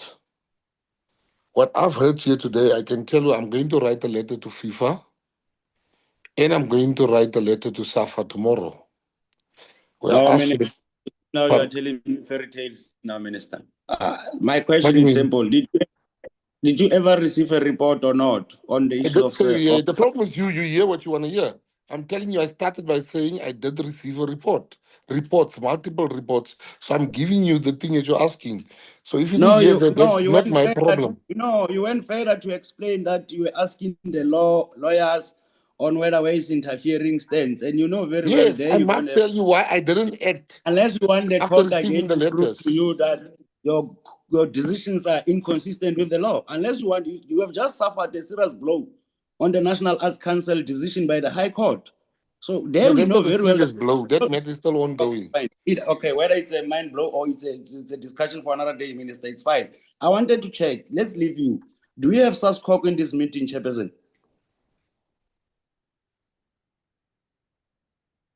Chairperson, do you have SASCOC? No, SASCOC is not in this meeting. They left the meeting. Chairperson, from the side of the department, I pose my questions to the person who oversees this federation, inclusive of SASCOC? Because I wanted to check with them. Clearly, the minister says that he has received the reports, and it's fine. Can I maybe, so maybe if I can get someone from the department who will respond to these questions. Or if we don't have anybody, let's go to the CFO again. Let's go to the CFO. I've regained my senses. We can go back to the CFO. CFO, you know, in your presentation earlier on, you had indicated that you were informed by the coach at that time that the players would have to travel for too long, of which it will impact negatively on their performance. And he ultimately advised that you should get a private jet. When was that? Was it before the games? Was it during the announcement of the squad? CFO? Or maybe let me start here. CFO, Yes. CFO, what is your highest qualification again? I've got an accounting degree and a higher national, How many years of national experience? diploma in How accounting. many years of experience do you have as a CFO? Since 2007. So it's 2007. over, it's 19 years. No, that's good. I'm very happy. No. It didn't mean that you are not dealing with a fly-by-night here. CFO, then respond to this question. When was this meeting or engagement with the coach that ultimately led you to the process? Honorable member, the coach's request came about 2 weeks before they left for Mexico. 2 weeks before they left for Mexico. Yes. Remember, you said that you are going to share with us the 3 quotations of the private jets. My apology, Yes. like I said, I'm a villager. When you call it a charter, now I call it a private jet. We grew up knowing it as a private. So my apology for that lingo. Tell me, are you able to share with us? Do you remember the name of the service provider? No, I don't remember, but I can share that with you. Because we've got a procurement department. Yeah, we've got a procurement department that deals with that. So I can get that from them tomorrow. That would be highly appreciated. If you can get us first and foremost You said that this approval was done by the National Executive Committee Finance. If you can get us the minutes of that committee meeting. Secondly, we can get us the 3 quotations that were submitted. Thirdly, if you can get us the name of the service provider that was appointed. Thirdly, if you can also add the process that you had followed in acquiring. I've heard you from time to time that you have mentioned the minister, and I did not want to conclude that the minister was an active participant on the supply chain management process, of which we all know that in terms of the PFMA, the minister is not supposed to be doing that. If you can submit that in writing by tomorrow, so that we are able to process this matter once and for all. Is it fine in that way, CFO? Just to clarify, what was approved by the NEC was the budget, which included the World Cup cost. I think that's what I said. So yes, so I'll provide you with that. Obviously, in a budget, I agree, CFO, like we have indicated. Obviously, in a budget, it has budget votes again, and would the depart as much as it will be overall budget that has been approved, you'd have budget votes to say that in terms of transport, this was specifically budgeted for transport. Yes, So correct. that's what we would want to get from you, so that we also, apart from the approval, I doubt if there is any problem in you giving us the name of the service provider, including the quotations and the process that you followed. Honorable Khabu, I am apologizing to you. You have to wrap up. I also just want to back you up as a member of this portfolio committee. Earlier on, it was said that there are no many companies that provide a service, and a few minutes later, we are being told that we cannot remember the service provider's name. So it is an endless struggle, but we should not give up. Go close, Honorable Khabu. Please close. Yeah, one day. Ja, eendag is eendag. Die straat gaan loop dood en as die straat loop dood, die poppe gaan dans. Chairperson, with that being said, I'll submit some of my questions in writing. Thank you very much. Some of the issues that I wanted to raise was related to SASCOC and was also related to the issue. But one last part, Chairperson, I think it's the Deputy President earlier on who has indicated that during the Sarah Bartman, there were 2 people who were deployed. And I've seen the letter on Brand Scholes and Company, the chartered accountants. I wanted to check with 2 people. First and foremost, the CFO, as to whether is he aware of these chartered accountants and if he can confirm that he has ever appointed them. Secondly, I would want the Deputy President to provide clarity in terms of what he had said earlier on in relation to the Brand Scholes and Company being forged, or there are allegations that it has been forged. I'm raising this because of Chairperson. I'm sitting here with an affidavit that was written by the despondent is Mr. Scholes. And this affidavit, Chairperson, was submitted yesterday, where he is reputing or dismissing his participation or the participation of his company at the regional conference of Sarah Bartman. And he's also citing in his affidavit that his company details, including the legitimacy of the audit firm, it has been compromised, because he does not remember signing any authorization of the usage of this company. He does not remember signing any affirmation of the results of that regional conference, Chairperson. It is for that reason why I requested the minister to provide us or take us into confidence as to whether has he received any report in relation to SAFA, Chairperson. I also want to recommend, Chairperson, we must look at the legal aspects on what are the possibilities. First and foremost, Chairperson, we need to summon Denny Jordan to this meeting. We need to find a way of summoning Danny Jordan to this meeting. Second to that, Chairperson, we need to request the report from SASCOC. Now that these issues were indicated, it has been we were informed in this meeting that it has been raised with SASCOC. What has been their intervention, Chairperson? My worry is that if we continue allowing the dominant faction in SAFA, which has been led by the president, Mr. Danny Jordan, to continue running amok, we will end up losing our status of participation in the FIFA arena. And with everything that has been taking place, Chairperson, I think it is important as a portfolio committee to resolve, as in when we are approaching, or before we close this meeting, we resolve on the approach that we need to take on how do we save SAFA from these hyenas, Chairperson. Thank you very much. Thank you so much. Honorable members, we are now going for the final penalty shootout. And first penalty by Honorable Leah Potgieter, second Honorable Molotani, third Honorable Matahu.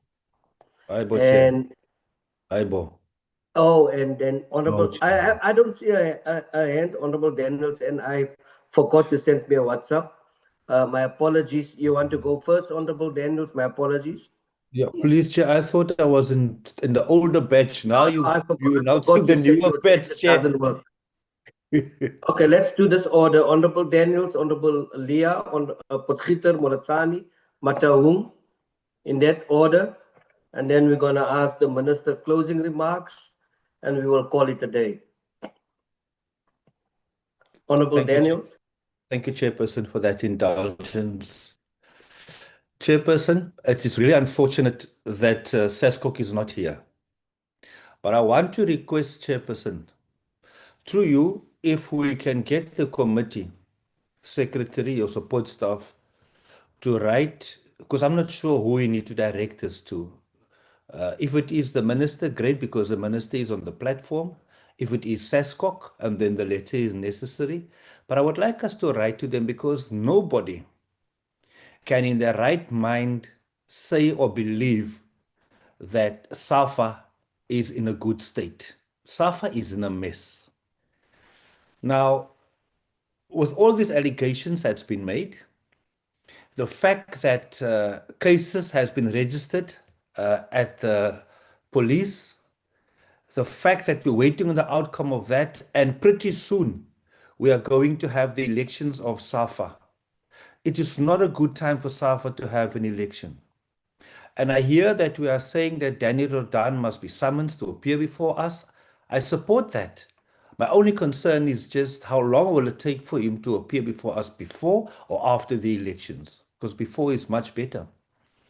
Now, we need to find out, Chairperson, through either the office of the minister or SASCOC, what can be done as far as SAFA is concerned, because I've heard the minister say, not for the first time, that FIFA is very strict when it comes to interference, or there's the gray area. But now SAFA is running amok and we cannot have that. So we need to check if the elections can be stalled based on the allegations and because of the matters before court. What's the prospects of a rerun of elections? Considering that even these auditing firms say that the letters were forged. What's the prospects or possibilities of placing SAFA under administration? Should it be that these things are not resolved before the election date? Just so that we can make sure that when the elections happen, that the processes were all fair and just.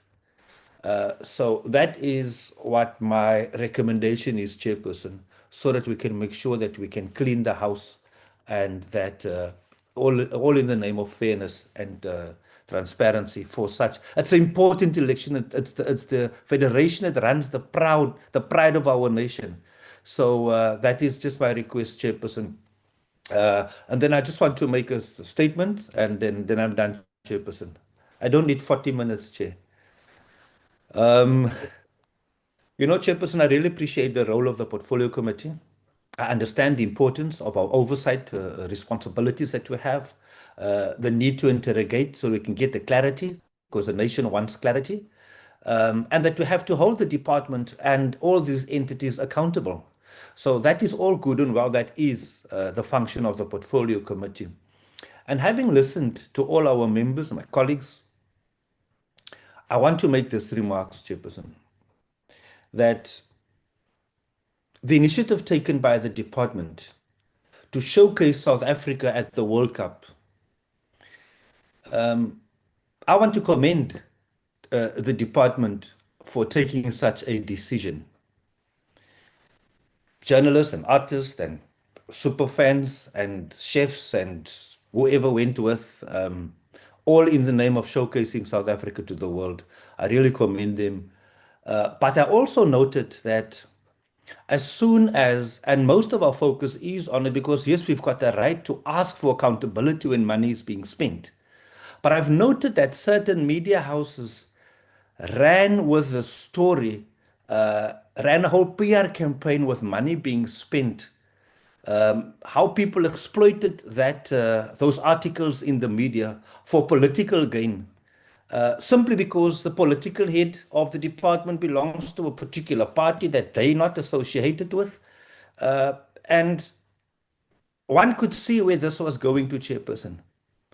Now, considering all of that, considering the exchange rate and how it affects cost, I want to encourage the Department of Sports, Arts and Culture not to be deterred by all the noises around the cost factors, because what I wouldn't want to see, you know, this is a beautiful thing that has happened. So what I don't want to see, remember, next year we've got the Rugby World Cup and we have also got the Cricket World Cup. So rugby, cricket and football is in the top 3 of our sports in the country.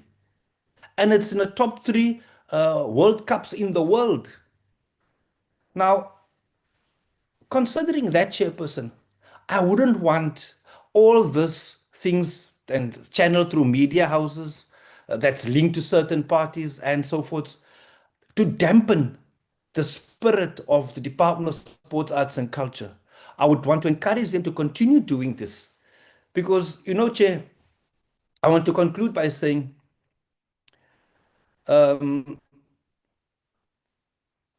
Cricket World Cup. Let me use that as an example.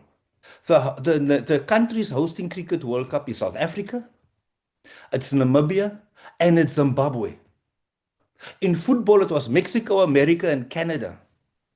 So next year with the Cricket World Cup, I really want to see a carbon copy of what has happened, taking South Africa to the world. Right here in South Africa, in Namibia, and in Zimbabwe, that DSAC do exactly the same thing or improve on what they did and blow it bigger and further and higher and out of proportion, because the exchange rate will then be in our favor. So we can accomplish more with 31 million or 35 million, whatever the final amount is going to be, or 40 million, whatever it's going to be.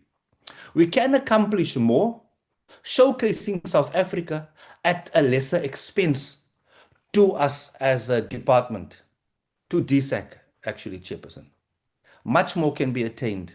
Much more can be done for much cheaper, because then we don't have the challenge of the exchange rate that pushes up the amount to what it is for the same, for much more value for money. If we do that, so to DSAC, please don't take your foot off the pedal, because I heard the minister earlier on say that it's the first time that ever that this has been done.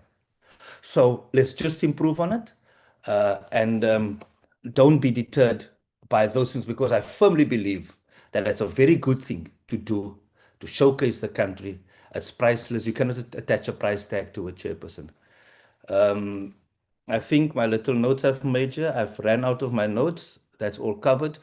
Lastly, Chair, the World Cup in Australia, we are going to be faced with a similar thing. People are going to say, because exchange rate is not in our favor, but it's much lesser than the American dollar.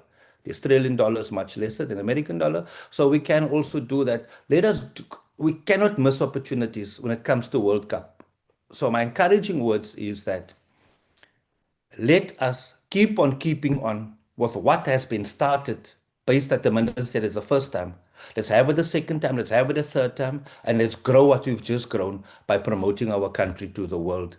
Thank you so much, Chairperson. Thank you, Honorable Daniels. Portfolio Secretary, please take note of the recommendations made by Honorable Daniels.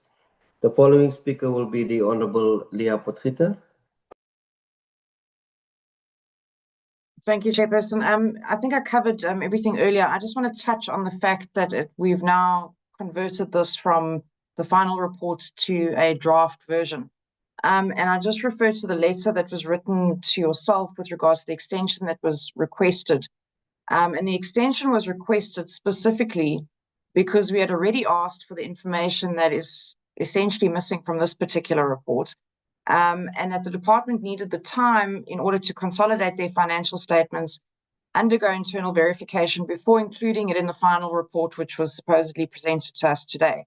And this is all stated there. I do understand that subsequently, because of the fact that we've now, basically found out that, personal travel was included in official travel, and the travel agent is up to who knows what, and some people have been excluded, etc., and that the information provided was not final, that we still need a subsequent follow-up on that.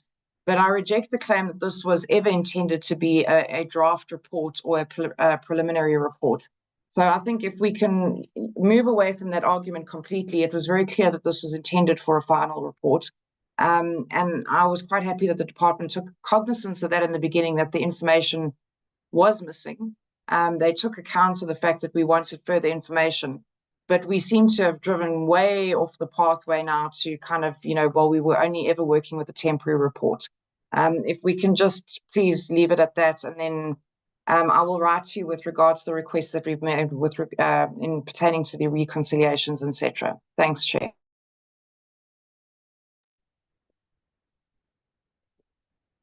Thank you so much, Honorable Potgieter. The Honorable Molatani. Thank you very much, Chairperson. Chairperson, my last two questions. I just want to check with SAFA, Chairperson. How much are they paying Coach Reem Dak? As now he is now coaching also under 23. How much are they paying Reem Dak?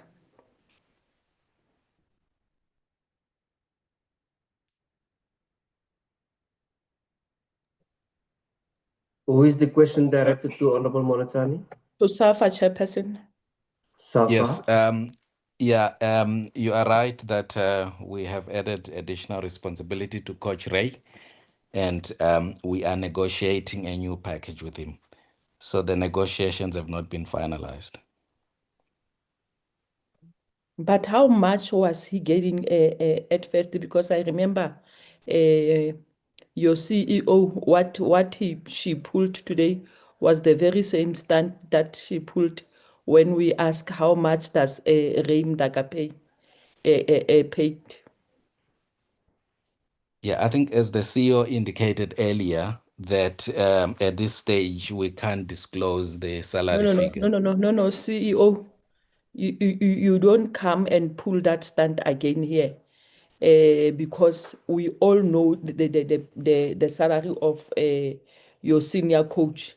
What is the problem to say it? How much does Coach Rape get per month?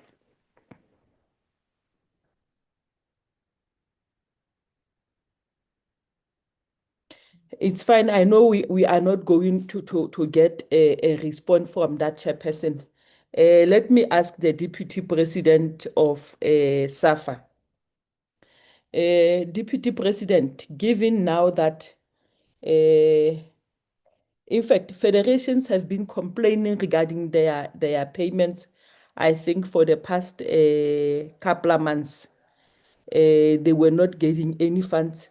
I remember at some point I got a letter from one of the federations where I've tried to get clarity from the CEO, and she never responded on my email also or on my WhatsApp.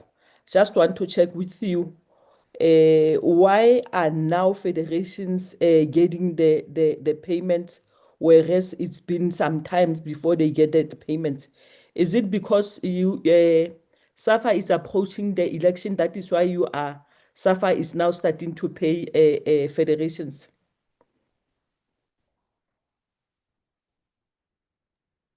I'm not sure whether the member is asking about regions or if federations. Yes, regions. My apology. Okay, I think it's for us. It's very clear that look, for quite some time the regions have not been getting their grants, and of course it's because of the issues of cash flow and all of that. Now every time SAFA has money, they give regions money, and it's not now. I think it can go as far as early this year, March, when we started to give money, because as indicated that it's now a matter of priority. If Bafana Bafana or under 20 and all of that ought to go and compete, and on the other side, you have this thing that you need to pay the regions. You had to choose whether to embarrass the country by not going to participate, or you talk to your members to have that understanding that once SAFA is liquid, they can be able to get their money. So I think that is the approach, and our understanding is that the regional grants are a constitutional matter. It's not about being a favor, and that is why every. Let's Sorry. agree that you have stopped to pay regions for some time. I agree with that. Yes. Why now? It's because there's money. Chair, I think the understanding, like I've indicated, that in as far as the issues is concerned, is that once SAFA has money and is able to make payments, then it should be able to make payments. Unfortunately, it will coincide with this particular issue of the elections, but the issue, like I indicated, that it started as early as this year. When SAFA receives money, they will put something to the regions. Regions had understood that there is a problem of cash flow at SAFA. They struggled, but ultimately, the issue is that once SAFA has money, we expect that SAFA must pay the regions, because it's something that is good, so that football at the lowest level does not suffer. Did you pay all the regions? I think the CFO can come in, but as far as I know, every region that deserves to be paid ought to be paid. Can the CFO provide the portfolio committee with the report and the evidence that shows that regions have been paid, which regions have been paid, and which one are still outstanding, and what is the reason for not being paid? If we can get that report today, it's Tuesday, Thursday morning.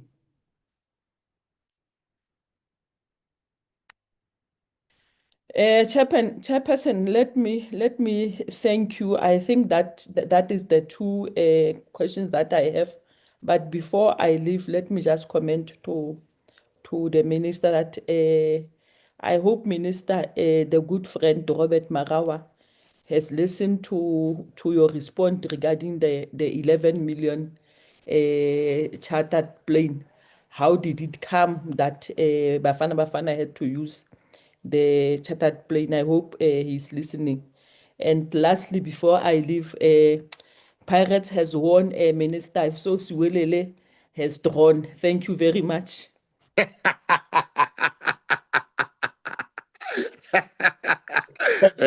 Honorable Motau. Thank you so much, Chairperson. Yeah, I think, Chair, We have spoken so mouthfully today as a portfolio committee, and I'd love to clap hands for you, for all the members. And two important questions. Minister, last week, when we had a meeting, I think in that meeting you were not there. I think you left earlier. And we asked the deputy minister about a report. If it's not last week, maybe it's the week before.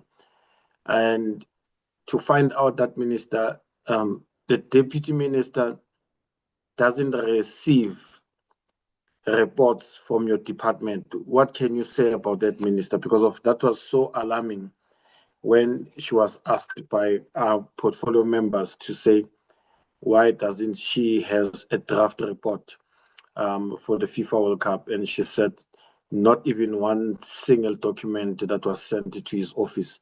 So what can you say about that, Minister, before I move to my last question? Well, this is the first time I hear of that. Everything I sign in my office, every submission, it's got the deputy ministers there. It comes from her. She sign and then I sign. But I will take it up with her. But she also is not in a position that she must complain. She has the executive power, the political power to act when people don't give her reports. She has that power. So but I will take it up with her. It's the first time I hear of it. Thank you very much, Honorable Gift.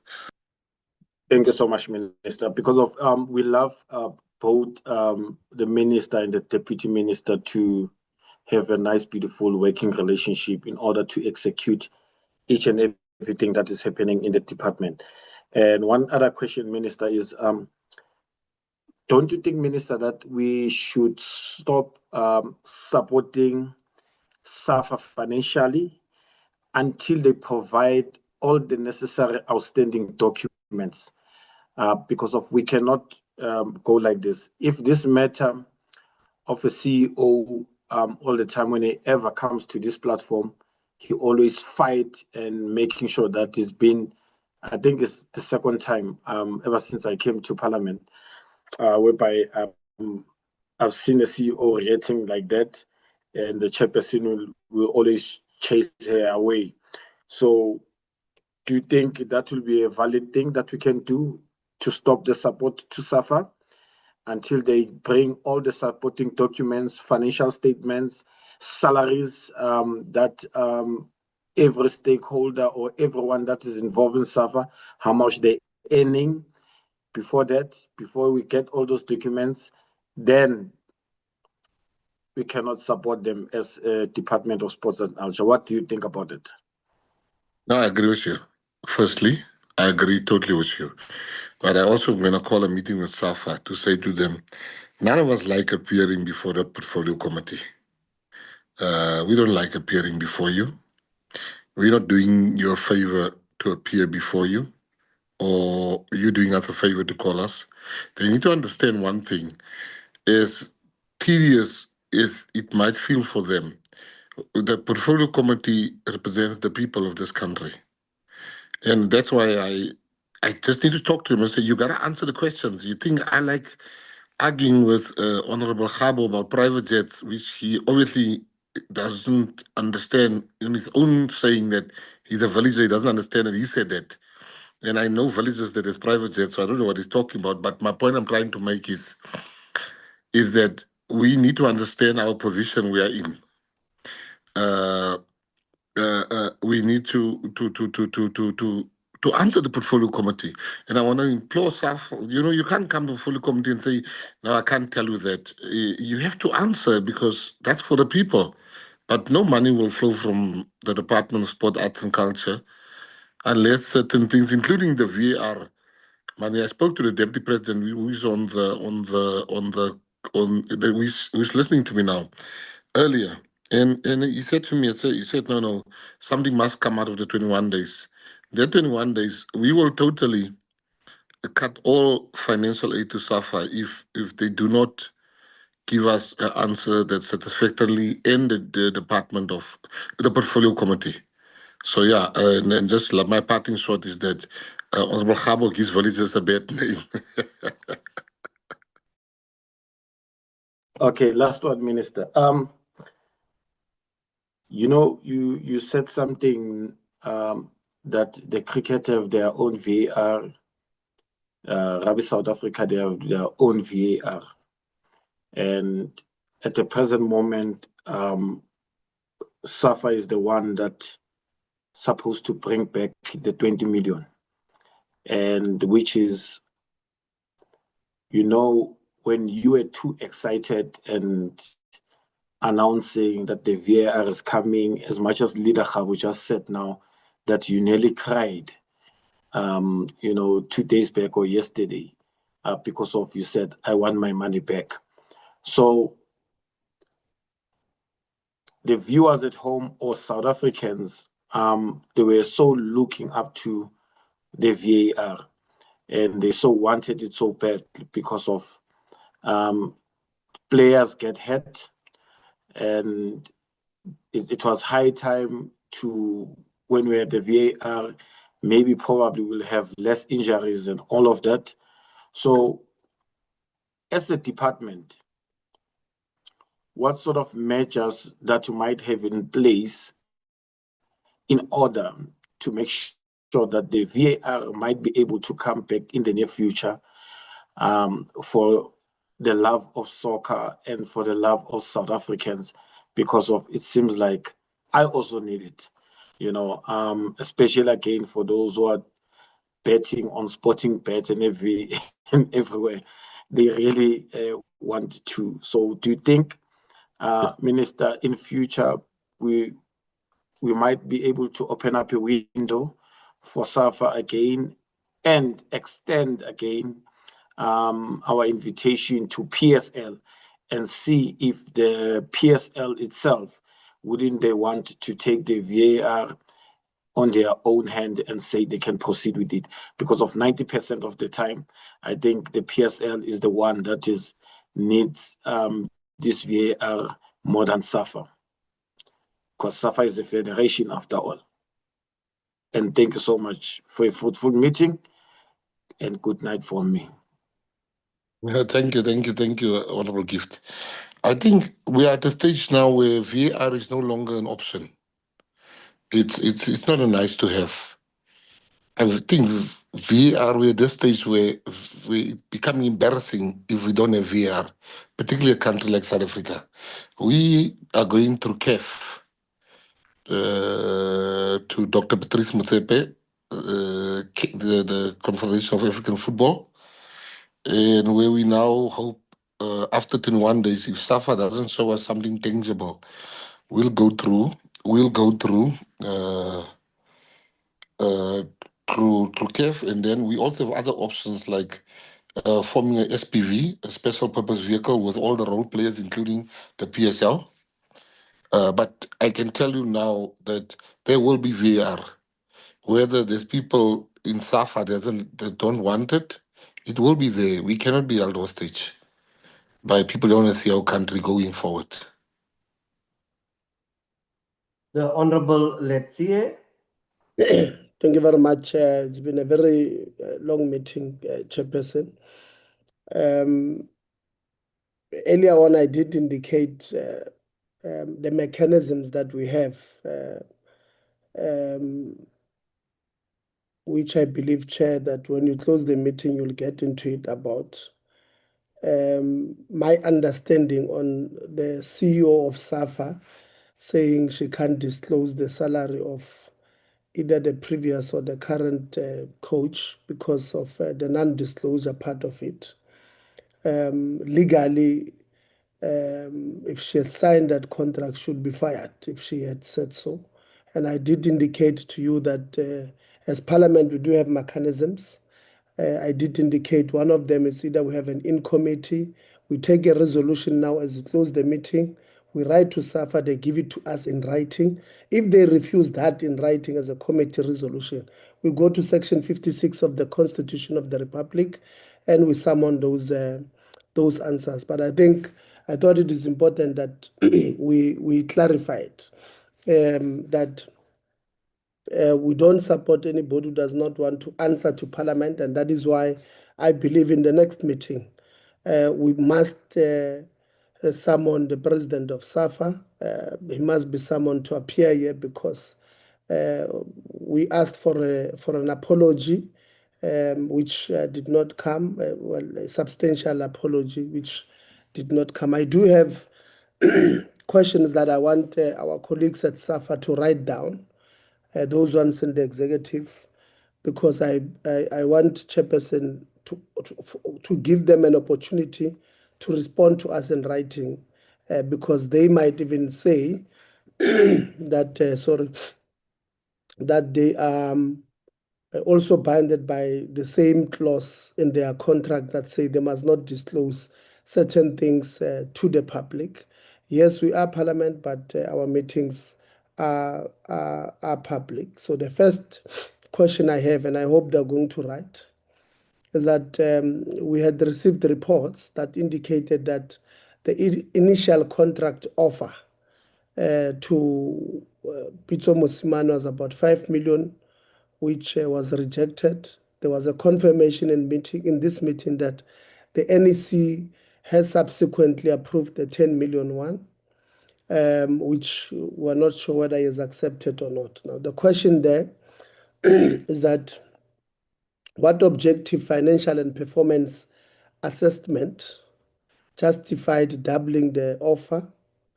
Who authorized the increase before it went to the NEC? Who authorized the increase, and from which approved budget will this be funded? This is not to say that we don't believe that Coach Pitso deserves it. We're just asking questions because it means tomorrow somebody will offer Minister Mackenzie 2 million, and then the following day they will say 4 million. The second question, why did SAFA NEC approve the appointment before the salary, before the benefits, technical team, and other material contractual conditions had been finalized? And does this not expose SAFA to unnecessary financial and legal risks? 3, can SAFA disclose the complete annual cost of Pitso Mosimane's proposed appointment, including his basic salary, performance bonuses, accommodation, transport, travel, insurance, allowances, termination benefits, and the cost of his technical team? What was the full annual cost of Hugo Bros' remuneration and benefits, and how does every component of his package compare with the proposed package for Pitso Mosimane, including the cost of their respective technical teams? If Pitso Mosimane's total package is materially lower than the amount paid to Bros, what objective factors explain the difference? How will SAFA demonstrate that the remuneration decision is not an instance of undervaluing a highly accomplished South African coach? 6, did SAFA undertake an affordability assessment before negotiating the package? And can it guarantee that the appointment will not divert money from Banyana Banyana, from youth development, grassroots football, women's football, coaching development, or provincial and regional structures? 7, what measurable performance targets will be included in Pitso Mosimane's contract, particularly for qualifications, tournament performance, FIFA rankings, player development, and transformation? And what consequence will follow if these targets are not achieved? So those are the questions that I want SAFA to give to us in writing.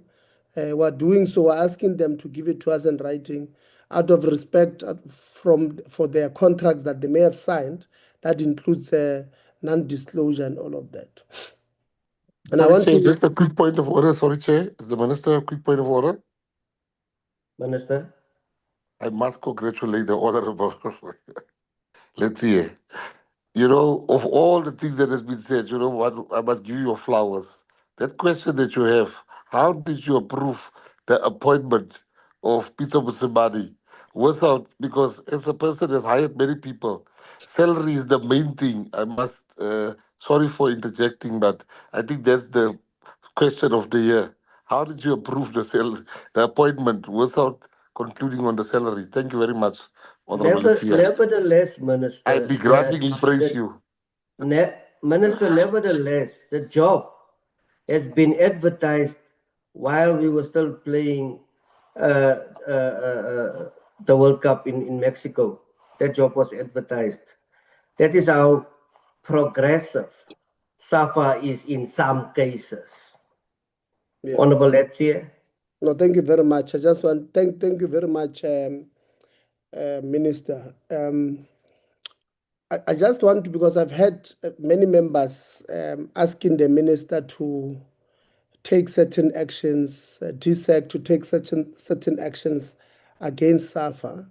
I'm sure some of you who I've served with, you know that I'm very big on accountability, and I believe SAFA must be made to account. But I also have a responsibility to caution that I think the minister spoke about it earlier on, that there's two articles in the FIFA constitution, Article 15 and Article 19, which makes that job extremely difficult.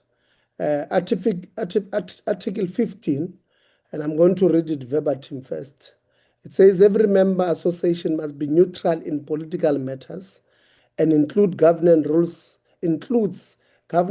that protects its independence. So that is the first part, as I caution members with the suggestions that they were making. But more importantly, we've got Article 19 of the FIFA Constitution, which says a member association must manage its affairs independently and without undue influence from third parties. And third parties, it goes further and explains what are third parties. It says third parties include, it's been a long night, even my tongue now, the bundles are gone. It says third parties includes governments, politicians, ministers, State Department, courts in certain football matters, or any external body attempting to control football decisions. So whatever decision we take, we must stay away from creating an impression that we want to interfere in the political in the political decisions of SAFA. What we are empowered to do is to hold the people accountable there collectively. The executive there must be held accountable by us, whether they have different factions or not. Ours is not to enter into their their their factional arrangement. We have a constitutional responsibility to hold the minister, the department, and all the federations accountable. As we do so, we don't take sides. We do what is right for South Africa. We don't decide how those people are going to elect each other. We may not like them. We don't have to like them. But once they are elected, we have a responsibility to work with the structure that is elected. Any other thing might be seen by FIFA as interference. And by the way, when FIFA goes on in their charter there, when they speak about what FIFA generally considers to be prohibited, it says one, a minister directing SAFA on who to appoint or dismiss, government dissolving the SAFA board or executive, political office bearers influence in SAFA elections, a state authority taking over the day-to-day administration of the association. I thought I must come and caution the committee that in whatever we do, we must not be seen. We know what happens if FIFA believes that we are interfering. The national team cannot participate in FIFA or CAF competition. Clubs, like big clubs like Orlando Pirates that plays in CAF competition cannot participate in international competition. And lastly, want to congratulate that big team for making us so happy. We've won again, and indeed, Minister, Siwelele did not lose. They drew today, but we'll support them next time. They are our team now because they are your team. Thank you very much. What about Thank you so Kaizer much, Chiefs? Honorable. Kaizer Let's see Chiefs. here. May I There's the ask, limit. is Mr. Zwane still on this platform? I'm here, Chair. Mr. Zwane, can you inform the committee what the status is of Fun Valley? Chair, the CFO can do that. CFO? I'm asking because I know you have money now. Maybe you can fix. Thank you, Chair. Yes, the SAFA National Technical Center, which was called Fun Valley previously, it's still operational. We are in the process of, getting funding to do some upgrades there, but the place is still operational. Our junior national teams, they camp there. We have coaching courses there, referees courses there. So it is indeed functional. Okay, Minister, I want to leave SAFA with this. Cricket has TMO. Rugby has its own thing. SAFA is deliberate about the delay. Then I want to go one step back, Honorable Letsia, seeing that you are new in this portfolio as well. 2025 November, SAFA appeared before us. And during that appearance, as a result of interrogation, SAFA resist to make known the salary of the national coach and various other positions. We left it there. December 2025, the information regulator sent the portfolio a letter signed off by Advocate Pensika Kula, stating the observation of the two appearances for last year of SAFA resisting to give information, of which the emphasis was on the committee is therefore entitled to insist on full disclosure of the request salary information in order to fully discharge its constitutional mandate. Personal information required by Parliament may therefore be made available provided that it's done in a manner to ensure with compliance. It also states that the provision, when interpreted historically, make it clear that POPIA cannot be relied upon to withhold information from Parliament where it is required to fulfillment of Parliament's constitutional oversight mandate.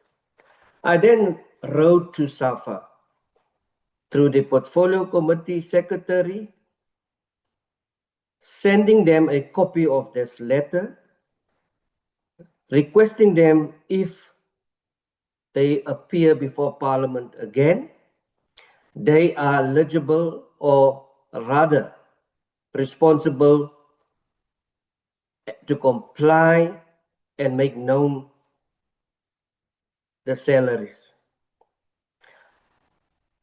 They appeared here today again. And honorable member, you have seen the arrogance, you have seen the non-cooperational part.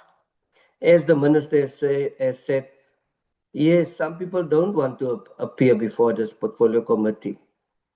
And we have, Honorable Molatani has even gone into investigation to find that MasterCards are being used in taverns. Karate South Africa, Honorable Daniels, the contribution made there. And the list is long. I can go on and on what has been revealed by this committee through oversight, especially when people get money from us. Again, we are very passionate and cautioned as a committee to ensure that we don't interfere. But what we will rather do, Minister, we will intervene. We will intervene. But with that said, I will again send the very same letter. I will again send the very same letter to SAFA through the portfolio committee. And I will also engage with the Office of the Information Regulator personally on this matter, because it is not only SAFA that will appear in future. There are other federations that will also appear. I also want to make use of this opportunity to thank members for the contribution in this regard when it comes to their oversight role. It is not easy. And yes, sometimes members are being told when they see paparazzi or the cameras, they want to play to the gallery. But I can tell with my experience with this committee, I have a tale to tell on how deep and how serious members are, because at the end of the day, it is about the people of South Africa, the athletes, social cohesion, and numerous other connections out there. Before I'm going to give the Minister an opportunity for closer remark, I see Honorable Lettier have his hand raised again. Honorable Lettier. Well, thank you very much, Chair. I would normally not do this, but I don't think the chairperson understood my point. Because the chairperson makes a reference to something that I've not spoken about. I am saying in the meeting, the CEO wrote a message saying she's unable to disclose the salaries of Pito, as the question was. And she says it's because she signed a contract that says she will be acting outside of her contract if she discloses that publicly. And I said, we do have mechanisms to get that information, which is, by the way, the letter that we are reading, the first paragraph as it ends, it emphasizes that point that you are talking about. I've never said we must not ask them to account on how much they are going to. If that is what I said, I would not have asked the 7 questions that I asked. And I said to you, Parliament has got mechanisms in committee meeting where they disclose to Parliament. The POPI Act does not work in Parliament, but if there are clauses in the Constitution, like she alleged in the meeting, then it's our responsibility to make sure that we don't put into prejudice at work, but we do oversight.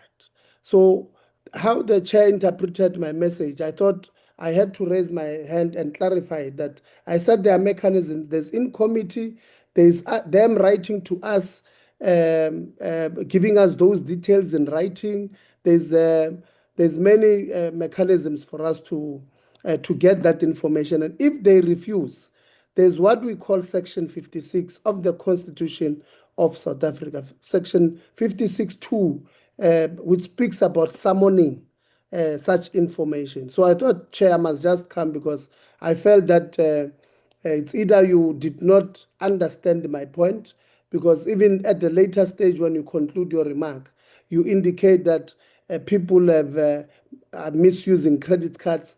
That has absolutely nothing to do with the point that I was making about a non-disclosure that the CEO alleged in the meeting. That is not a non-disclosure, that is criminal.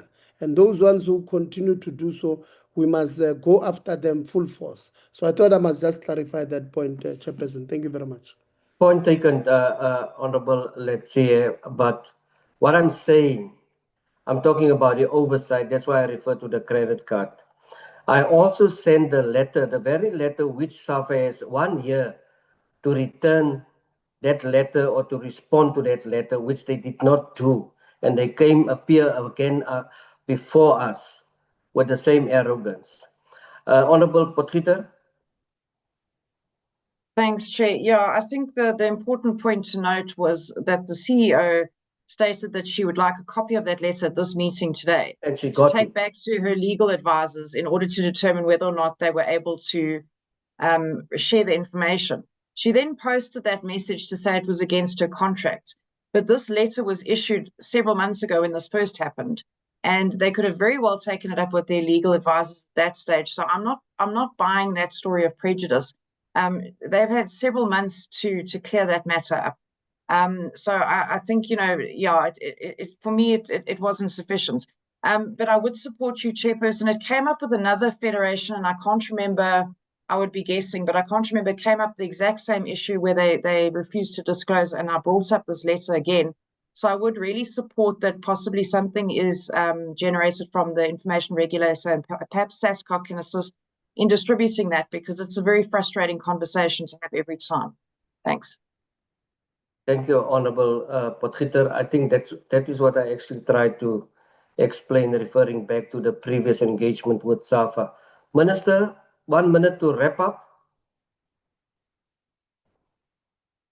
I would need 30 Please seconds unmute. only. I will give 30 seconds. I'll give my 30 seconds to Marlon, Leader Marlon. No, I just want to thank the committee for today. And as I said, that it was a very hard session. We were grilled. We learned, although it doesn't seem like that sometimes. But let's move. We will do better. I will have a meeting with my staff tomorrow to make sure that they come with a fuller and more final report. But I want to thank all members and warn the members that talk about football. We're not talking football here tonight. Please don't talk about Orlando Pirates. Thank you very much. Bye-bye. Thank you so much, honorable members. Again, thank you very much for everyone's contribution. This meeting stands adjourned. Baie Thank you, dankie Chair. voorsitter, baie dankie. Bye-bye. Thank you, members. Long live the Bye. chair.